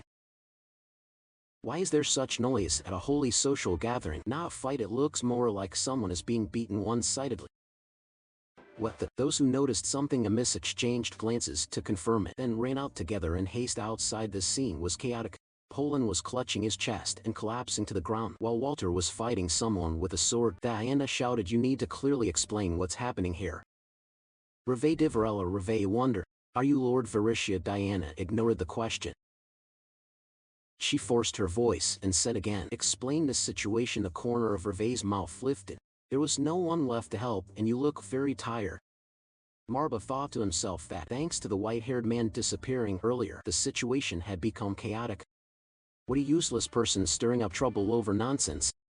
Leon stepped forward toward the trembling Pulin. Leon glanced up at Walter. Explain how this happened. Walter hesitated. That returned just before the incident occurred. Reve stormed out of the party angrily after the earlier commotion. The brown-haired companion kept asking if he was all right. Then Reve burst out, shut up. You're all trash. He clenched his fists.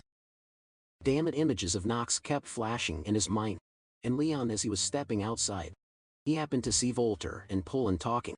Volter spoke up. After all, this gathering is for noble houses to meet and exchange, a place to introduce each house. Poland, hearing that, said, I see. For our Marba house, gatherings like this are even more important, because our influence has weakened recently.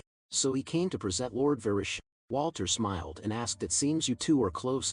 Poland replied casually, I've had a good relationship with young Master Leon since he was a child. At that moment, Walter noticed someone standing before them and cautiously raised a hand to block him. Revi spoke up to confirm. You come from a Marba family. Perhaps he learned this because he overheard their conversation. By chance, Poland pondered. He's the young head of Varela. Why did he approach so suddenly? Then he bluntly said, sorry, but I cannot tolerate anyone insulting my house. What are you aiming for? Reve answered oddly. Just a hot topic lately. Then he called to his subordinate Common. Take it easy on him a bit. Common hesitated. But isn't Marba due? Reve tried to persuade him. I understand your suspicion, but after all, that family is on the verge of collapse.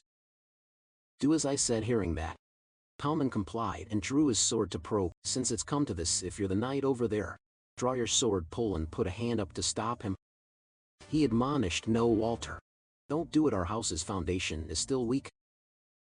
There's no need to raise an army now. Walter hesitated, but seizing the moment while he was unfocused, Common stepped forward and stabbed Poland. He crumpled in pain. Walter shouted in alarm. After Poland was struck, he completely lost his temper. Seeing this, Poland shouted a warning. Stop, I'm fine. Think of the head of the house. But then Common used his foot to kick, pulling in the head this time. Walter was completely enraged. He raised his sword ready to fight. Poland repeated again, Walter. I don't intend to fight. Walter declared resolutely. I will protect you after all. You are precious as the clan leader, and so is Lord Pullen. Revi smiled. Truly admirable. Then he ordered his men, just keep watch for me. So Coleman and Walter exchanged sword strikes relentlessly. But unexpectedly Walter found himself at a disadvantage. He lost his footing and fell, but he was determined to get up and point his sword at Coleman. Just then Diana appeared. You need to explain clearly what's going on. Reved de Varela returned to reality. The onlookers began to gossip about the fight. Some said the leader of Varela has really caused trouble this time. Others excitedly said, isn't this interesting? It's also a chance to see if the conflict with Sylvester is real. Hearing that girl spoke with contempt. Really, what can a minor noble possibly do?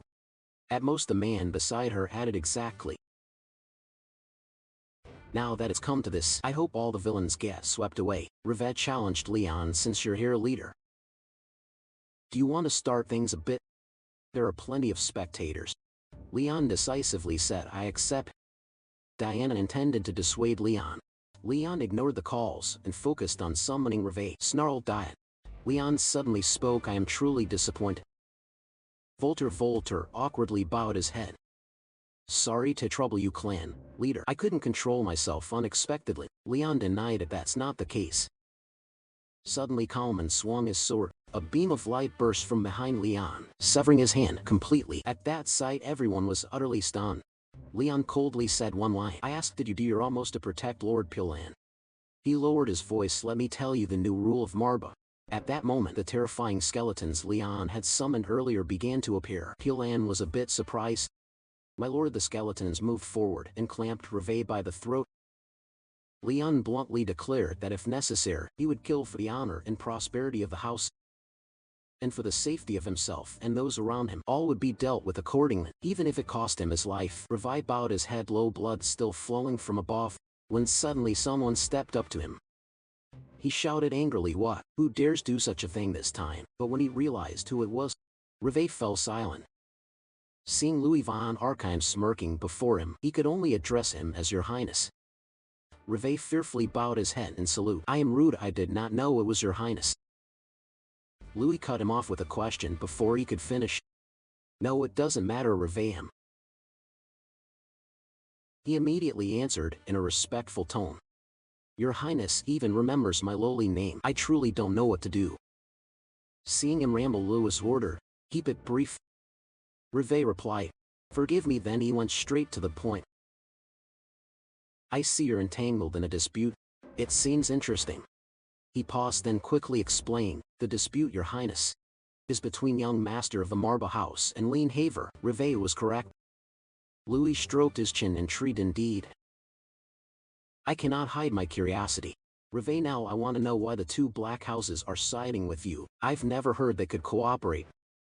So why did the Marba House win this territorial bout? Reved hesitated for a moment. Then Louis suddenly placed a hand on his shoulder and whispered into Reved's ear. I'll prepare a small stage. Can you expose the true intentions of those Black House maggots? Hearing the personal benefit, he froze. Just now, Nox Lean Haber had left and the Marba fellow had lost his fangs. With Your Highness backing him, it might not be impossible to deal with them. This was an opportunity. His eyes brightened as he replied, yes. I obey. A faint smile appeared on Louis's lips at that cut to the present. Reved was being held at knife point. Damn, have I meddled where I shouldn't? He tried to threaten, even if you are the house head. This cannot be overlooked easily. Meddling in the affairs of a few servants. Leon's face expressionless, he turned and said, a few servants? Sorry, I don't think so. Coleman heard this, veins bulged on his face. But he still bowed his head, his hand clenched in anger. Reved asked in confusion, do you really have to go that far? Leon calmly affirmed, I have said it if necessary. There are no exceptions. Then he turned and walked away, stepping up the stairs with the undead. Before leaving he didn't forget to give orders. Walter took Poland to the royal physician. Walter immediately complied. Yes, I understand. Lady Diana saw the situation was bad and hurried to intervene. Leon, I understand how you feel, but it's too dangerous. Marba is a duke's house, perhaps not worth worrying about. There are too many eyes watching. It's better to step back. Leon said nothing but pondered for a moment. At that moment Reved looked back and signaled the servant with his eyes. The man nodded in acknowledgement. Then he rushed forward to subdue Diana. Marba frowned and spat an obscene curse. Only then did Reve show his true face and say, "Damn it, if you don't intend to play the same, then you better stop here or your little toy will get scratched." He showed no concern, tilting his head in puzzlement. "No matter how you look at it, Diana is not that kind of person. Are your eyes that poor?" Marba clapped in exasperation. "Oh, contract," Reve unfazed. "Continue to threaten if you don't want what's yours damaged. Why not stop and walk away to keep the matter peaceful?" The others also hesitated a little. Leon began to emit murderous intent and said to him, "Let me confirm one thing so there's no mistake. After insulting my house you also insulted the Barikia family. And now you've insulted Lady Diana. If so, one arm of your servant likely won't be enough to pay the price." Something was wrong. The atmosphere shifted. Murderous intent rolled off Leon as he asked, "Did you just insult Lady Diana?" At that moment he leapt up aggressively and proposed contract he begin. As they say, silence implies admission. He acted smug as if learning a new lesson. "I see today I learned something new. If that's the case, then die." Seeing this he looked to the servant and shouted, "If you insist on wanting to see me dead, then Riv was wrong to let Diana be captured." She quickly dealt with the servant. Blood spattered onto his face, but Diana smiled, a mask appearing on her face. Diana moved to stand behind Leon. The undead he had summoned began to wipe out all the enemies. One by one they fell before Reve, his face changing from green to black. A hand reached forward and grabbed Reve's face. Leon looked at him with cold, murderous intent. Only then did Reve feel fear. Diana, seeing that, was puzzled. How could this be? "I've heard Leon grew stronger, but I didn't expect it to be this much." Marba now approached, wagging his tail at the young lady. "As if you mean a lot to him?" she asked in confusion. "What do you mean?" His face showed nothing but eager explanation. "I've never seen a contractee display so much emotion." Reve then shouted loudly, "Wait!" But Leon ignored him and cast a spell on him. Diana was momentarily stunned. Those around her were terrified too. How could this happen? More importantly, it was Leon, wasn't it? Didn't you see the housemaster use dark magic? His mana flow might still be unstable, but it's truly terrifying. From now on, Marba will be treated by society in one of two ways. Either as an overwhelmingly victorious figure who makes people flee in fear, or as a target everyone wants to kill as a precaution. At that moment Reve could no longer utter a sound. He dissipated into dust. Leon's face remained calm, even though he had just killed someone. Suddenly there was applause from afar. Louis stepped forward to praise what had just occurred. Leon von Marba, the head of House Marba, is truly fascinating. He continued to clap, though no one welcomed it. Leon replied calmly, "It must be a horrifying sight for the faint of heart." "You certainly have a bizarre taste." Diana was startled and hurriedly called out. Louis merely smiled wryly and said, "It's fine, I'm simply intrigued. Because dark magic has returned after centuries without anyone able to wield it properly." "How is that possible now?" He kept his cool, replying, "Maybe it's a talent, even I don't know the full extent." He continued, "A talent that hasn't appeared in centuries. What does that mean?" Leon, not mincing words before the prince, answered, "I'm not sure either, but what I am sure of is that I have not lost, and that I am still standing here. I have not lost and that I am still standing here." Louis's face hardened. He gave an order-like remark, "Just make sure that talent isn't directed at the royal family." Leon smiled benignly, tilting his head, and said, "Of course, as long as they don't block the protection of Marba." The guards followed behind. Louis suddenly felt a chill when he saw Leon's expression. Louis turned and left without a word. Marba then climbed onto Leon's shoulder and said, "Well done, Menin will try to restrain you, but thanks to the spectacle at the gathering, things will be quiet for a while. You must grow up quickly," he replied indifferently. "All right, and then you switch off the joking mode and warn seriously. That guy is dangerous. I can smell someone of the same kind as me." Leon agreed with Marba's assessment. "I sense a base darkness, like something demonic, as if night were falling over everything inside the room." Marba leapt onto the soft UV and lay down. Leon also looked up and relaxed after a tiring day. After the incident ended, it brushed off the Revan matter as if it were nothing. Marba then said, "It's definitely that Prince is doing. Louis is surely plotting something. Join the discussion. Things will get harder from now on because we've barely managed to scrape together the loan advance, so we need to strengthen the fund and renovate our facilities. But as Lady Diana said, we need an excellent chancellor." A memory drifted back to Diana's words. Exactly. She pointed at Leon's face and asked, if you keep cycling money just to pay debts, you'll be a debtor your whole life. Are you planning to die and leave that debt to your descendants? He pondered at that. I don't want that. The Black Raven quickly proposed an idea. You only need to reach the pinnacle and become a great archmage, and you won't die. Spend the rest of your life paying off debts. Marbot angrily cut in. Shut up, Crow. I won't allow my contract to be a lifelong servant to the users. Helen asked with great concern, but is that really okay? The chancellors worthy of being called outstanding are pursued by the city-states. Leon added, so our situation is that we must spend money to make money. He frowned, confirming the plan. Worrying first isn't a good habit. Let's return first and plan for the future. He clenched his hand in determination. All right, I'll make sure to find an excellent chancellor for the family. Leon's eyes gradually returned to the present, and he turned to Marba. I'll post a notice, he asked in puzzlement. A notice? Leon patiently explained, whether noble or slave. As long as they have the ability, I'll appoint them to the position. Marba made an approving sound. He added, although I'd like the wages to be a bit cheaper. Hearing that the Lord could only evaluate. If you hadn't said that, I might have thought you were actually cool. The Black One interjected angrily. Truly a foolish lion. How dare he insult my great master just because he didn't spend more? Mr. Boss snapped back. You two clean up all that petty junk now. Hang said. He immediately grabbed his things and left. This is my reward from the recent trip. I won't share it with anyone. Leon paid no attention to the small quarrel and called others. Helen promptly responded, yes, master. A rare seriousness appeared on his face. Call Poland and next time start the first Great House Masters Council. Cut to the prince's castle. Louis was reclining on a lounge chair, tilting his head back and muttering, he really is an interesting man, as if carrying a certain scent. The smile on Louis's face grew more domineering by the day, a demonic mark on his chest peeking out from beneath his shirt, its spreading patches of skin increasing. Louis laughed with satisfaction, radiating murderous intent. Even if I think the same of myself. The town inside was then abuzz with chatter. A notice was posted on the bulletin board. Everyone stood there reading it. They were loudly debating the contents of the notice. The Marba House is choosing a chancellor. A blond fellow asked. Is that family rich enough to hire a chancellor?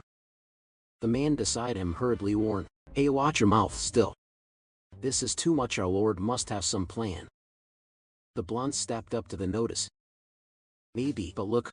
Doesn't it say they accept applicants regardless of status? Doesn't it say they accept applicants regardless of status? Another nodded. Encouraged, he continued analyzing. The only explanation is the clan is running out of funds. A slave or commoner who doesn't even know how to read. How could he become a duke's chancellor? From a distance a figure stood watching everything. Her hand tightened slightly. The person was Siren at Lord Marba's manor. Marba sighed in the end. They want someone and will only pay 1 gold coin. Poland raised the current concern anxiously. We can't do anything either.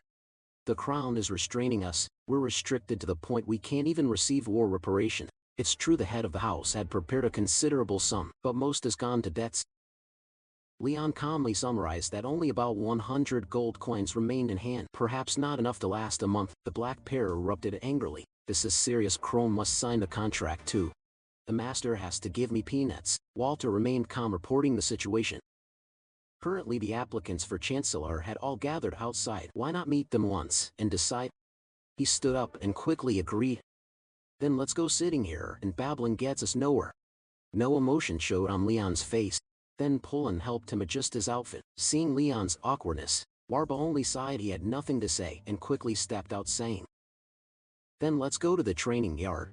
Where the weapons were laid out and the wooden posts for training were ready. Above there was a reserved bench for the clan's head. Those applying had already been waiting. Siren was among them suddenly. She startled and turned behind what Alcar had his hands in his pockets. As he walked past Siren. You're here too. Unexpectedly a lowly man had crept into this place. Alcar de Najish, the third son of the border clan Najish, the one who obsessed endlessly. I didn't expect you to follow me all the way here. Siren asked irritably. What does me being here have to do with you? Alcar replied through gritted teeth. Of course it's related. You're my future wife. So of course I have to come, right? Siren brusquely shrugged him off her shoulder. Leaving Alcar looking displeased, he began using insulting words at her. Why don't you give up trying to climb to a higher position? You were born from the mud, understand? Siren snapped back angrily. What about you? Can you have everything you want?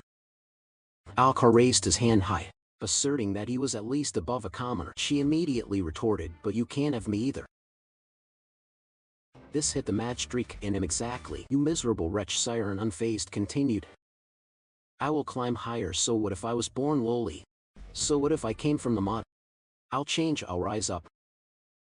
Alcar, unwilling to lose, continued to taunt. Do you think a noble would take in trash like you? At best you'd be a concubine. She cursed back without fear. Still, if I can claw my way up, isn't that better than being sold to trash like you? Insulted. His anger exploded. Alcar raised his fist and shouted, you bastard. Siren's feet did not retreat. The crowd murmured and turned to look at them. Alcar froze just before throwing the punch. A wave of dark aura emanated from Siren, forcing him to back away. What? The one who produced that dark aura was Leon. It seemed the place was getting noisy. Sorry, but I don't much like noise. Then he gently sat on a prepared chair. Leon spoke in a cold voice to greet them. I am Leon von Marba, head of the Marba household. Now we will begin the examination to choose the chancellor of her house. Marba's Siren blushed slightly as she looked at him with admiration. Leon's gaze swept over her. This made Siren smile with delight. Marba, seated to the side, smiled in satisfaction. Oh, there truly is someone promising here. It seems fate won't let you die easily. Leon now sat in a presiding chair, his eyes showing a slight curiosity towards Siren. What Leon gained after meeting Marba was nothing but eyes that could see through others. Demons are like that by nature. They know what talents someone has, what flaws they have, then tempt them and grind them down and take them for themselves. This time what caught Marvis's eye was a young woman. Her role was fiercely strong. Siren continued to look at him with admiring eyes. Dark aura radiated from Leon as he announced coldly, now we will begin the examination to select the chancellor for the Marba family. Then Leon raised his hand. He took the scroll from Pilan and explained, the first thing you must do is understand the current situation. Altered by order. Brought each person there a similar scroll. When opened, inside was a map. This is a map of the area around the Marba family's domain. You all know the Marba family's finances are not prosperous. I believe you are all aware of that. However, through relations with other domains, or by leveraging local specialties and various resources, it can still be overcome. Leon then raised his hand and used magic to produce an hourglass. He tilted the hourglass in his hand and asked, 10 minutes should be enough, right? Siren quickly unfolded her map.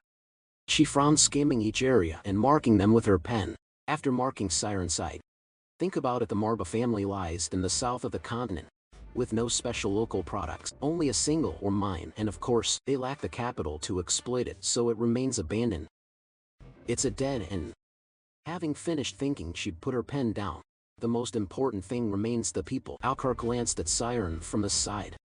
But the chance of other young men and women moving here was very small. Hiring knights or mages is also impossible because all require money. If you ask what advantages or strengths the Marba family has, suddenly he sneered at her, saying, you'll soon realize, country girl, that you can't do anything. Siren turned and glanced back, then walked away, refusing to argue with him. Alcar could only curse inwardly. Damn it, he muttered as he looked at the map.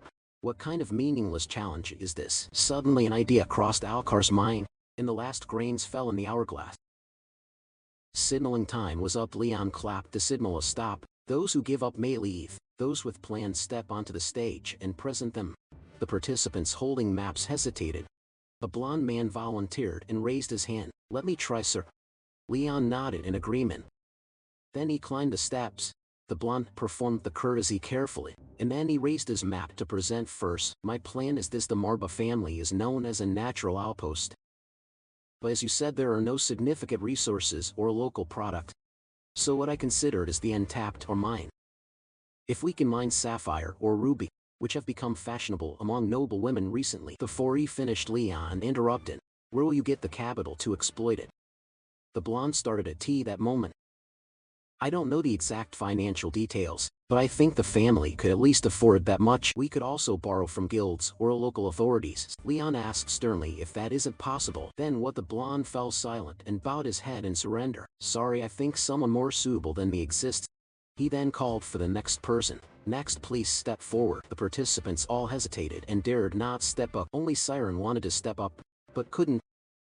She finally made up her mind. I can do it if this is the once-in-a-lifetime opportunity for me. Siren slowly climbed each step of the stairs. Everyone below looked up curiously. Leon also glanced at her as she stepped onto the platform. Siren, already tense, grew even more nervous as everyone focused their gaze on her. She clenched the scroll tightly in her hand. After a moment of daze, the crowd below grew noisy. What is a girl of that age doing up there?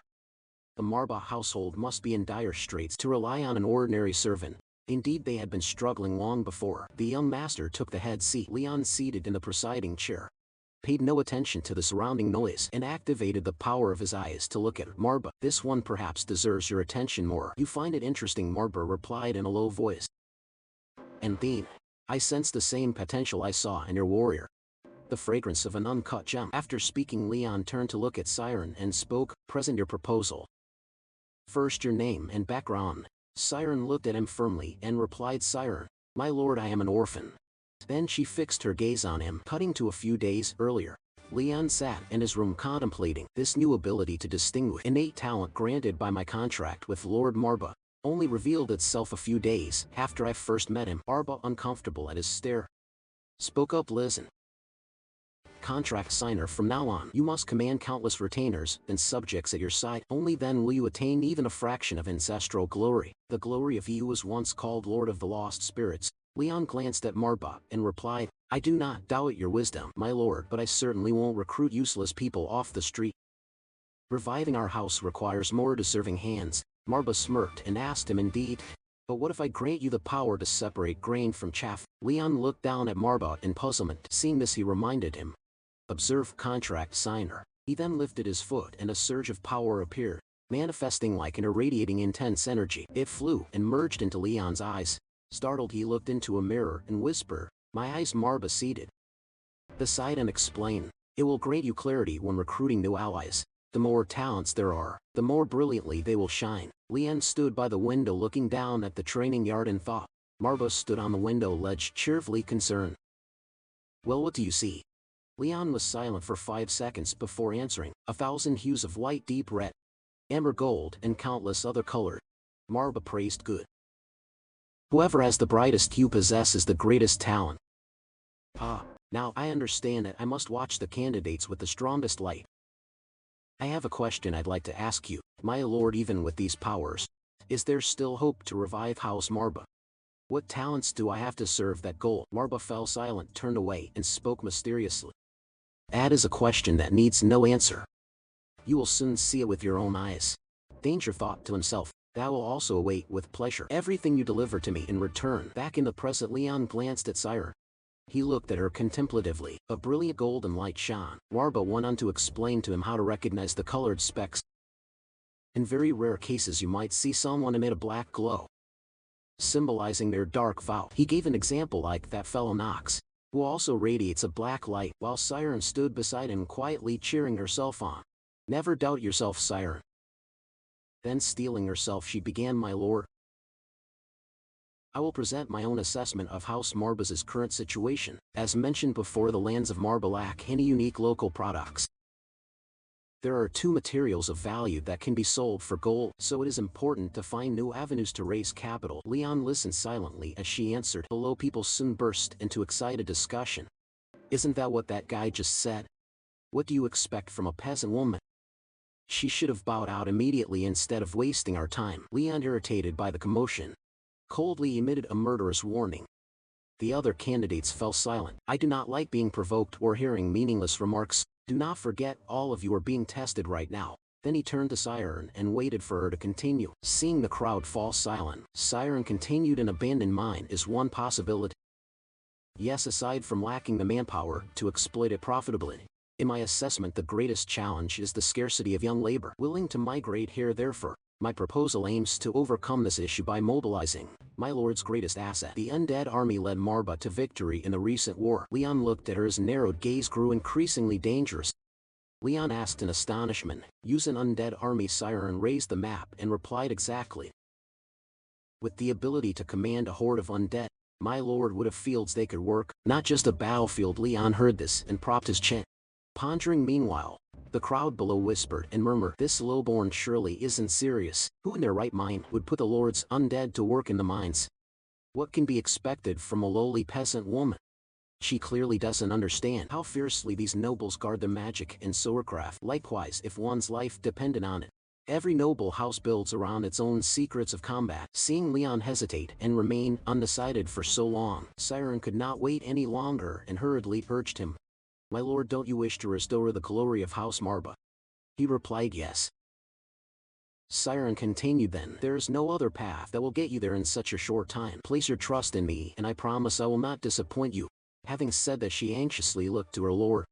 Waiting for a decision, Leon silently turned to look at her for a moment, then he turned his head away. Immediately after, Leon took out a lion-shaped badge and handed it to Siren. "You have passed the trial. The rest of your proposal I will hear in detail later." Siren, surprised to have passed, smiled with joy among the astonished crowd below. Alucard and Nagishi, eyes wide with surprise and envy toward Siren, exclaimed, "What the hell?" Then the competition continued. One by one, the contestants stepped forward to present what they had discovered, but Leon, with his cold expression, did not respond to them as the sun neared the horizon. Mr. Pullens stepped forward to announce, "Thus ends the first trial in the selection for the new Chancellor. For the glory of House Marbas, the second trial will be conducted via private interviews later. For now, all candidates are dismissed." People left one by one only. Siren remained still stunned, as she looked down at the badge in her hand, smiling and thinking, "I actually passed yet. This is far from over. Wake up, Siren. You still have much to prove." With that thought, she slung her bag over her shoulder and tucked the badge away, finished preparing, and set off home in high spirits. Scene shifts to a village. She walked on, but kept sensing that something unusual was happening to her. At least 4 shadowy figures were following her. It was odd to find such a secluded lane crowded. Thinking this, she glanced back furtively to see if anyone was truly tailing her. She clenched her hand over her chest in worry, then lowered her hand and pulled out a dagger strapped under her pouch for self-defense. Bravely, Siren turned to confront the man following her, but she didn't notice a large arm darting from behind to clamp her throat. Startled and unable to resist, Siren screamed, "Damn it! I can't breathe!" In the darkness, the man who had been following her appeared with a smug smile. "I told you to know your place, Siren." It was Alucard Danagishi. Siren recognized him. Alucard, but she couldn't speak because the man behind was choking her. "Alucard and AG," she said with relish, "truly does the sight of your betrothed excite you so much? I can see your legs are trembling." Though frightened, Siren refused to submit and shouted, "Stop right now, you know this isn't fair." "I won't allow it." At that, Alucard and Nagishi's expression darkened. "You will allow me whatever I desire. It's laughable to see you so weak. You should be the first to understand how ridiculous the cries for fairness in the slums are." Saying that, he raised his hand threateningly. "Simple hand over the badge to me and abandon that fanciful dream." Siren, who had obtained it with great difficulty, resolutely resisted. "How could I let him take it? No, you think I will kneel before someone like you?" With that, she stomped hard on the foot of the man, choking her with her boot, and pushed him away. Not stopping there, Siren summoned all her strength, grabbed the dagger and lunged at Alucard and Nagishi, but he easily caught her hand and restrained her. His eyes seemed to lose patience as he asked, "Is that all? I think my new bride needs to learn some manners first." "You lot!" Hearing him call out, a gang of men immediately emerged from the alleys and surrounded Siren. Alucard and Nagishi grinned wickedly and ordered them to make sure she stayed alive. Without hesitation, his henchmen lunged like starving wolves to seize Siren's belongings. Suddenly, the badge Leon had given her emitted a purple light. It rose up from her clothing, radiating a great spiritual energy. Immediately after, Leon appeared from nowhere and said coldly, "I had hoped to avoid having to kill my own subjects." The henchmen were utterly horrified at his appearance. Siren was also taken aback. Then Leon lightly snapped his fingers, his voice calm to the point of being terrifying, "For that is the sorrowful duty of a lord for House Marba." A powerful stream of spiritual energy surged out, enveloping the henchmen and causing them to fall one by one in agony. Alucard and Nagishi, seeing this sight, shifted from surprise to anger. Grinding his teeth, Siren watched the scene, worry clearly written on her face. Siren stepped forward and asked, "My lord, what are you doing here?" Leon kept that expression and repeated his words once more. "I told you it is my duty." Siren stared incredulous. Leon stepped forward and continued, "It is also the duty of a lord to seek talented retainers to serve the domain, and I will not let my retainers die in vain like this." Although bitter over his failed scheme, Alucard and Nagishi had to fall to his knees and beg, "Please forgive me, my lord. I truly did not know you cared for that girl. Please have mercy on me. Leon frowned and exclaimed, care? Good heavens, what nonsense are you thinking? Saying that he fixed them with a gaze as sharp as a blade, and gave orders to the scutum soldiers. Then he continued interrogating Alucard and Ajish. Is that right? I suppose your intention was to harm this woman. Isn't it? Alucard and Ajish, sweating with fear, hurriedly replied. Would never dare look at her again. My lord, I must have been out of my mind. Leon spoke without hesitation, revealing his plot. If someone else had stood in her place, you would have sent your lackeys to rush both of them. Alucard Najishi was struck to the core by Leon's words and could not rebut, only bowing his head to the ground in silence. Leon kept pressing him with rapid questions. A life spent trampling the weak and bowing before the strong. How much pleasure does that give you? Alucard Najishi, terrified by the murderous light in his eyes, frantically begged, forgive me. My lord, this will never happen again. Just spare my life. As he finished speaking, a sharp blade reflected the fear on his face. A Scottish soldier raised his sword high, accompanied by Leon's judgment. Clearly your answer is not worth hearing. Having said that, he turned and walked away, leaving behind Alucard and Ajishi's agonized screams as he was executed. Siren, seeing this, was speechless and stood frozen in place. Leon approached her and announced, after that incident, the second trial is unnecessary. We should go, Siren. Having said that, he gave a faint smile, caught to Leon's manner. Lord Marbo spoke up. In other words, you killed one of your subjects right in the street. Leon replied nonchalantly, of course everything is for House Marbo. While Siren sat properly in the carriage after he brought her home, she peeked at the surrounding scene, wonder apparent on her face. Poland, holding a sheet of paper beside him, defended Leon. I find that man to be of no moral character. My lord, your action was entirely reasonable. You need not worry about that matter any longer. The Black One joined in the fun. Fine, eliminate those worthless people from the world. Once we're done, only half of humanity need remain. Leon replied with an emotionless face. In any case, I'm glad to hear the problem is resolved. Then he looked at Siren and said, and now welcome to serving House Marbo, Siren. Siren flinched and embarrassed replied, oh, thank you. My lord, I will do my utmost. Siren, why so formal? My lord, Leon asked, on hearing that it's my habit to address others with respect. Does that make you uncomfortable? Siren was dizzy with confusion and hurriedly denied it. Not at all, my lord. I wouldn't dare. Mr. Poland stepped forward with a reassuring smile. Don't worry, Siren. The lord's manner of speech is probably just unusual among the nobility. Siren forced a smile and replied, I understand. Thank you, Poland. Walter chimed in, I'm equally awkward, seeing a noble treat a subordinate with such respect, but you'll get used to it. With the greetings finished, Leon got straight to the point. Now to more important matters. You'll have a lot to do as the new Chancellor of House Marbo. I'm impressed by your proposal to use the undead for agriculture and to restructure the family's finances. Siren smiled but spoke cautiously. I am honored, my lord, but I'm still not certain how feasible that proposal is. Leon answered with a commanding gaze. Let me judge that you can rest assured. I am the lord of this land, and it is entirely up to me to decide how to employ the legion of the undead. The only thing I ask of you is honest counsel. The rest is the duty of the lord to make it happen. Having said that, everyone in the room fell silent and smiled. Siren couldn't help but think in surprise. Amazing, I didn't expect a 15-year-old boy to speak so clearly. Perhaps he had to grow up too quickly after the tragedy of slaying his own father. Seeing her stare, Leon said, do you have any questions, Siren? She hastily waved her hand and replied, no, my lord. In her heart, Siren resolved that she would need all her ability and then some to help steer House Marbo back to prosperity. This opportunity is yours, Siren. Suddenly Helen appeared behind her and issued a threat. Either way, I won't tolerate another vixen lurking around. My lord, understand. Siren startled and let out an sh sound which made everyone in the room burst into laughter. Meanwhile, at a dark temple, a mysterious man with golden hair spoke up.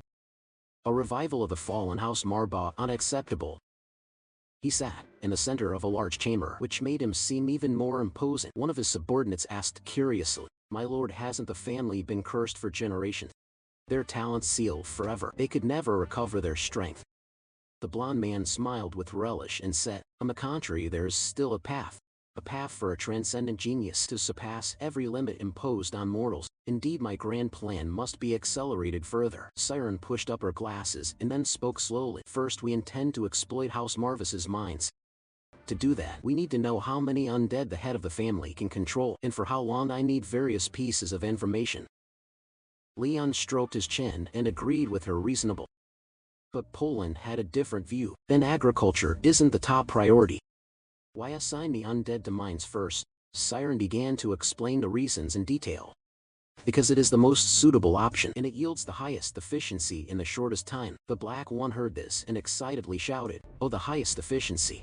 Arba, by contrast, appeared calm.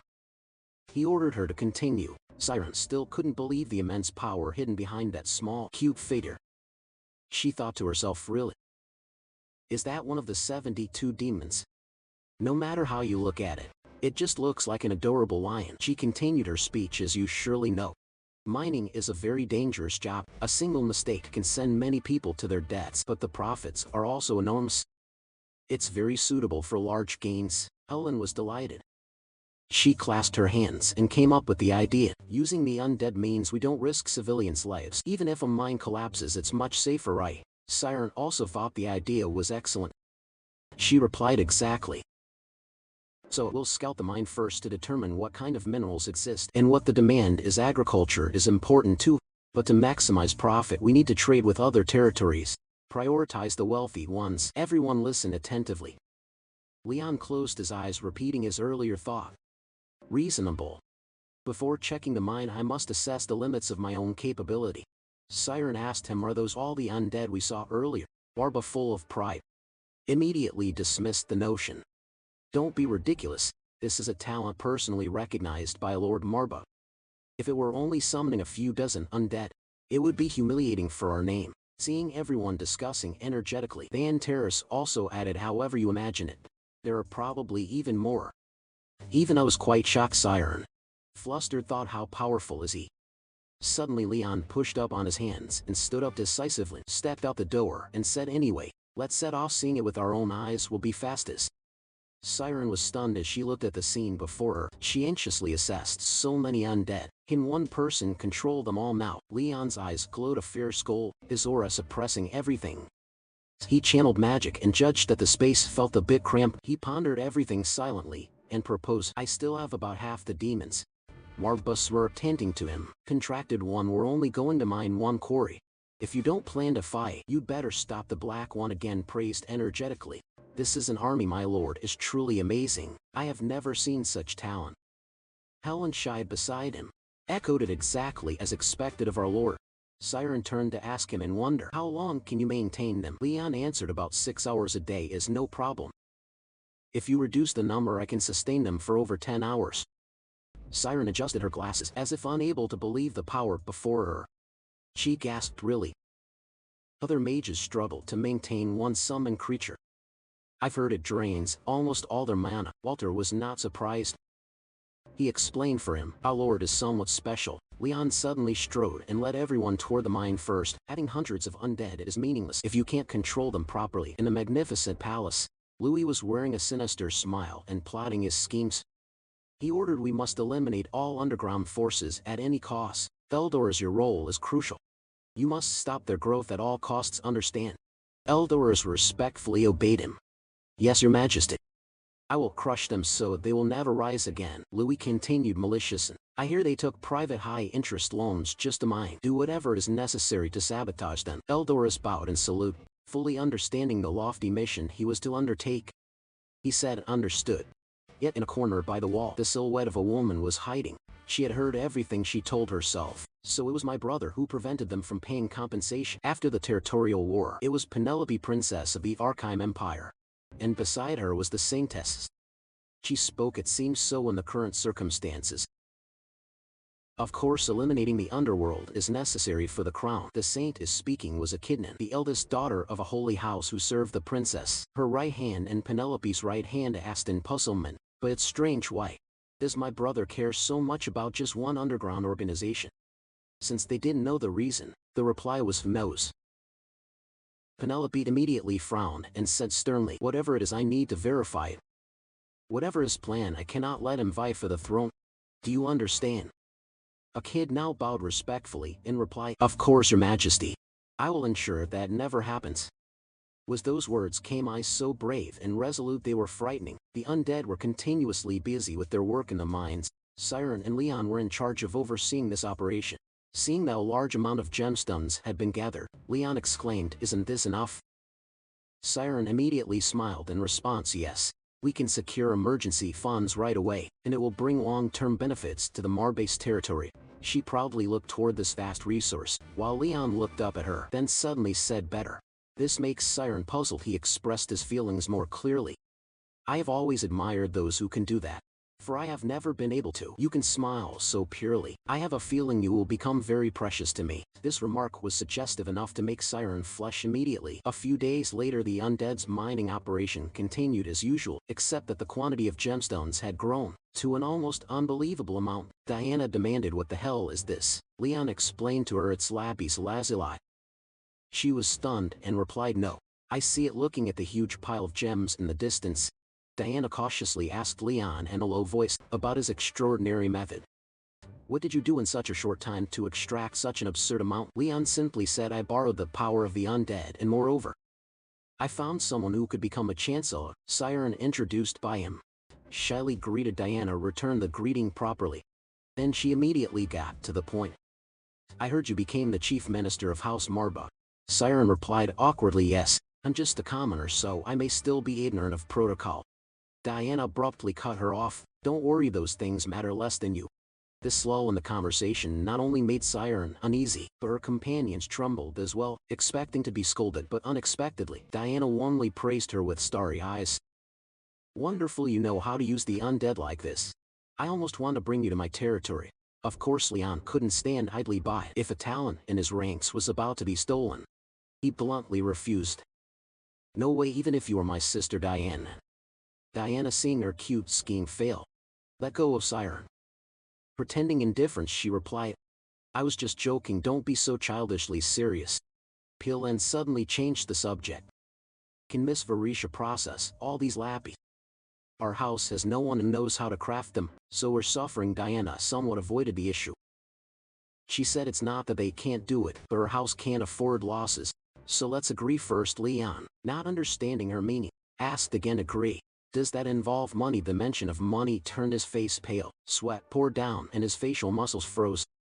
Diana, seeing this, was frightened and clarified, "Come on, just between us. Agree not to supply lapis to other territories. Even the rough stones look high quality. They'll likely sell well to the noble women." But when Leon made a bold suggestion, "Then why don't you handle them directly?" Before he could finish, Siren jumped in to defuse it. She bowed respectfully and proposed, "I think you should discuss that contract with me first. I'd like to take a sample to negotiate the price and then talk further." Diana asked bewilderedly if that was acceptable. Then she turned to speak with Leon, who stood frozen like a statue. "You really chose the perfect chief minister, didn't you? Quick-witted and capable. All right, do it. I don't want to take advantage of him either." At that point, Siren urgently turned to apologize to him. She said sorry to trouble the head of the house. "I'll accept punishment later." However, Leon did not blame her. He voiced his feelings. "No, it's for the family benefit, right? I think it's fine." Siren tearfully thanked him. She exclaimed her gratitude. Poland beside them men made a proposal. "Draft the contract after the work is done and decide on the transaction afterward." Diana propped her hand on her hip, confidently acting like a true lady proprietor. "I'll cover the processing costs. Call it a service." "How about that?" Siren smiled in return. She replied, "Thank you for your generosity." Seeing money, Leon behaved oddly. He spoke with a crooked mouth. "This is gold." The deal then proceeded smoothly and already covered part of the debt. Poland, seeing the situation resolved, was moved to tears. He praised him. "We managed to raise about 20 of the loan from the lunatics. It's all thanks to you, master." Marbase nearby winked proudly. "You say, of course, if you were my contracted one." But before he could finish boasting, a loud shout rang out. Walter flung the door open and reported, "Bad news, sire. There's an emergency. The water dam near the north gate of House Marbase has collapsed.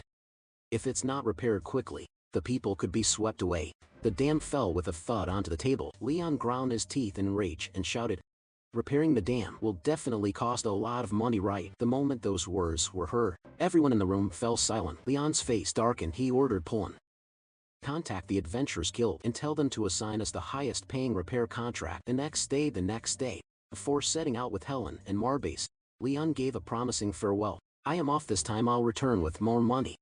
So wait for me." Pullen was the one who cried the loudest. He shouted and rushed forward.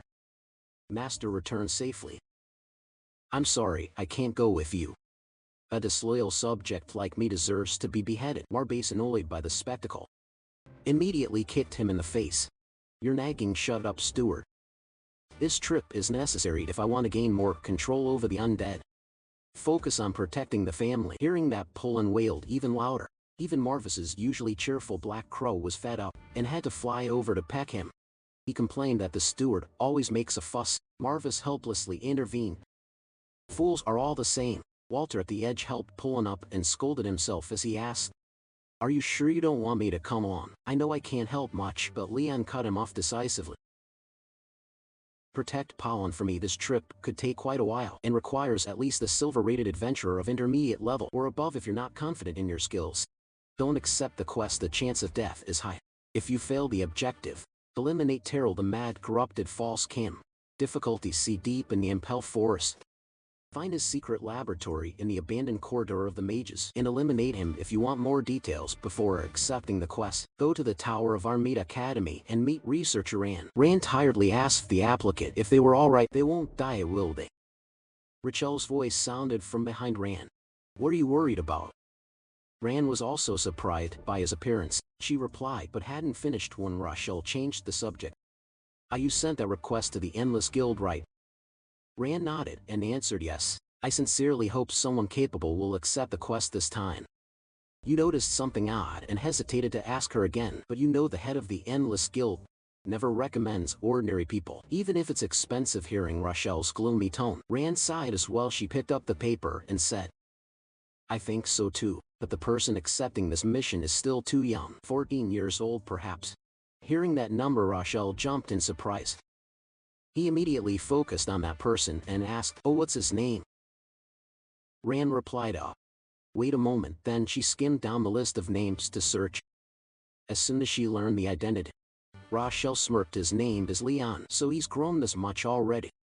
No matter how you look at it, this quest far exceeds the capability of someone with only a silver badge and Raleigh who is so strict to proof this mission. Meaning Ran, seeing his unusual demeanor, asked, "You know him?" He smiled and answered, "Of course I know him very well." Ran turned back to focus on the quest and hesitated greatly. She asked Rachel's opinion. "So what do you think? Should we cancel this mission?" He took the paper from her hand and refused that earlier suggestion. "Don't cancel, wait and see. Actually, he's far more trustworthy than ordinary adventurers." Ran flustered blurted out. Rachel turned away and left one line, "You'll see soon he's not the type to sob and run away in fear." In another scene, Leon, Mass and Helen were on their journey. Helen spoke. "So you saved us on that mission?"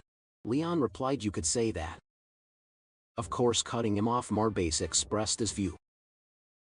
"If you count turning you into wraiths, that still counts as saving you, right? You signed the contract." Helen flusteredly waved her hands to object. "No, we're truly grateful. Really, at least to be able to live like this." As she said that, her voice choked. She clasped her hands over her chest, recalling past scenes, and said, "It was better than being in prison and forced to repeat soulless tasks. Even being a wraith that can see, hear and touch the world is more than enough to make me happy. Of course, that's what my sister used to say. It would be nice to have a little more. I thought, what if the master took notice of me?" Helen said, but her hands were restless. She slowly stroked down from Leon's throat. She stared at Leon with a flushed face and adoring eyes. Marbeth sneered in disgust. "What are you saying, you little seductress? Getting someone like his contracted one to care about anyone would take hundreds of years. Those vacant eyes always look as dead fish eyes are proof. As they say, talk has receipts." Even faced with Helen's tribal charms, Leon didn't waver at all. Helen felt awkward, smoothed her hair, and said softly, sadly, "I can't argue with that." Leon remained cold as ever and said, I don't know what you're talking about regarding my eyes. But anyway, prepare to make camp. The sun is about to set that evening. Leon sat by the campfire and talked with Marbase. Marbase began, now that I think about it, there's something I want to ask. He answered, go on. You're asking the question you've always wondered about. Do you have a reason? Leon didn't understand his meaning. He asked a reason for what?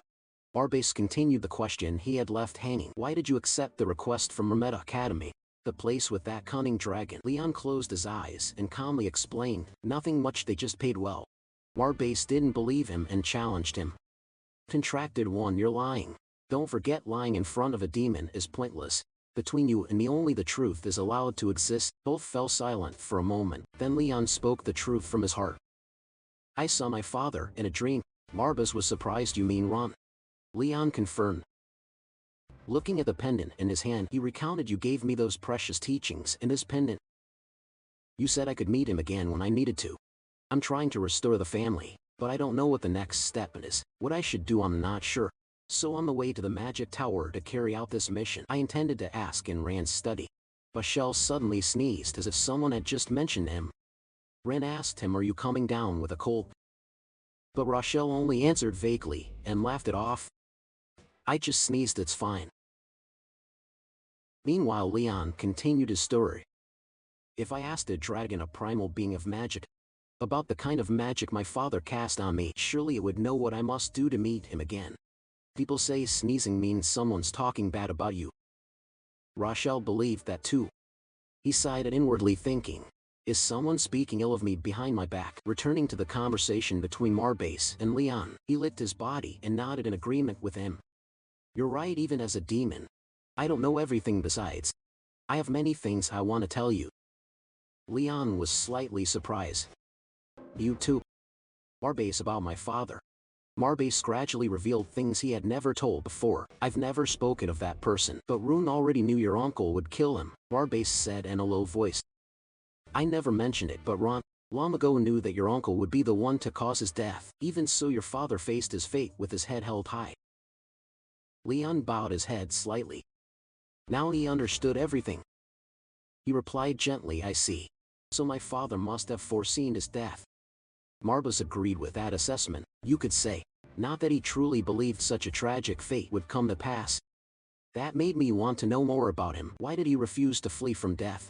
And what did he try to protect in his final moments beneath the executioner's blade? Did he have any last wishes?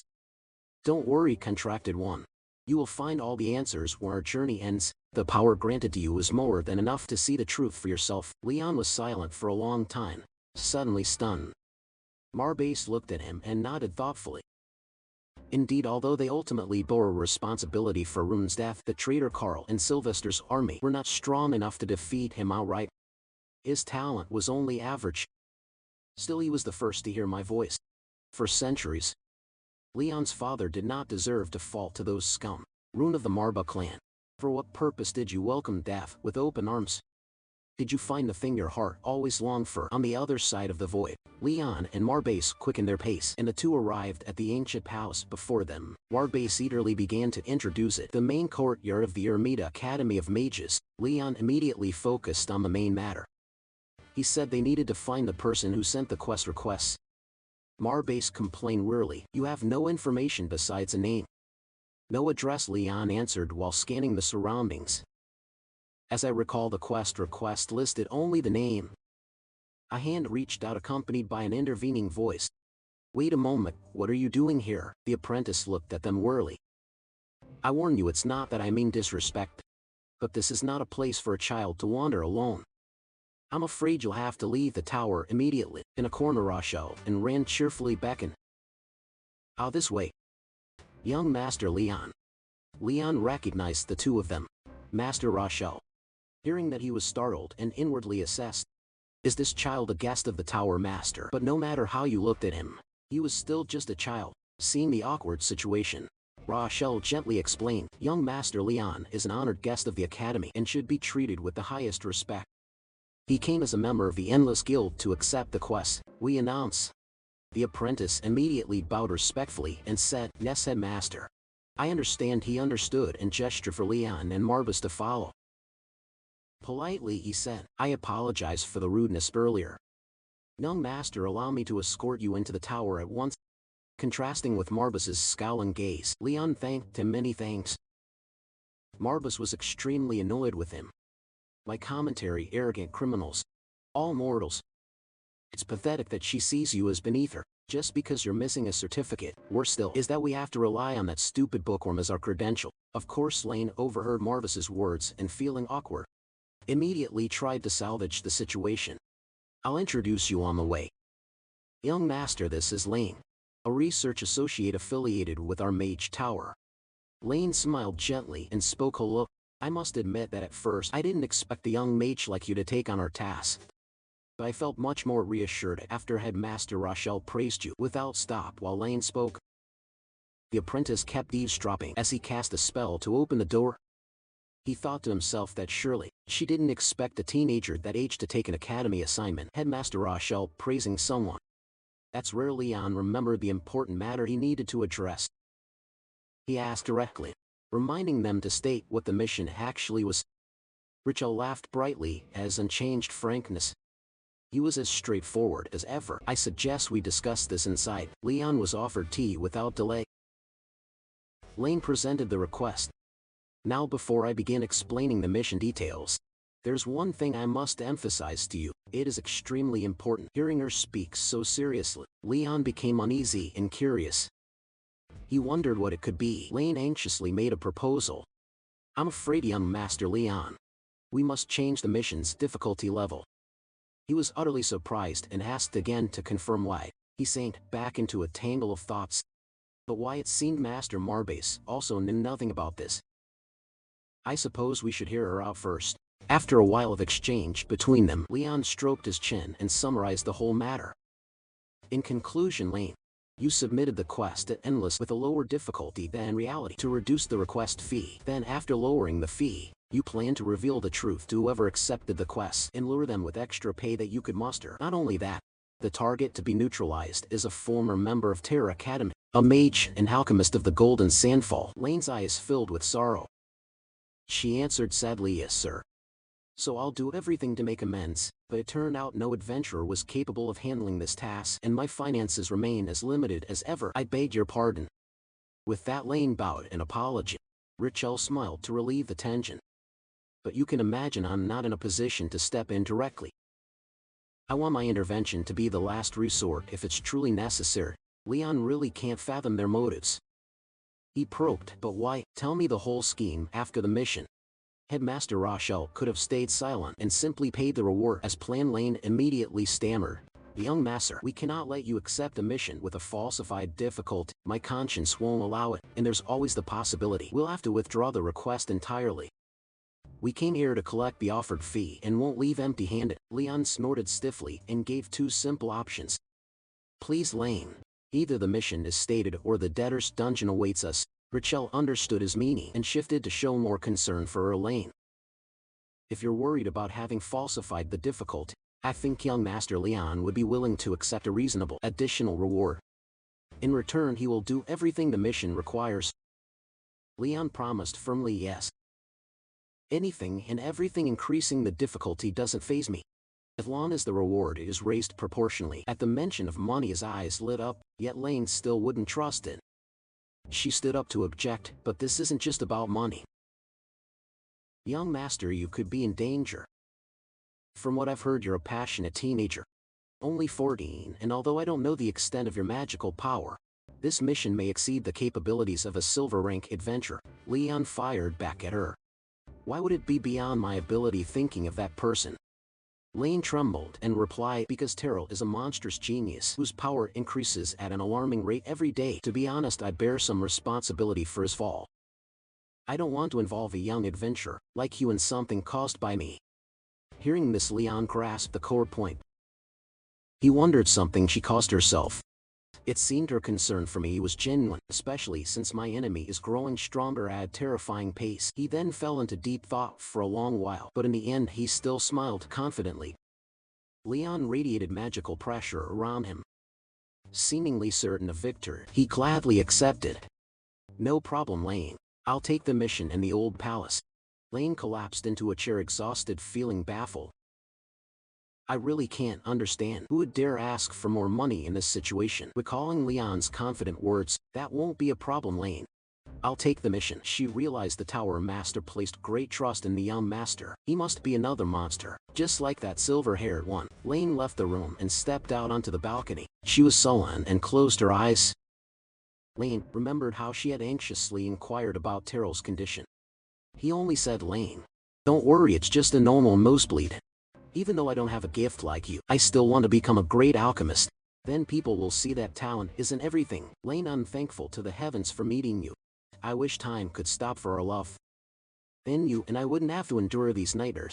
Be driven into the slums, beaten like criminals every day. Lane sank down in despair, muttering to herself, Terrell, what made you go mad like this? I don't understand. How could you leave me alone? Elsewhere, Leon was examining an apple in his hand, when Lane ran up breathlessly and exclaimed, I'm sorry, young master. Leon asked her curiously, Lane, what do you need? She pleaded earnestly. Please, may I accompany you? He asked back. What? Lane clenched her staff and explained. The abandoned mage hall is a hidden, secret place, so secret that even the keenest non-mage would have trouble finding it. With my support you won't get lost. She looked confident and Marbase approved. He declared, I suspect she's not lying. My contracted one gazed into fate. I see her as an excellent scholar, and around her I sense the strongest of human emotions. People like that are often the most resolute. At least she won't be the first to turn and flee. Hearing Marvis's suggestion, Leon agreed. He said, all right. You can join our group, but I have one condition. No matter where we go or what happens about my identity, you must not say a single false word. Lane was slightly flustered by his cold stare, but she agreed to the condition. Of course I accept, she wondered to herself. What secret could he be hiding that requires such strict silence? All settled. Leon began to put the plan into motion. Then let's go immediately. We have a debt to repay. The sooner the better, otherwise Carlene might insist on coming along with us. As Leon spoke, he tensely recalled Carlene's terrifying demeanor. In another dark corner, a desperate plea rang out. Please, I beg you. You can't leave me like this. Lane, all I wish for is for Terrell to suddenly awaken from his dream. He gasped and sat up, thinking ruefully to himself. I thought all moral feelings within me had long since died, yet it seems I still have a long way to go. He grabbed the syringe and plunged it into himself. Veins darkened into purple ridges, his eyes blazing with a gruesome red light. Then he angrily hurled the syringe to the ground. Terrell vowed to himself that the perfect pinnacle of the demon race awaited him ahead. He must win the Duke's favor and prove his true strength. If not, he would lose everything again. The ordinary would never suffice. I need more blood of demons to grow my power. Leon reached out and pushed aside the dense foliage that blocked the way ahead. Behind him, Lane quietly thought to herself, how strange. How does he find the right path every time without hesitation? The place was vast and overgrown, so that any stranger stepping in would immediately lose their way. She mumbled that perhaps his confidence had some basis. Suddenly Leon called her name. Lane startled. She answered yes.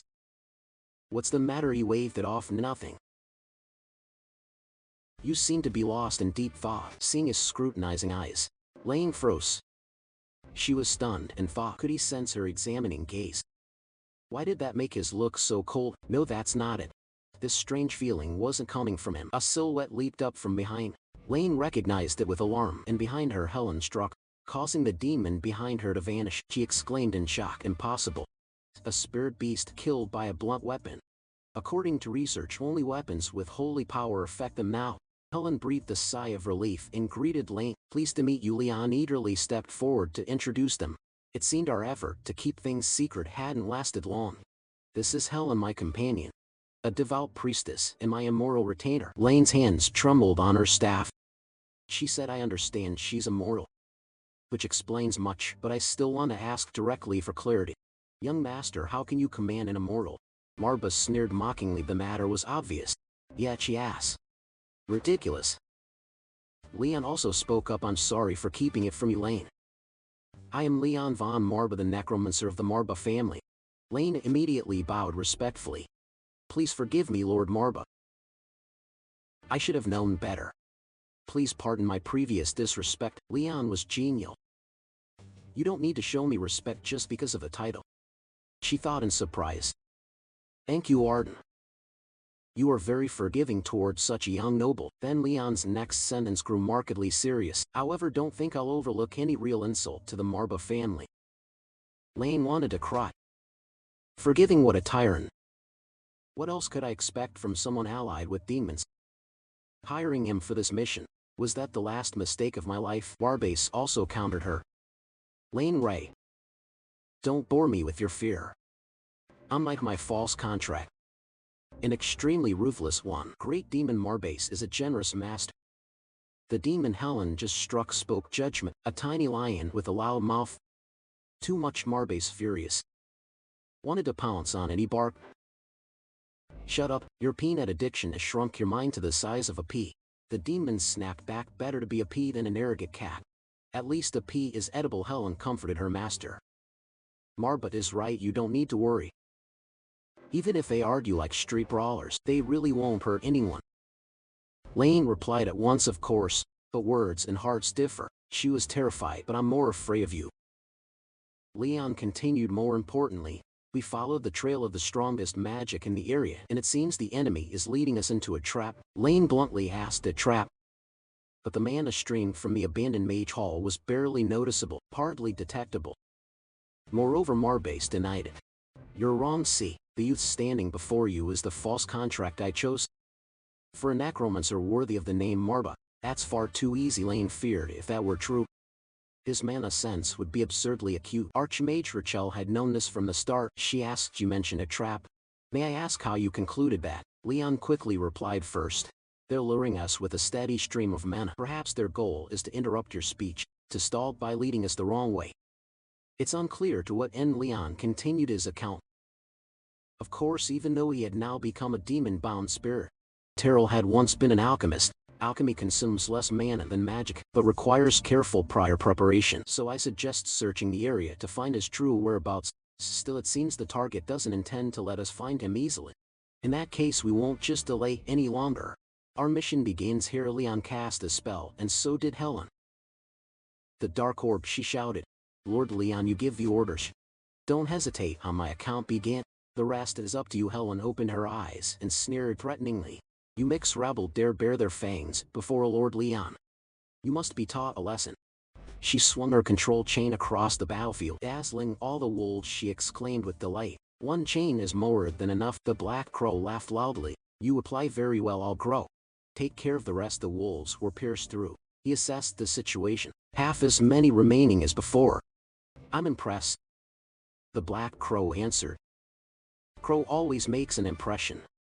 You haven't seen anything yet. You command well. Now fall back. Lane stood at the rear as if sitting on a pile of coals. She thought in chaos, these undead are much stronger than I expected. Impossible, a mage only 14 years old could wield power like this. Leon made his move. The ground collapsed into a large pit. He brushed the dust off his coat and praised. Well done, Helen shyly said. I'll do anything for the young master. The black crow spoke. Crow is a loyal retainer, far beyond the useless cub who contributes nothing in battle. Marbase immediately retorted. Shut up, I am the strategic brain of this entire operation. Leon commanded, keep moving. I have a feeling the enemy is luring us deeper. Through the mirror, Terrell saw everything. He exclaimed, Lane, how could this be? No. I guess that your time has come. This outcome was always predetermined. My fate lies in your hands. But make no mistake, you will not take my life easily. Not before I show you how wrong you were. Lane, now come here. My one and only love. Leon confirmed this was indeed the place. He looked around, evaluated the area, and spoke. The path had clearly been deliberately concealed to hinder our advance. Marbase added, I see ancient mechanisms. Likely remnants of some sophisticated alchemical device. Lane realized who was truly behind it. She revealed this could only have been his doing. Terrell, he was once a talented alchemist, beyond doubt, in our academy. Leon proposed, I think now is a good time to ask Lane. After all, what is your relationship with the alchemist? Terrell, hearing the question, he flinched. He pressed on, I have a feeling you two are more than mere colleagues. Lane sighed as the secret was exposed. She answered, I had a premonition I'd have to confess the truth. Marbase bluntly exposed her. If you don't mind, why did you insist on coming with us? Why do you know the target so intimately? And the fact that Taro once studied at Eremita. Almost every aspect of this mission is a mystery to us. In other words, you will tell the whole truth, Elf. Especially since none of us know what dangers lay below. Lane could not refute. She replied. You speak reasonably. You have the right to know the truth behind this mission. She stood in the grand hall, revealing a startling truth. While we still have to walk this long corridor, I'll give you an abridged version of the events up to the end of the passage. You may be surprised to hear it, but he and I were once husband and wife. I met Taro for the first time in the dark alleys of the slums. It had been a few years since I became an orphan because of the war and was kindly taken in by my master. Back then Rachel stood beside me and asked, "What's the matter?" Opposite us, a gang was bullying a child. They barked, "Where's our pay for today?" "Do you think we're a joke?" Rachel scoffed at the scene. "He's quite an interesting child," she remarked. I saw no sign of fear or survival instinct. There wasn't even a single tear in his eyes. "Perhaps he has some defect," Lane asked distressed. "Can't we take him with us, master?" But Rachel replied coldly, "Lane, I think I detect a bit of compassion in your voice. Do you believe pity alone is enough to save all the wretches?" She immediately bowed her head and said fearfully, "No, master."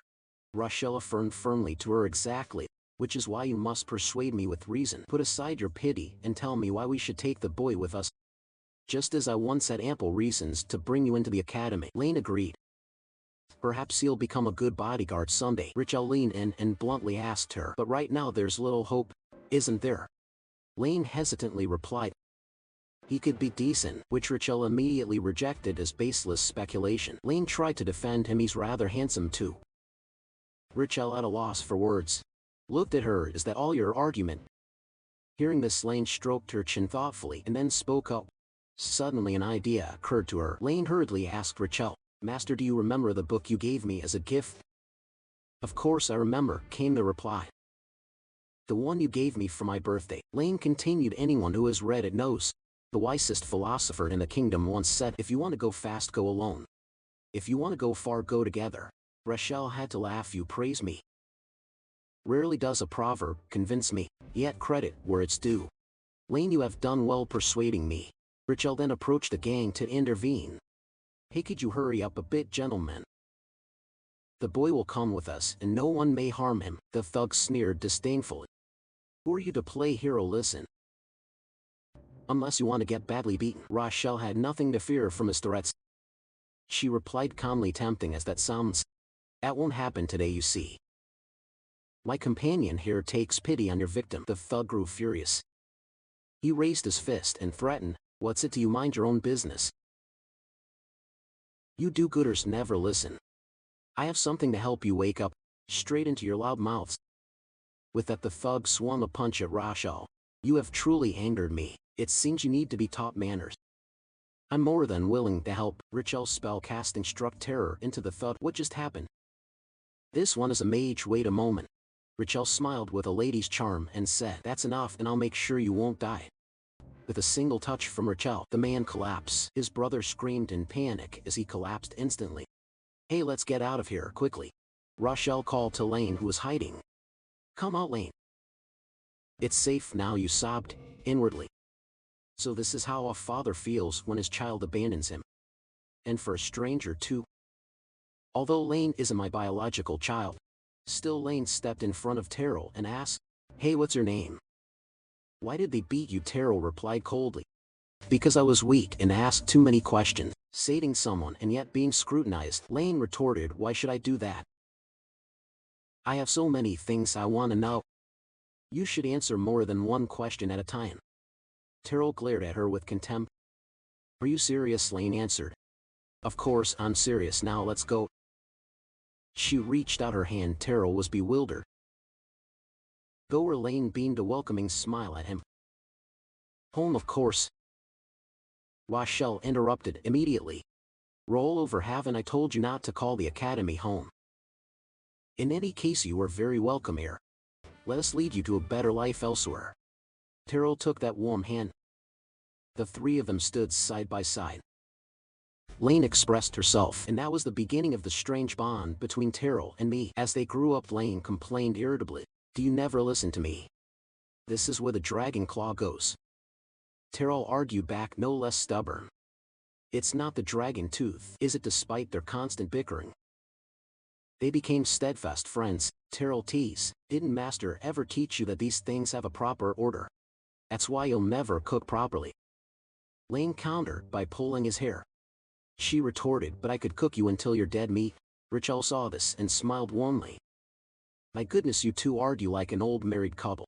They fought while simultaneously denying it. Master, please take back that comment at once. Later, while confiding together, Lane asked him one question.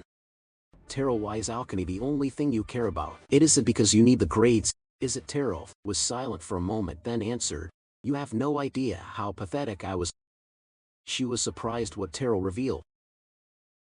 The first day I met you, Lane, I realized something the moment Master Rochelle stepped in to save me. Forgiveness. Honor. They mean nothing when we all lay under the dominion of the stronger. I had no talent for swordsmanship or magic. That meant alchemy was the only path for me. There was no other way for me to prove myself. We supported each other's dreams as if they were our own. After that, Richel herself foretold for the two of us. She cheerfully said, once in a rare, while my foresight is correct, I had a premonition that you two would one day marry. Lane reminisced about this memory. We even promised to give each other our souls forever. At that, Terrell bashfully scratched his cheek and said, enough, Master. Please stop teasing, honestly. We were surprised too. She was almost unbelievable. As for Vu Pham, apart from his handsome appearance, he had nothing remarkable. He cheerfully added, I take that as a compliment. Lane immediately brushed it off. Cut it out, Rochelle suddenly asked the two of them. In 3 months, right? I mean your wedding. But Terrell suddenly showed a strange expression. He confessed, yes, Master. We are very grateful to have the Tower's blessing. Rochelle agreed awkwardly. Of course, as long as you two are happy. I'm happy too. Terrell left behind a strangely sinister look. Rochelle worriedly thought, strange goddess, I hope my instincts are wrong this time. Our moment of happiness won't last long. Terrell struck with slaughter, begging him, Terrell. Please, Terrell, how could you do this? Tragedy struck almost immediately after we exchanged our vows. Lane sobbed in despair. What have you done? Terrell still smiled brightly as if nothing had happened. You're here. Lane, come here. Let's celebrate together. You look the power you deserve to have. She shouted. Stop it, Terrell. Don't you see how shattered you are? Go find Master Rochelle for help. It's not too late, we can go to him together. And Terrell interjected. My hidden beloved Lane. Then Terrell sprouted wings and horns. He cruelly warned, but it was already too late. Lane sadly recalled that horrific memory. She recounted how Terrell was ultimately consumed by his thirst for power, becoming a murderous demon who even turned on his own comrades. Needless to say, he had escaped long before I could capture him, and that was the premise that led to the mission I assigned you. Marbase confirmed as well. I had suspected it as much. That also explains why the reward is higher than typical monster hunts. Our quarry is a demon with human intelligence and growth potential. Lane immediately agreed and affirmed. Sir, that's why I set a higher than normal bounty. Right now Terrell is still growing stronger. If we don't stop him now, there may be no chance left. Leon spoke up to comfort her. Do not worry, I've located him. Marbase urged him, then hurry up. The stench of this demon offends even my nose.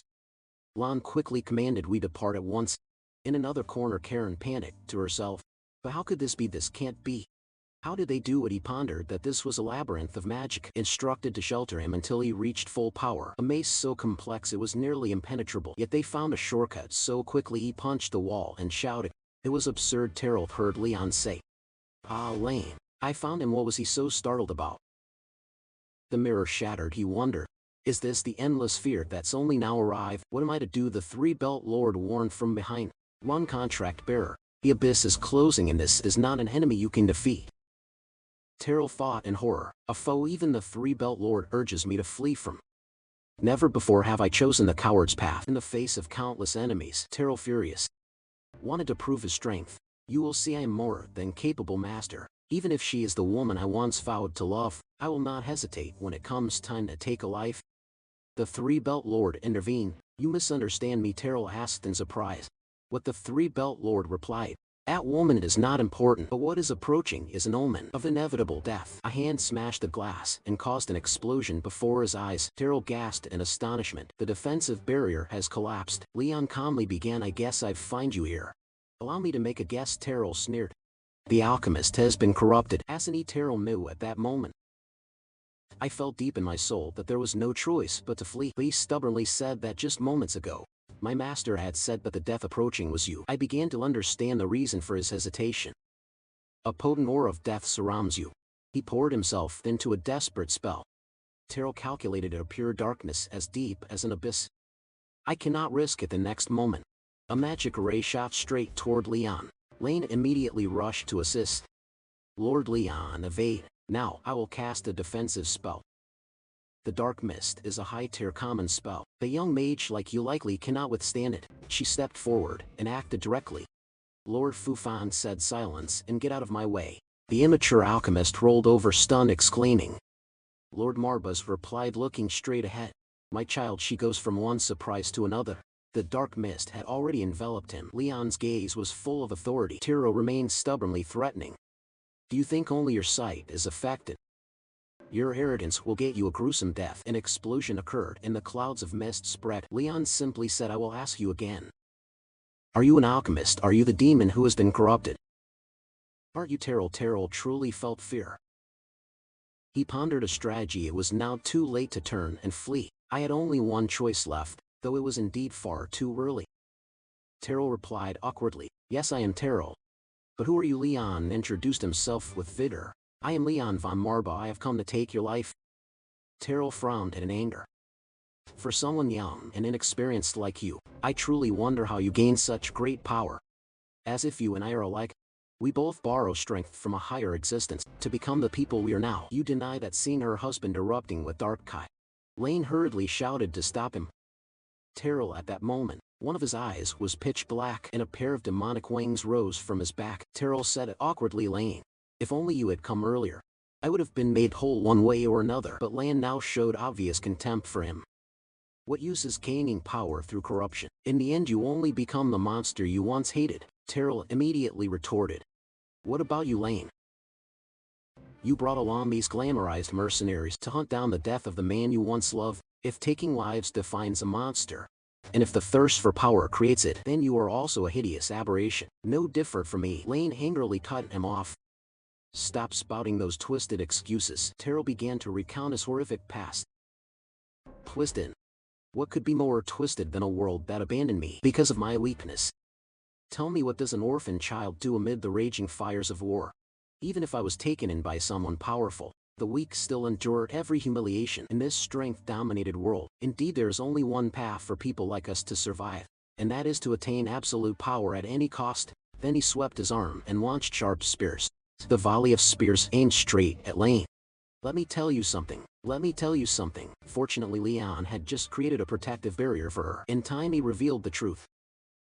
I must oppose your doctrine. Yes, I did make a pact with a demon like you.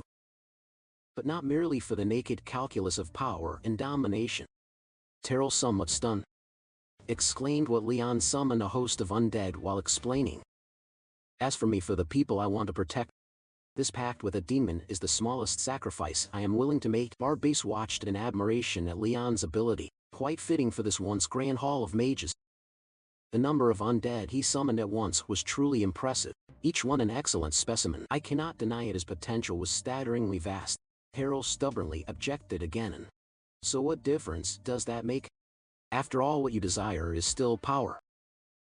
Leon coldly explained in detail. It's worlds apart, destroying and defiling everything in your path as you are doing. Only those who seize from others resort to such despicable methods. Terrell still snarled back. When all the otherworldly demons in existence are clawing at your back, I wonder if you'll keep that nobility. You seem not to realize that such lofty feelings are themselves the privilege of the strong. Leon remained calm and answered. How do you see me, a powerful young master? It was because of my weakness that I personally killed my father. I will not allow myself to regret that. I had no other choice. Can you say the same to mage who was corrupted? You betrayed Lane and your former comrades of the Aramento Academy. Are you sure you will have no regrets for anything you've done? Then Leon cast a command and ordered the undead to charge at Taro, startling him at first, but then he regained his composure, stamping his foot to gain momentum as he lunged at the undead. These feeble undead, you cannot kill me. At that moment countless question marks filled Taro's mind. What kind of demon would grant so much of its essence to a brat? He must be backed by at least a Grand Duke of the demon realm. Why would such a young man be able to offer anything to a great demon like that? Can you endure it? Taro shouted, interrogating impossible. What did you sacrifice to the demon to gain this absurd power? A pact of that scale couldn't be made without a matching sacrifice. Answer me, mage. What are you built? Leon modestly replied. There's nothing so grandiose. I simply offered the only thing I had. My entire being. That was the only worthy price I could pay for that bargain. Taro silently withdrew a vial of magical liquid, thinking to himself, just childish recklessness. I'll hold my defense and crush him in slow suffocation. Until he confessed the truth. Taro smashed the vial. At that moment, someone else began to move. Helen suddenly launched at his protective barrier and she struck it hard, causing the shield to crack. Taro watched in horror.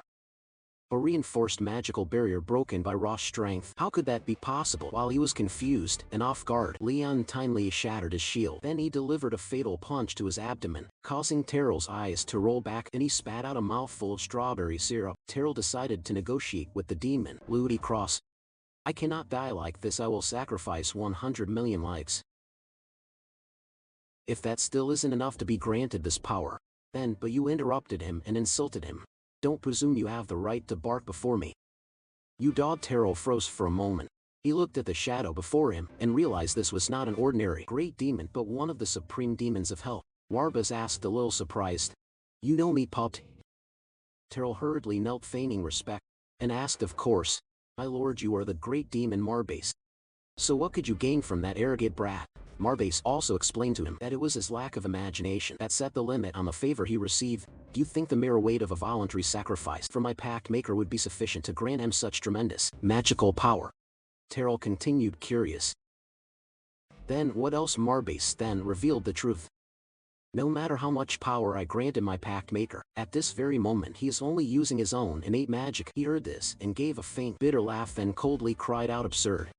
How unfair is this? Countless lives I have sacrificed, only to reach the position I hold today, while you were simply lucky to be born with the natural talent you possess, granted all those undeserved favors. Fate is truly cruel. Lane looked toward Leon, her mind filled with panic.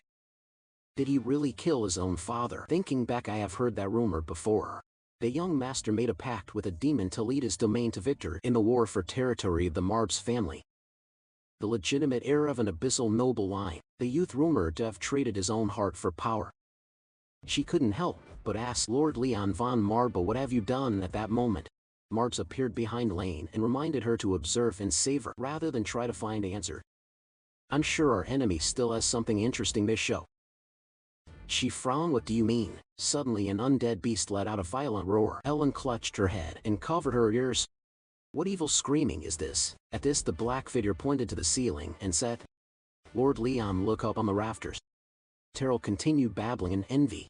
You were born with everything, while I had nothing like you.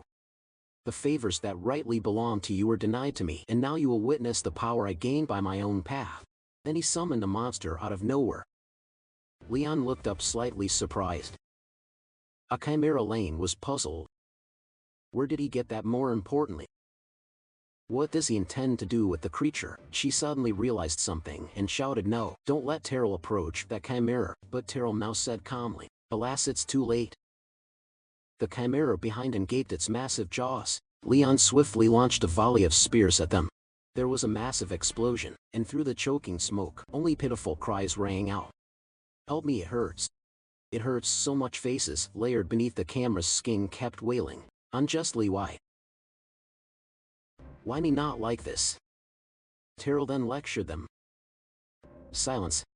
You should thank me for granting you strength through my body. Isn't that so? Lane stuttered and then sank to the ground in horror. This is absurd. Taro, why are you Taro? This is blasphemy. Dark magic, forbidden to be cast at the cost of a human life. Warbase continued, explaining that he was nurturing power with his own soul, amplifying authority through the pain and despair within, using countless dark arts. This is the vilest evil. Helen grew concerned as well. This would be a challenge. The black figure sternly warned everyone, this is no ordinary enemy. Our young master may struggle. We must all be on high alert. Terrell was supremely smug, as if victory were in his grasp. This battle is essentially decided. Even if the Grand Duke ordered me to withdraw, I still dare to persist and prove he was wrong. You may beg for your lives, but it won't help. I will seize your souls. Those even the Grand Duke honor, and absorb them into myself. Suddenly Terrell froze. He looked at his hands in bewilderment. My limbs are moving on their own. At that moment Leon silently stepped forward and ordered the undead. You hear my command, fall back now. Terrell's body emitted a fierce light. He cried out with contempt, truly an arrogant child, as the beam of light surged toward Leon. An undead stepped in front of him and took the beam of light. Terrell aggressively unleashed more beams of light, shouting, what can these little undead do? I do not hide my desire for power. After all, that in itself is not a sin. Leon spoke gently. Leon spoke gently. Leon spoke gently. At that moment, the eye on the book flared brightly. The Black One realized the danger and shouted a warning. He intends to use his full power. Everyone stay away from the young master. Helen quickly grabbed Lane and pulled her back, startling her. What, Helen? Helen commanded, be silent. Either obey your master or die. Leon cast a large ritual circle behind him and began to render judgment. No one in this world has the right to take another's life without justice, even the Marbay's family. We guardians of the dead do not have that right. Leon cast a large ritual circle behind him and began to render judgment. No one in this world has the right to take another's life without justice. Even the Marbay's family, we guardians of the dead, do not have that right. Why are you so surprised? He's the young master. Who else but him could perform such miracles? Leon's chilling voice made Terrell flinch. There was no escape, and the chimera suddenly snapped him into its mouth. Helen watched and cheered. See how powerful that was? She was extremely proud of Leon. He is the head of the family. Who else could pull off such feats? So impressed suddenly. Leon frowned. Many staggered forward. Lane worriedly rushed to steady him. Young master, are you all right? He replied, thank you very much. Thank you, Marbas interjected. Scolding me? What do you mean better? Oh, my pact maker, recklessly using mana like that was an unwise decision, and of course you never heeded my warnings, did you? Leon then explained. Unlike the lives of the fallen, mana can be restored over time. If anything goes wrong, then I think I should be the one to ask you about it. She flinched and unconsciously recalled the past times beside Terrell. Mia had not yet turned dark, but that beautiful image was being torn apart by the present truth. Sensing Lane's thoughts, Leon spoke earnestly. To be honest, my understanding of the emotions of love for someone is very fragile. Joy, sorrow, and all the heart's emotions are almost alien to me. Still, I understand that right now you must be enduring a great deal of pain. Even I can see that. Lane heard this and frowned. Trying to hold back her tears, she sighed wearily. Terrell, why would I need a genius mage at my side? What drove you into such madness? And even if you are no stronger than anyone else, I still truly love you for who you were. At that moment Marbase jumped onto Leon's shoulder and whispered, that's not a bad consolation. Pact maker. He blinked and then nonchalantly said, consolation? I merely spoke the truth. The Black One, overcome with emotion, sobbed. Young master, you made a woman cry. You truly are a gentleman. Helen also showed great admiration. And he really say something like that? Seeing Leon lost in thought, Marbase asked, do you have anything more to say? Pact maker, he bluntly asked Lane, so will slaying the chimera count toward our reward? Lane was a little surprised, but laughed in reply. What? Probably, considering the terrible destruction it caused. Now I suggest we return before we get carried away chatting. A little while later Leon had also returned to his castle. Upon seeing him, Poland and Vanter hurriedly stood and saluted. Lord Leon von Marba has returned. Welcome back, young master. Are you injured? Leon, rising from the table, replied, I'm fine. Venter then reported, we received news of your latest mission even before you returned. We heard it was a challenge even for a veteran gold badge adventurer. And you completed it at 14. No 15. Poland sighed, uneasy still. The mission was too risky. Reports say you nearly exhausted all your mana at once. I dare not criticize your decision, but I'm truly worried about your health. Leon calmly reassured him. Thank you, Poland. But that mission was easier than I expected. If there's anything to worry about, my concerns are of a different nature. He suddenly felt a chill and unemotionally revealed his feelings. It angered me much like the incident where we met Elysia and Helen. I realized I was furious. As Leon finished, an awkward silence filled the room. Pullen then pulled a letter from his coat. I have other news for you. Indeed, the good news: an acceptance letter to the prestigious Alitan Academy. Our young master has reached the age to enroll. I'm moved to tears. The Alitan Academy is the Empire's foremost educational institution, where the continent's future heroes gather to train in both swordsmanship and magic. Leon recounted, my father once told me that Alitan would allow me to far surpass my current potential. He spoke then with hope, saying, you possess a talent as vast as the stars in the sky, Leon. And though that talent will carry you far, that does not mean your place among the continent's elite is guaranteed at Alitan Academy. You will meet peers, those who may match or even surpass you. You must become strong, my son. It pains me that I cannot be there to witness and guide you to the end. Leon held the letter up and stared. A talent as vast as the stars, such a gift as mine, and is indeed. To reassure Leon, Pullen advised, temporarily set aside the burden of ruling the domain and live your life fully at the academy. Pullen will handle everything, so you need worry about nothing. During that time, Marbase was a bit surprised. Alitan Academy, it's merely a playground for inexperienced young nobles who lack real-world experience. I see no reason my pact maker should waste time there. I mean, we should refuse this opportunity and not enroll. But Leon thought differently. He wants to accept the invitation. Marbase then clarified to him, enroll in an academy. Oh, pact maker, an academy is where learned scholars impart knowledge. And given that you are almost entirely lacking common sense in most situations, I truly don't think you're ready for book learning. But Leon still seemed eager to enroll. If you say so, I have a hunch that it's where I will meet a certain young master. Again, moreover, I believe this is what my father wished.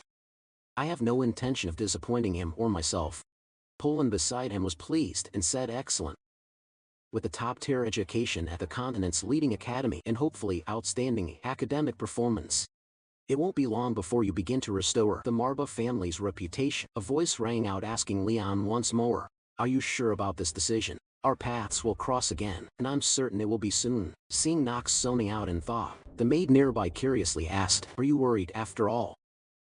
It's the prestigious Alitan Academy you're about to attend. Nox rubbed his head tiredly and replied, not really, that's not the issue. He thought to himself, how was I to know I'd end up as the final parasite? Right from the start, it seems I can only do my best to get through everything. Though this body is only borrowed for a limited time, I still have the name Nox von Lanehaber to rely on. In other words, fake it until it becomes real. Play the madman, and I'll become the greatest villain among the lunatics at the academy. Racing against time, he would fully perform the role of Nox von Lanehaber, until the very end. The rickety carriage clattered to a stop in front of the magnificent Alitan Academy gate. The driver looked back at Adriel, eyebrow raised, and asked, you really planning to get off here? Adriel stepped down lugging his bag. The driver muttered that he didn't look like a student of such a fancy school. Adriel's gaze stayed cold. The driver went on, saying his face did scream, young master. But this place belonged to fat cat nobles. No real aristocrat would show up to school in a beat-up cart like this. He sighed, looking pityingly at the commoner about to step into the lion's den. Adriel handed over the fare, but the driver waved him off and took only half. He said Adriel looked like he was having a hard time and advised him not to push himself too far. Don't mind me, so you're really a freshman at LA? The driver asked one last time. When Adriel nodded, the man decided to give him one last piece of hard-earned advice. Spill it, Adriel said, pausing ready to listen. The driver straightened his coat, preparing to tell him about the dark stuff behind the glitter. He revealed he'd been a student here once too, pointing at the faded badge on his chest. His counsel was, don't chase pipe dreams. Ely Dale is a place to grow sure, but it's also a place that chews people up and spits them out. Adriel asked what he meant by loss exactly. The driver continued, talking about limits ordinary folks never get to touch. The elite will always draw a line and drag down anyone below it, never letting anyone cross. Images of proud noble silhouettes flashed in Adriel's mind, a cruel reminder of sharp discrimination. Adriel was silent for a moment, then asked, is the gap between nobles and commoners really unbridgeable? The driver piled on, saying everyone just has to accept they'll stay at the bottom forever. But Adriel mentioned the sword emperor. a common-born man who still climbed to the top. The driver froze when he heard the name Celsius. He called that man a monster, the genius so extraordinary no one dared meet his gaze. In the end he just told Audriel to be careful, then drove off. Audriel watched the carriage fade away behind the trees. Marba, who'd been quiet until now, finally poked his head out and said the driver talked way too much. He told Adriel he was born with more talent than he knew. Though Adriel didn't look entirely convinced, he looked up at the towering spires and wondered why people longed for talent so much. They'd suffer for it if talent only brings despair to others. Why not just give it up from the start? Marba thought his master was overthinking and said, "Go face them head on and you'll find out." Audriel stepped into the courtyard and immediately felt the fierce, competitive vibe of the upper cross. He noticed Knox von Rainiver, handsome white-haired student, standing not far away. But something was off. The guy's aura had completely shifted, like a different entity was occupying him. Audriel narrowed his eyes, studying the white-haired man's cold expression closely. Suddenly a loud voice rang from the steps, ordering all freshmen to assemble in the Great Hall immediately. The headmaster's welcome ceremony was about to start, and Adriel picked up his back and merged into the crowd. Marba said, "Whatever's coming up, just fight, no need to sweat it." The heavy footsteps of students thundered down the main hallways.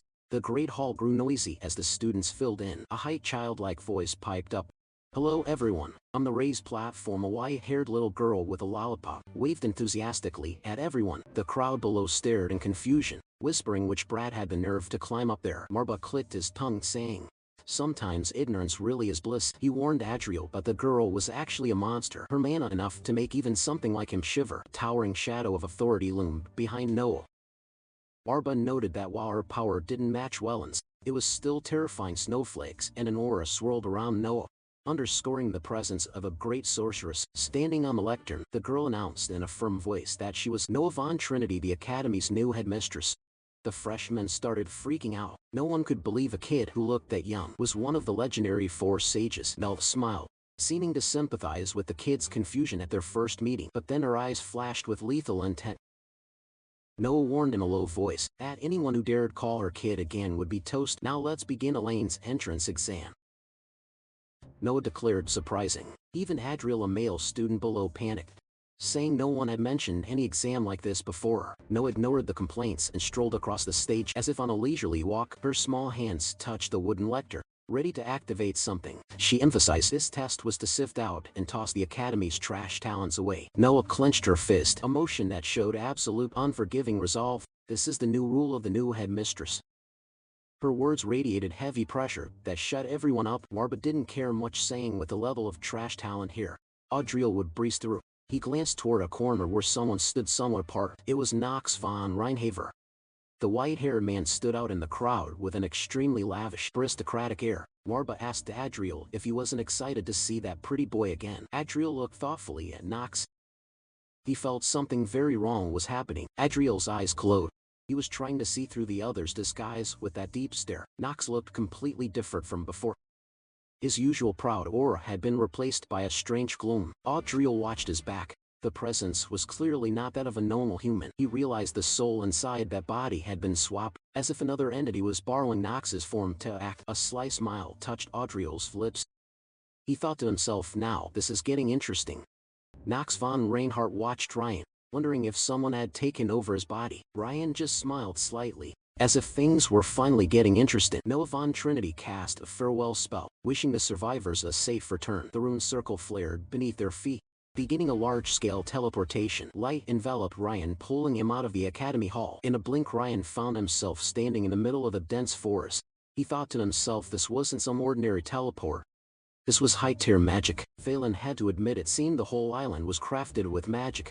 Looking around, the other contestants lay sprawled everywhere. The teleport was so intense that normal bodies couldn't handle it, causing mana dizziness. Seeing Ryan was fully alert, Phelan had to nudge his master a bit. Ryan knelt, touching the grass to sense the island's mana. Then he deliberately lay down to blend in with everyone else. Phelan spoke in a worried tone, wanting to give some sincere advice. The butler reminded his young master that however talented he was, he shouldn't stand out at first. No matter how promising a cub is, show it too early and the hyenas will tear it apart, especially in a place as rotten and class-obsessed as Illidan. Ryan remembered the coachman's words. No wonder this academy is worse behind the scenes than it looks. Dry footsteps cracked on the grass. Someone was still walking around like nothing happened. It was Knox von Rainiver. the white-haired prodigy standing firm amid the rolling mana sea. Ryan narrowed his eyes, realizing this guy's skill was no joke. Nox glanced at Ryan lying flat and felt a flicker of suspicion about his condition. A blinding light suddenly appeared in the distance. The burly proctor with the shaved head showed up, arms crossed, watching the new students. Ryan closed his eyes and kept up the act, knowing he had to be more careful. Nox stepped closer, staring at Ryan with a serious expression. To Nox, Ryan looked like he was being eaten away by some demonic curse and slowly dying fuel, and marveled that the white-haired guy could read the complex energy on Ryan so quickly. Ryan asked to be sure what kind of curse could scare the guy like that. Fu Lan explained it was an ancient, extremely complex demonic curse, not easy to identify. Nox vowed to keep a close eye on Ryan throughout the exam. Ryan opened one eye and sensed a familiar mana radiating nearby. The proctor slapped his palms together, creating a mana shock to wake everyone up. He took a deep breath and a booming voice ordered all the kids to get up immediately. He shouted at the contestants, calling them useless for daring to sleep in front of the proctor. The students jolted up, clutching their ears from a loud shout. A few crawled to their feet, still clueless about what was going on. Proctor began announcing the first entrance exams, requirements for the academy. He explained the island was crawling with mana beasts, and the task was to hunt them and bring back the mana stones with the lowest concentrations. A puzzled contestant asked why they were supposed to find the weakest mana stones instead of the strongest. The proctor sighed wearily and patiently explained one more time. He told them that though they were just trimmed now, at least they needed talent to step into Elliot Academy. He said sensing mana the usual way was too simple. Anyone could do that. The obvious rule is the more energy a mana stone holds, the easier it is to detect from afar. So the test was the opposite. Find stones with extremely low mana, the ones that are hard to distinguish. He added a juicy tidbit. The top scorer would receive a reward from Headmaster Milvan Trinity himself. Ryan and Fulan knew full well this academy never asked for anything ordinary. He realized even the teleport earlier was part of the test of mana resistance. A well-designed exam, Ryan had to admit. The proctor shouted, ordering everyone to form teams and allowing any tricks to achieve the goal. Amid the clamor to form teams, Nox von Rainiver quietly walked off alone. He ignored all invitations, holding his ears because they were still ringing from the proctor's sonic boom shout. Ryan scanned the area, thinking going solo for this test didn't seem very feasible. While he was mulling it over, Ryan's eyes suddenly narrowed, alert. He sensed someone sneaking up right behind him. Ryan spun around just as a piercing shout shattered the air. In front of him sat a girl with long black hair, planted on the ground and looking a bit flustered. Ryan murmured when he recognized her as the young lady Yana he'd met before. This was Yana von Scheeder, darling of the Scheeder family, one of the 3 most powerful dark houses. She nodded like she was chopping wood when she saw Ryan speak to her. Mustering her courage, Yana hesitated and asked if Ryan wanted to join her team. Seeing Yana's awkward reaction, Ryan thought he guessed right about her. Ryan rubbed his chin, wondering why a highborn lady would want to team up with him. Noticing his hesitation, Yana changed her tone and said if they teamed up, she'd keep his secret safe. Ryan froze, wondering exactly what earth-shattering secret she meant. Yana looked at Ryan with a meaningful gaze, as if she'd seen through his true nature. She held out her hand, leaving both Ryan and Fionn dumbfounded by the unexpected move. Warbo gawked in surprise. Look at that face of his. He turned to Ryan to ask why the girl could see him and what their relationship was. The girl introduced herself as Siana von Schneider. Ryan immediately recognized her as the last descendant of one of the 3 great dark houses. Yana bowed to Marbo with extreme politeness, even calling him sir. She said she'd heard countless stories from her mother about the great demon from the age of myth. Flattered by the praise, Marba beamed. Yana smiled back gratefully at the compliment. Ryan kept his expression blank, wondering why he had to be teamed with Yana. Yana teased that his reaction was just too entertaining, which made Ryan stare back dumbfounded. She explained it was hereditary in her family. Suddenly she blushed, embarrassed. The Shader line carries succubus blood. Yona claimed men usually cling to her and won't let go. Marbot added that it's the charm, the succubus clan's signature seductive power, a power that can numb reason and force total submission. But Ryan felt nothing, just stared at her like, so what? Yana found it odd. Yana insisted she's skilled in dark magic too, and promised she wouldn't be dead weight for the team. Marbo scoffed that this guy has 0 interest in women, so a succubus showing up would be useless. Ryan replied coldly that he'd only care if someone was interesting. Marbo grumbled about his master only caring about money, and Ryan sheepishly accepted the criticism. Yana looked at Ryan curiously after that strange answer. Ryan nodded in agreement. Anyway, it was fine. He figured having someone reliable at his side was the best choice for now. Yana was a master of illusions, able to charm both people and monsters as easily as candy. Since both came from dark houses, Ryan didn't have to hide his power from her much. Suddenly Yana asked if Ryan was close to that Rhyhaver guy. Since he kept staring at him, Ryan denied it right away, saying he was only curious about Nox. Of course Yana completely misunderstood, thinking Nox was Ryan's type, and grinned suggestively. What a facepalm, she eagerly promised to support Ryan wholeheartedly. He could only sigh at the embarrassing misunderstanding. Ryan urged them to move on. The exam was still ahead. The two began moving deeper into the forest. Ryan reminded himself not to use full power. He had to be careful. Soul summoning arts were hated by people. If a power lost for centuries suddenly returned, they would see it as a catastrophe and try to annihilate his house before it could grow strong. The surroundings were nothing but barren cliffs. The image of summoned skeletons flashed through his mind. Holding the spell book, Rand sighed at having so many annoying things to worry about. Yana, seeing the monsters had been cleared, asked if Ryan had been muttering to himself. He tucked the book away, said it was nothing, and urged her to continue. As they walked, Ryan couldn't stop thinking about Nox. He wondered where that name was off to now. Nox was trudging along alone, refusing to team up with anyone. Ryan thought he was overconfident. Even though this exam wasn't easy, blood splattered on the ground at someone's feet. Definitely a fight went down. Yana squealed with excitement when she found a purple mana stone. Ryan's summon monster gave a thumbs up. She asked Ryan if that would be enough to pass the exam for her. It was plenty. Ryan studied the stone for a moment. Probably enough, he thought. The purple stone glittered in his palm. Ryan explained few people can sense such weak mana, so using it to gain the rules made sense. Ryan froze silent for a beat. Yana, puzzled, quietly called Ryan. You okay? She tilted her head, worried, wondering what might be bothering her companion. Ryan waved it off, closed his eyes, and replied tersely to reassure her there was nothing major. He turned to remind her of something more important right now. Ryan pointed toward the towering peak ahead, suggesting they head up there. He'd bet they find something interesting, but as he looked that way, he noticed something off. That's in another corner. Nox wore a sinister smile, his cold purple eyes fixed on a target. He swung his sword, carving a razor-sharp arc of teal magic that completely overwhelmed his opponent. A perfectly timed counter made the foe's attack disintegrate in an instant. Nox kept an unsettlingly calm expression. Ryan watched from afar, silently confirming his hunch.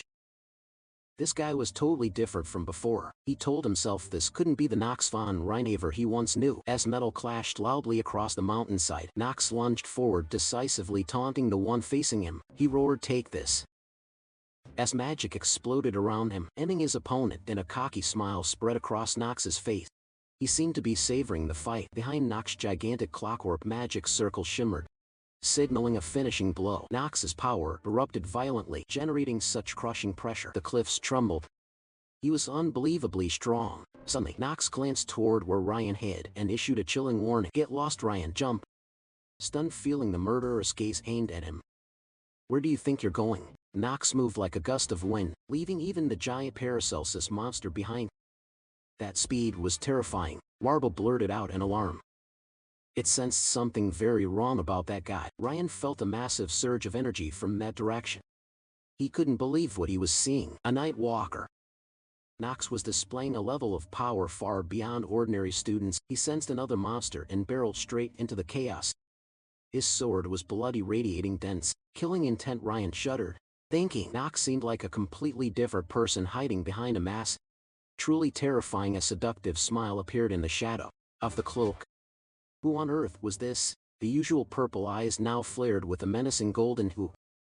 Ryan wondered. Nox, what are you hiding beneath that facade? Nox von Rhyhaver stood there with an expression colder than ice, delivering a blunt line, pathetic. Truly the look of someone who'd utterly defeated the losers below him. Beside him, a girl gripped her skirt in fury, stammering to ask why he was even here. It seemed many were unwilling to accept Nox's victory. From a distance, Ryan quietly observed the whole scene. He could clearly see the panic painting the faces of the other prodigies. Rand thought to himself that things were starting to feel strange. In his memory, this Nox had never been the type to step in and help anyone. Had he changed? Nox maintained a superior attitude, scolding the gathered group for being unable to handle even a single monster. His words hit everyone's pride. He turned to look at Penelope, his purple gaze so cold it seemed to pierce her. Anyone who met it shivered. Penelope finally snapped. She snapped back, That Nox's words were cruel and merciless toward their classmates. She argued further that the Nightwalker was not something ordinary students like them could deal with. Its power far exceeded their current level. Watching from the sidelines, Ryan had to admit she was right. In theory, the Academy elite should have been responsible for ensuring safety. Then Ryan turned his back and walked away, his figure long against the white snow, his mind still running over what had just happened. But in reality, Ryan's steps faltered when he realized a stark truth. He was certain that if Nox hadn't intervened in time, Elena would have died under that monster's fangs. Whether praise or blame, the result was still that he saved her. Returning to the conversation, Nox sneered and asked Penelope whether the enemy would go easy on them just because they were students. The battlefield made no allowances. Nox propped his chin and sighed in disappointment. He said he expected Princess Penelope to understand the harsh rules of this world better than anyone. A direct blow to her innocence. Penelope and Elena froze for a few seconds, stunned that this loser dared to lecture them so openly. In broad daylight, tension escalated as Penelope shouted, warning Nox not to humiliate her further. The magic around her began to surge violently. Nox paid no mind. He mocked that he had nothing to say to a daughter of the Janos family. His arrogance truly crossed Janos' line. The students around them started whispering. Some couldn't believe Nox would openly challenge House Janos here. A major conflict seemed about to erupt. At that moment, a proctor appeared, landing with a powerful thud between the two sides. He shouted for the fighting among students to stop immediately. The burly bearded proctor looked extremely irritable. He bellowed, calling the students a bunch of brats. Silencing them all with his arms crossed, he officially declared the entrance exam over. His arrival quenched any intent to fight among the youngsters. The proctor's gaze suddenly turned to astonishment when he looked at the item in Nox's hand. He broke into a cold sweat at what he saw. He stammered in disbelief. Someone actually brought back the black jewel. Nox's talent proved more formidable than the proctor at first imagined. Although surprised, the old man was somewhat annoyed by the white-haired boy's nonchalant face. Seeing Nox's indifferent expression made him want to erupt. Ryan, standing beside him, raised a hand and asked about the official results of the exam. He wanted to know his ranking after his performance. The proctor cleared his throat and announced the top position of the entrance exam went to Nox von Reinhaver for successfully retrieving the black jewel. An indisputable, convincing victory. Meanwhile, Liana stood nearby, happily clasping her hands to congratulate him. Everyone who brought back a purple jewel all tied for second place. A rather surprising result for the other prodigies. Penelope still wondered aloud whether the Nightwalker's attack earlier had been part of the exam setup. If so, it would have been far too dangerous. The proctor stroked his beard thoughtfully and said the incident was still under investigation. He admitted that even with earlier intervention, the damage had already been done, sometimes dangerously beyond control. As for the student Elena, she would receive a separate compensation for what she endured. It wouldn't fully make up for it. But it was the Academy's way of offering some solace. When the proctor moved to give Nox a special award for saving a classmate, Nox merely turned his back coldly and declared he didn't need it. Truly a hard young man who cared nothing for hollow honors, Rand stood silently watching Nox's figure recede. Something in the air had shifted, signaling larger events to come. Suddenly Marba spoke up. That boy had stared at Nox with soul-piercing eyes. As if it had recognized something extremely important, Marba observed that Nox was now a completely different person than before. It likened it to his soul having been swapped. An essential change, not merely a shift in temperament, or specifically something that had been missing before, was now filled by a strange power. The image of red liquid pouring into a glass hinted at terrifying completion of spiritual strength. The black cat flashed a sly grin, thinking that they'd meet again soon. A fated confrontation awaited ahead. Cut to the Academy's Commerce District. No, forward bustling with shops and students. The atmosphere was far more ordinary than the tension of the exam. Ryan was now inspecting a vial of magic potion. He muttered that the quality here seemed better than elsewhere. It looked like he was shopping for alchemy supplies. Holding 2 bottles, Ryan compared prices for a while before deciding on the cheaper one. Even a prodigy knows to be frugal at the market. Marble on his shoulders seemed to agree. As he walked, he complained that alchemy was much harder than he imagined, especially those troublesome group projects where he couldn't do everything himself. He recalled Yona excited to help, while another youth grumbled about having to team up with those blasted nobles. Teamwork was truly a torment for Ryan. Looking back at the sparkling veil in his hand, Ryan clicked his tongue and admitted that despite everyone's quirks, at least his teammates were genuinely capable. It was some consolation. Nox, now disguised with black hair, was mocked sharply by the fat cat Marba. You really have a strong personality, don't you? He blinked, asking what it meant, but the lazy cat only replied mysteriously, nothing. Nox thought privately that his mind, Pear's skill had worked on a few people, which relieved him somewhat. Among the sly types around, he knew he could never let his guard down. He picked up a green potion from the stall and began to inspect its ingredients carefully. Shopping in this market definitely required a discerning eye. He conceded that Marba had a point, but choosing ingredients had never been simple for someone knowledgeable like him. Nox's green eyes in disguise mirrored as he focused on every tiny detail of the magical items on display. Caution remained paramount. Nox noted that even among similar artifacts or toxins, quality varied greatly. Some were worthless trash, while others were genuine masterpieces if you knew how to see them. Nox sighed softly, inwardly lamenting that if he had a bit more money, things would be different.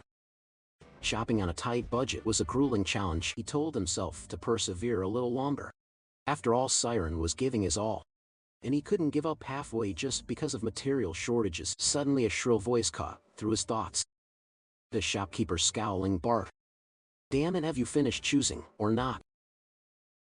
He seemed completely out of patience. The shopkeeper unleashed a stream of insults, saying he'd been watching Nox, and if he wasn't going to buy anything, he should get out.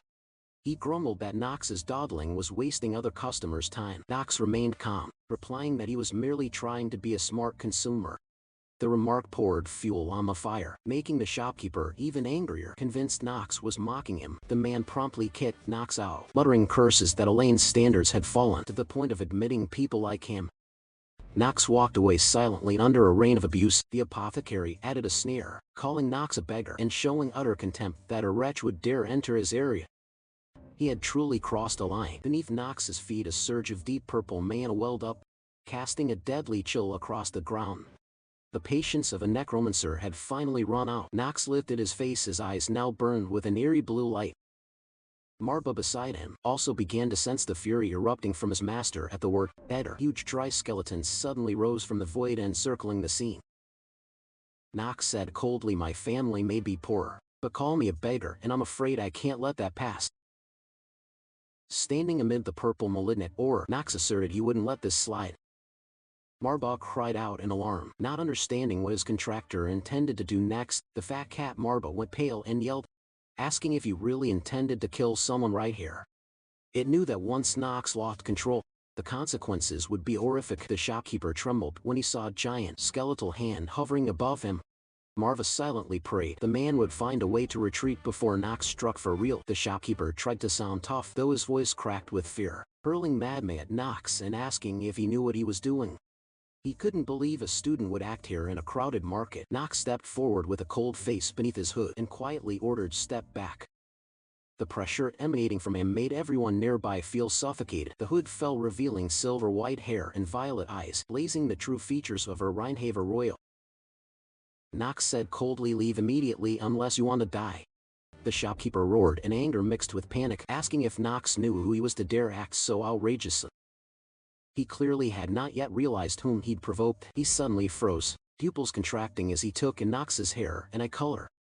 A chill ran down his spine as he recognized the horrifying truth behind the disguise. Nox tilted his head slightly and asked sarcastically, "Do I really need to explain who I am?" A question to which every noble in the circles already knew the answer. Among the threatening skeletal warriors, Nox muttered that they'd met a bit earlier than he expected, a rather unlucky coincidence for the arrogant shopkeeper. The name Nox von Reinhaver surfaced as an unmistakable confirmation of his identity.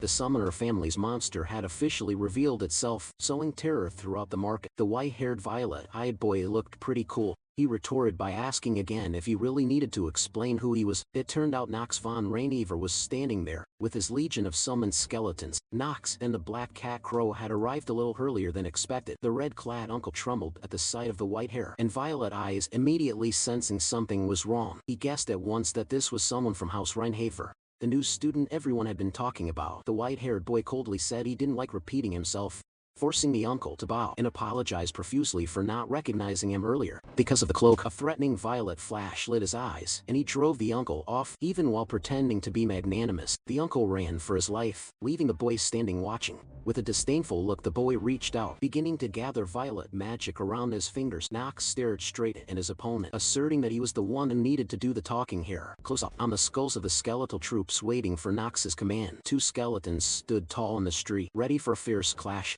The white-haired boy suddenly lunged forward with extreme speed. He grabbed the head of one skeleton cleanly, then he slammed it hard into the ground, sneering at Nox as if to ask whether black magic was his way of starting a conversation. Nox and the boy faced each other amid the skeletal troops. The air was taut with tension. Nox realized the boy was using magic below the legal age, a prohibited act in this empire. Elsewhere, a mysterious man played chess, hinting that the crown disliked those who awakened too early, because they were hard to control. The skeletal troops dissolved. Nox thanked the boy for stopping before things went too far. The white-haired boy acted indifferent, telling Nox to take what he needed and be gone if he understood. He tossed a pouch of coins to Nox, saying to take it if he was short on funds. Nox took the heavy pouch, a little surprised by the gesture. Crow the cat taunted that Nox hadn't sold his soul to it, but apparently to gold. Nox wondered why this person was helping him and insisted he wasn't going to feel indebted. The boy waved his hand as if the small change meant nothing, but admitted he had his own goal. He stared at Nox with a sharp gaze. Then he pointed out the sigil on Nox's hand, realizing he'd used Marbaz's summoning art to form a contract. Crow found it strange because, as it knew, Marbaz's power had never been passed to anyone outside the clan. Nox gripped the pouch, pondering the other's words. The boy walked away, concluding this was neither help nor charity. Nox looked at the gleaming gold and realized it was actually hush money. The white-haired boy flipped the coin, asserting he could sense the necromantic control power radiating from Nox. Nox clenched his fists, declaring the negotiation over. The boy also raised his hand to brace himself, preparing for a real fight. Nox unleashed a burst of blazing violet magic around him, demanding to know how the other knew his family's secret. A massive magical explosion detonated, engulfing an area of space. The boy noticed the street warping and immediately guessed it was a barrier-type magic. Nearby residents began to panic and scream as magic erupted in the middle of the street. The white-haired boy drew a short sword, warning people to stay back or die. Nox, standing amid the violet magic, began to take an interest in the boy's abilities. Crow the cat laughed triumphantly, eager to finish the fight. Immediately Nox took the violet flame in his hand and said that if they wanted to negotiate, they should bring something of equivalent value, not money. Nox crushed the violet flame in his palm, boldly saying that earning gold wasn't hard if one was willing to work for it. He sneered challengingly and asked back what more valuable thing the other proposed to offer in exchange. The white-haired boy pointed at Nox, warning that the future of his entire family was teetering on the brink of danger. He looked at Nox with steady resolve, asserting that Nox had nothing more valuable now than his own life. Nox returned his gaze with a sharp look, mocking that the boy spoke as if he knew everything about him. In the quiet street, the white-haired boy began to speak of Lion von Marba, one of the three great dark houses that once wielded immense power. Now only a memory. Nox bristled at the mention of the word past. He disliked those who romanticize lost golden ages. The white-haired boy produced a skull-shaped gem, claiming Nox's house had actually decayed, advising him to accept the gold to salvage the situation. Shards of magic scattered it as a warning. If Nox wasn't strong enough to shoulder things now, his family was finished. Close up on the stranger's mysteriously blazing violet eyes, he seemed to still have an ace up his sleeve. He asserted confidently that with his current skill, Nox had no chance of defeating him in a real fight. Nox stood silent in the veil of magic smoke and finally admitted the other knew far too much about him. Holding the gold coin, Nox told himself his present strength still wasn't enough to finish this guy off. Immediately Nox wondered how a stranger had acquired Marvis's power, but the boy replied tersely that it was due to luck. Observing the other's calm expression, Nox realized he was lying and decided to provisionally accept that explanation. The white-haired boy was slightly surprised Nox didn't press further. Nox saw no reason to force the issue now. He turned and walked away, promising to meet again and leaving an ambiguous vow about both their powers.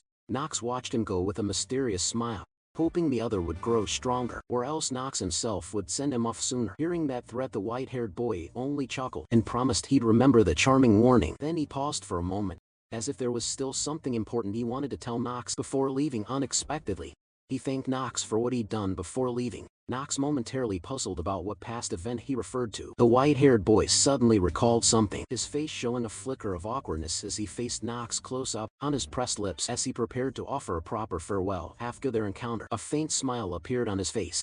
dissolving the tense atmosphere between them. He said it was finally an opportunity to properly thank him, then bade farewell and promised to see Nox again another time. Nox stood silently watching the boy's figure disappear. Among the crowded horse-drawn carts on the street, Crow the cat appeared on Nox's shoulder. The two looked after the departing stranger with pensive expressions. The white-haired boy walked into the sunset, thinking that Nox had changed completely. No longer the weak person he once knew. Crow remarked that Nox's power had increased by dozens of times compared to before, making things far more interesting than ever. An image of the symbol between angel and demon appeared, raising a major question about the true nature hidden within Nox. Nox smiled dangerously, his eyes flashing with excitement at finding a mysterious target to explore. Citrus Hall Dormitory for Nobles at Eliating Academy.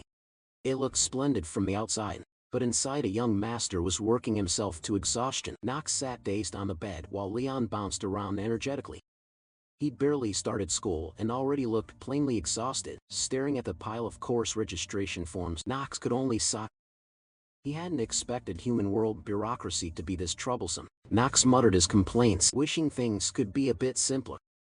Leon beside him nodded as if he completely understood. Crow also manifested to join in, insisting it didn't want to be locked in this room forever. Truly a bunch of playful spirits and summoned beasts. Nox looked at his subordinates and reminded himself he couldn't become a burden to the family. After all, he was the heir. Suddenly a nun appeared with a gentle smile, praising Nox as the exemplary master. But on closer inspection that smile seemed slightly off. As if plotting something, Walter stood beside him looking worried. The butler seemed still unsettled about his own status. Walter hesitantly reminded them he was a beast person, fearing his presence might harm his master's reputation. Nox immediately brushed it off, asserting the academy's rules didn't ban beast people. He was decisive in defending his subordinates, though he said he didn't care about other stares. Walter's hands still fidgeted nervously. To reassure his subordinate, Nox prepared to put on Walter a special item that Poland had painstakingly prepared. Close up on the radiant red gem, which seemed to emanate a mysterious magical power. At a glance, Nox held up the necklace, assuring him everything would be fine. It was a talisman to boost Walter's confidence. Walter's red eyes shone with emotion. Perhaps this was the first time he'd felt truly valued. Walter bowed his head and vowed to serve the young master with all his heart.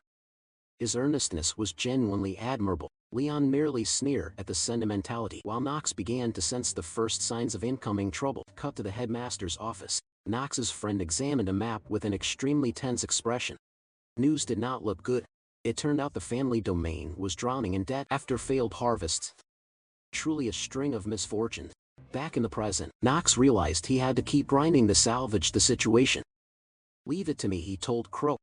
Nox looked at Crow with a trusting gaze, saying there was an extremely important mission only it could shoulder. Crow shivered at the thought. It was certainly not something pleasant. This master was notorious for schemes and boom. The mission was to attend school in Nox's debt.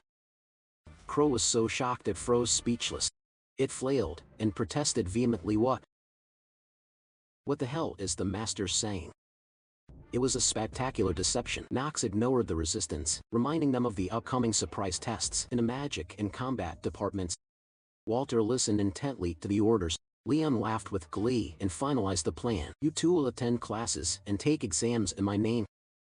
Two birds with one stone. While Crow still hesitated, Leon delivered the killer blow, promising 6 whole bags of peanuts if the mission succeeded. At the mention of peanuts, Crow's attitude shifted immediately. "All right, I'll do it. There's really nothing food can't solve." Walter still fretted over the young master's reputation in case they disastrously failed the exams. Worrying too far ahead is a burden. Leon casually tossed Walter Nox's latest test results. "Just look at this, and you'll see why you have to take his place." Walter stared silently at the glaring red number on the paper. 15. He couldn't believe his eyes. Nox tried to save face by claiming the scale was out of 20, but Walter flatly confirmed it was out of 100. That stung. Leon piled on, saying Walter might have a chance if he took the test, but letting Nox go would be a guaranteed fail. Nox curled up in a corner from embarrassment, while Leon kept taunting without missing a beat. Even a genius has humiliating moments. Walter looked at his master with pity. Now, he understood why he had to shoulder the responsibility of studying. And instead, in another scene, Nox recalled Poland's advice about accepting difficult challenges to be worthy of a housemaster. A middle-aged man standing nearby looked rather surprised. He took out a mission request and his eyes sharpened noticeably. It seemed Nox had found a new target. It wasn't a mission. escort the Tishel caravan through lands riddled with danger. Leon warned this was beyond the law's reach and not to be taken lightly. Are you sure you really want to do this? Nox said, one word, reward. Those 2 words filled his mind with a fee of 10 million gold. Nox's eyes gleamed as if he saw a mountain of gold. Who in their right mind wouldn't take such a deal? Leon looked at his master with contempt, saying the reward was nothing compared to how crazy Nox was. Everything rewound a few days to when the plan was just ideas sprouting in his head. Nox stood before the bulletin board. At last the academy had agreed to let him accept requests from cadets. After days of waiting, Eladane's mission system finally opened. The badge shone brightly, representing the challenges cadets must overcome to gain practical experience. This was an imperial system designed to give students real combat experience instead of mere theory. Though the pay couldn't match professional guilds, for students it was a lucrative source of income. For someone broke like Nox, this pile of missions was a timely lifeline. Leon mocked Nox as the type who only remembered gods in times of trouble, but Nox snapped back fiercely. Seeing his master begin to speak blasphemously, Leon could only shake his head and advise him to keep his mouth shut. Suddenly, Nox's gaze froze when he saw a special request freshly posted. The mission was to escort the Tishel caravan across the lawless Avo to reach the capital Semio plus difficulty. Even Leon doubted Nox's sanity. The road ahead led into wastelands where human life was worth less than weeds. Witnessing the hard labor and poverty of the workers, Nox grew even more determined to pull off this million-gold job. In the office, Noah Von Trinity and his associates were studying maps of the perilous, a coming journey for the goal of restoring his house. Nox was willing to face death as long as he brought back the needed gold. Cut to Flora, the red-haired girl carrying a heavy burden of worry. Sir Jed knelt before her, pledging to be the strongest shield. For this journey he vowed that even if he had to give his life, he would bring Flora to safety. Flora looked at Jed with a puzzled expression. She couldn't understand why he was loyal to such a blind degree. Jed rose with great presence, his silhouette stretching across the ground. As a testament to his strength, hand on his sword, he reiterated that a knight's sacred duty is to serve and protect his liege. Flora fell silent at Jed's determination, though unseen fears still weighed on her heart. Even if death is near, I will never turn my back on you, Jed proclaimed boldly, his eyes blazed with resolve. A steely determination that nothing could shake before the life-or-death journey.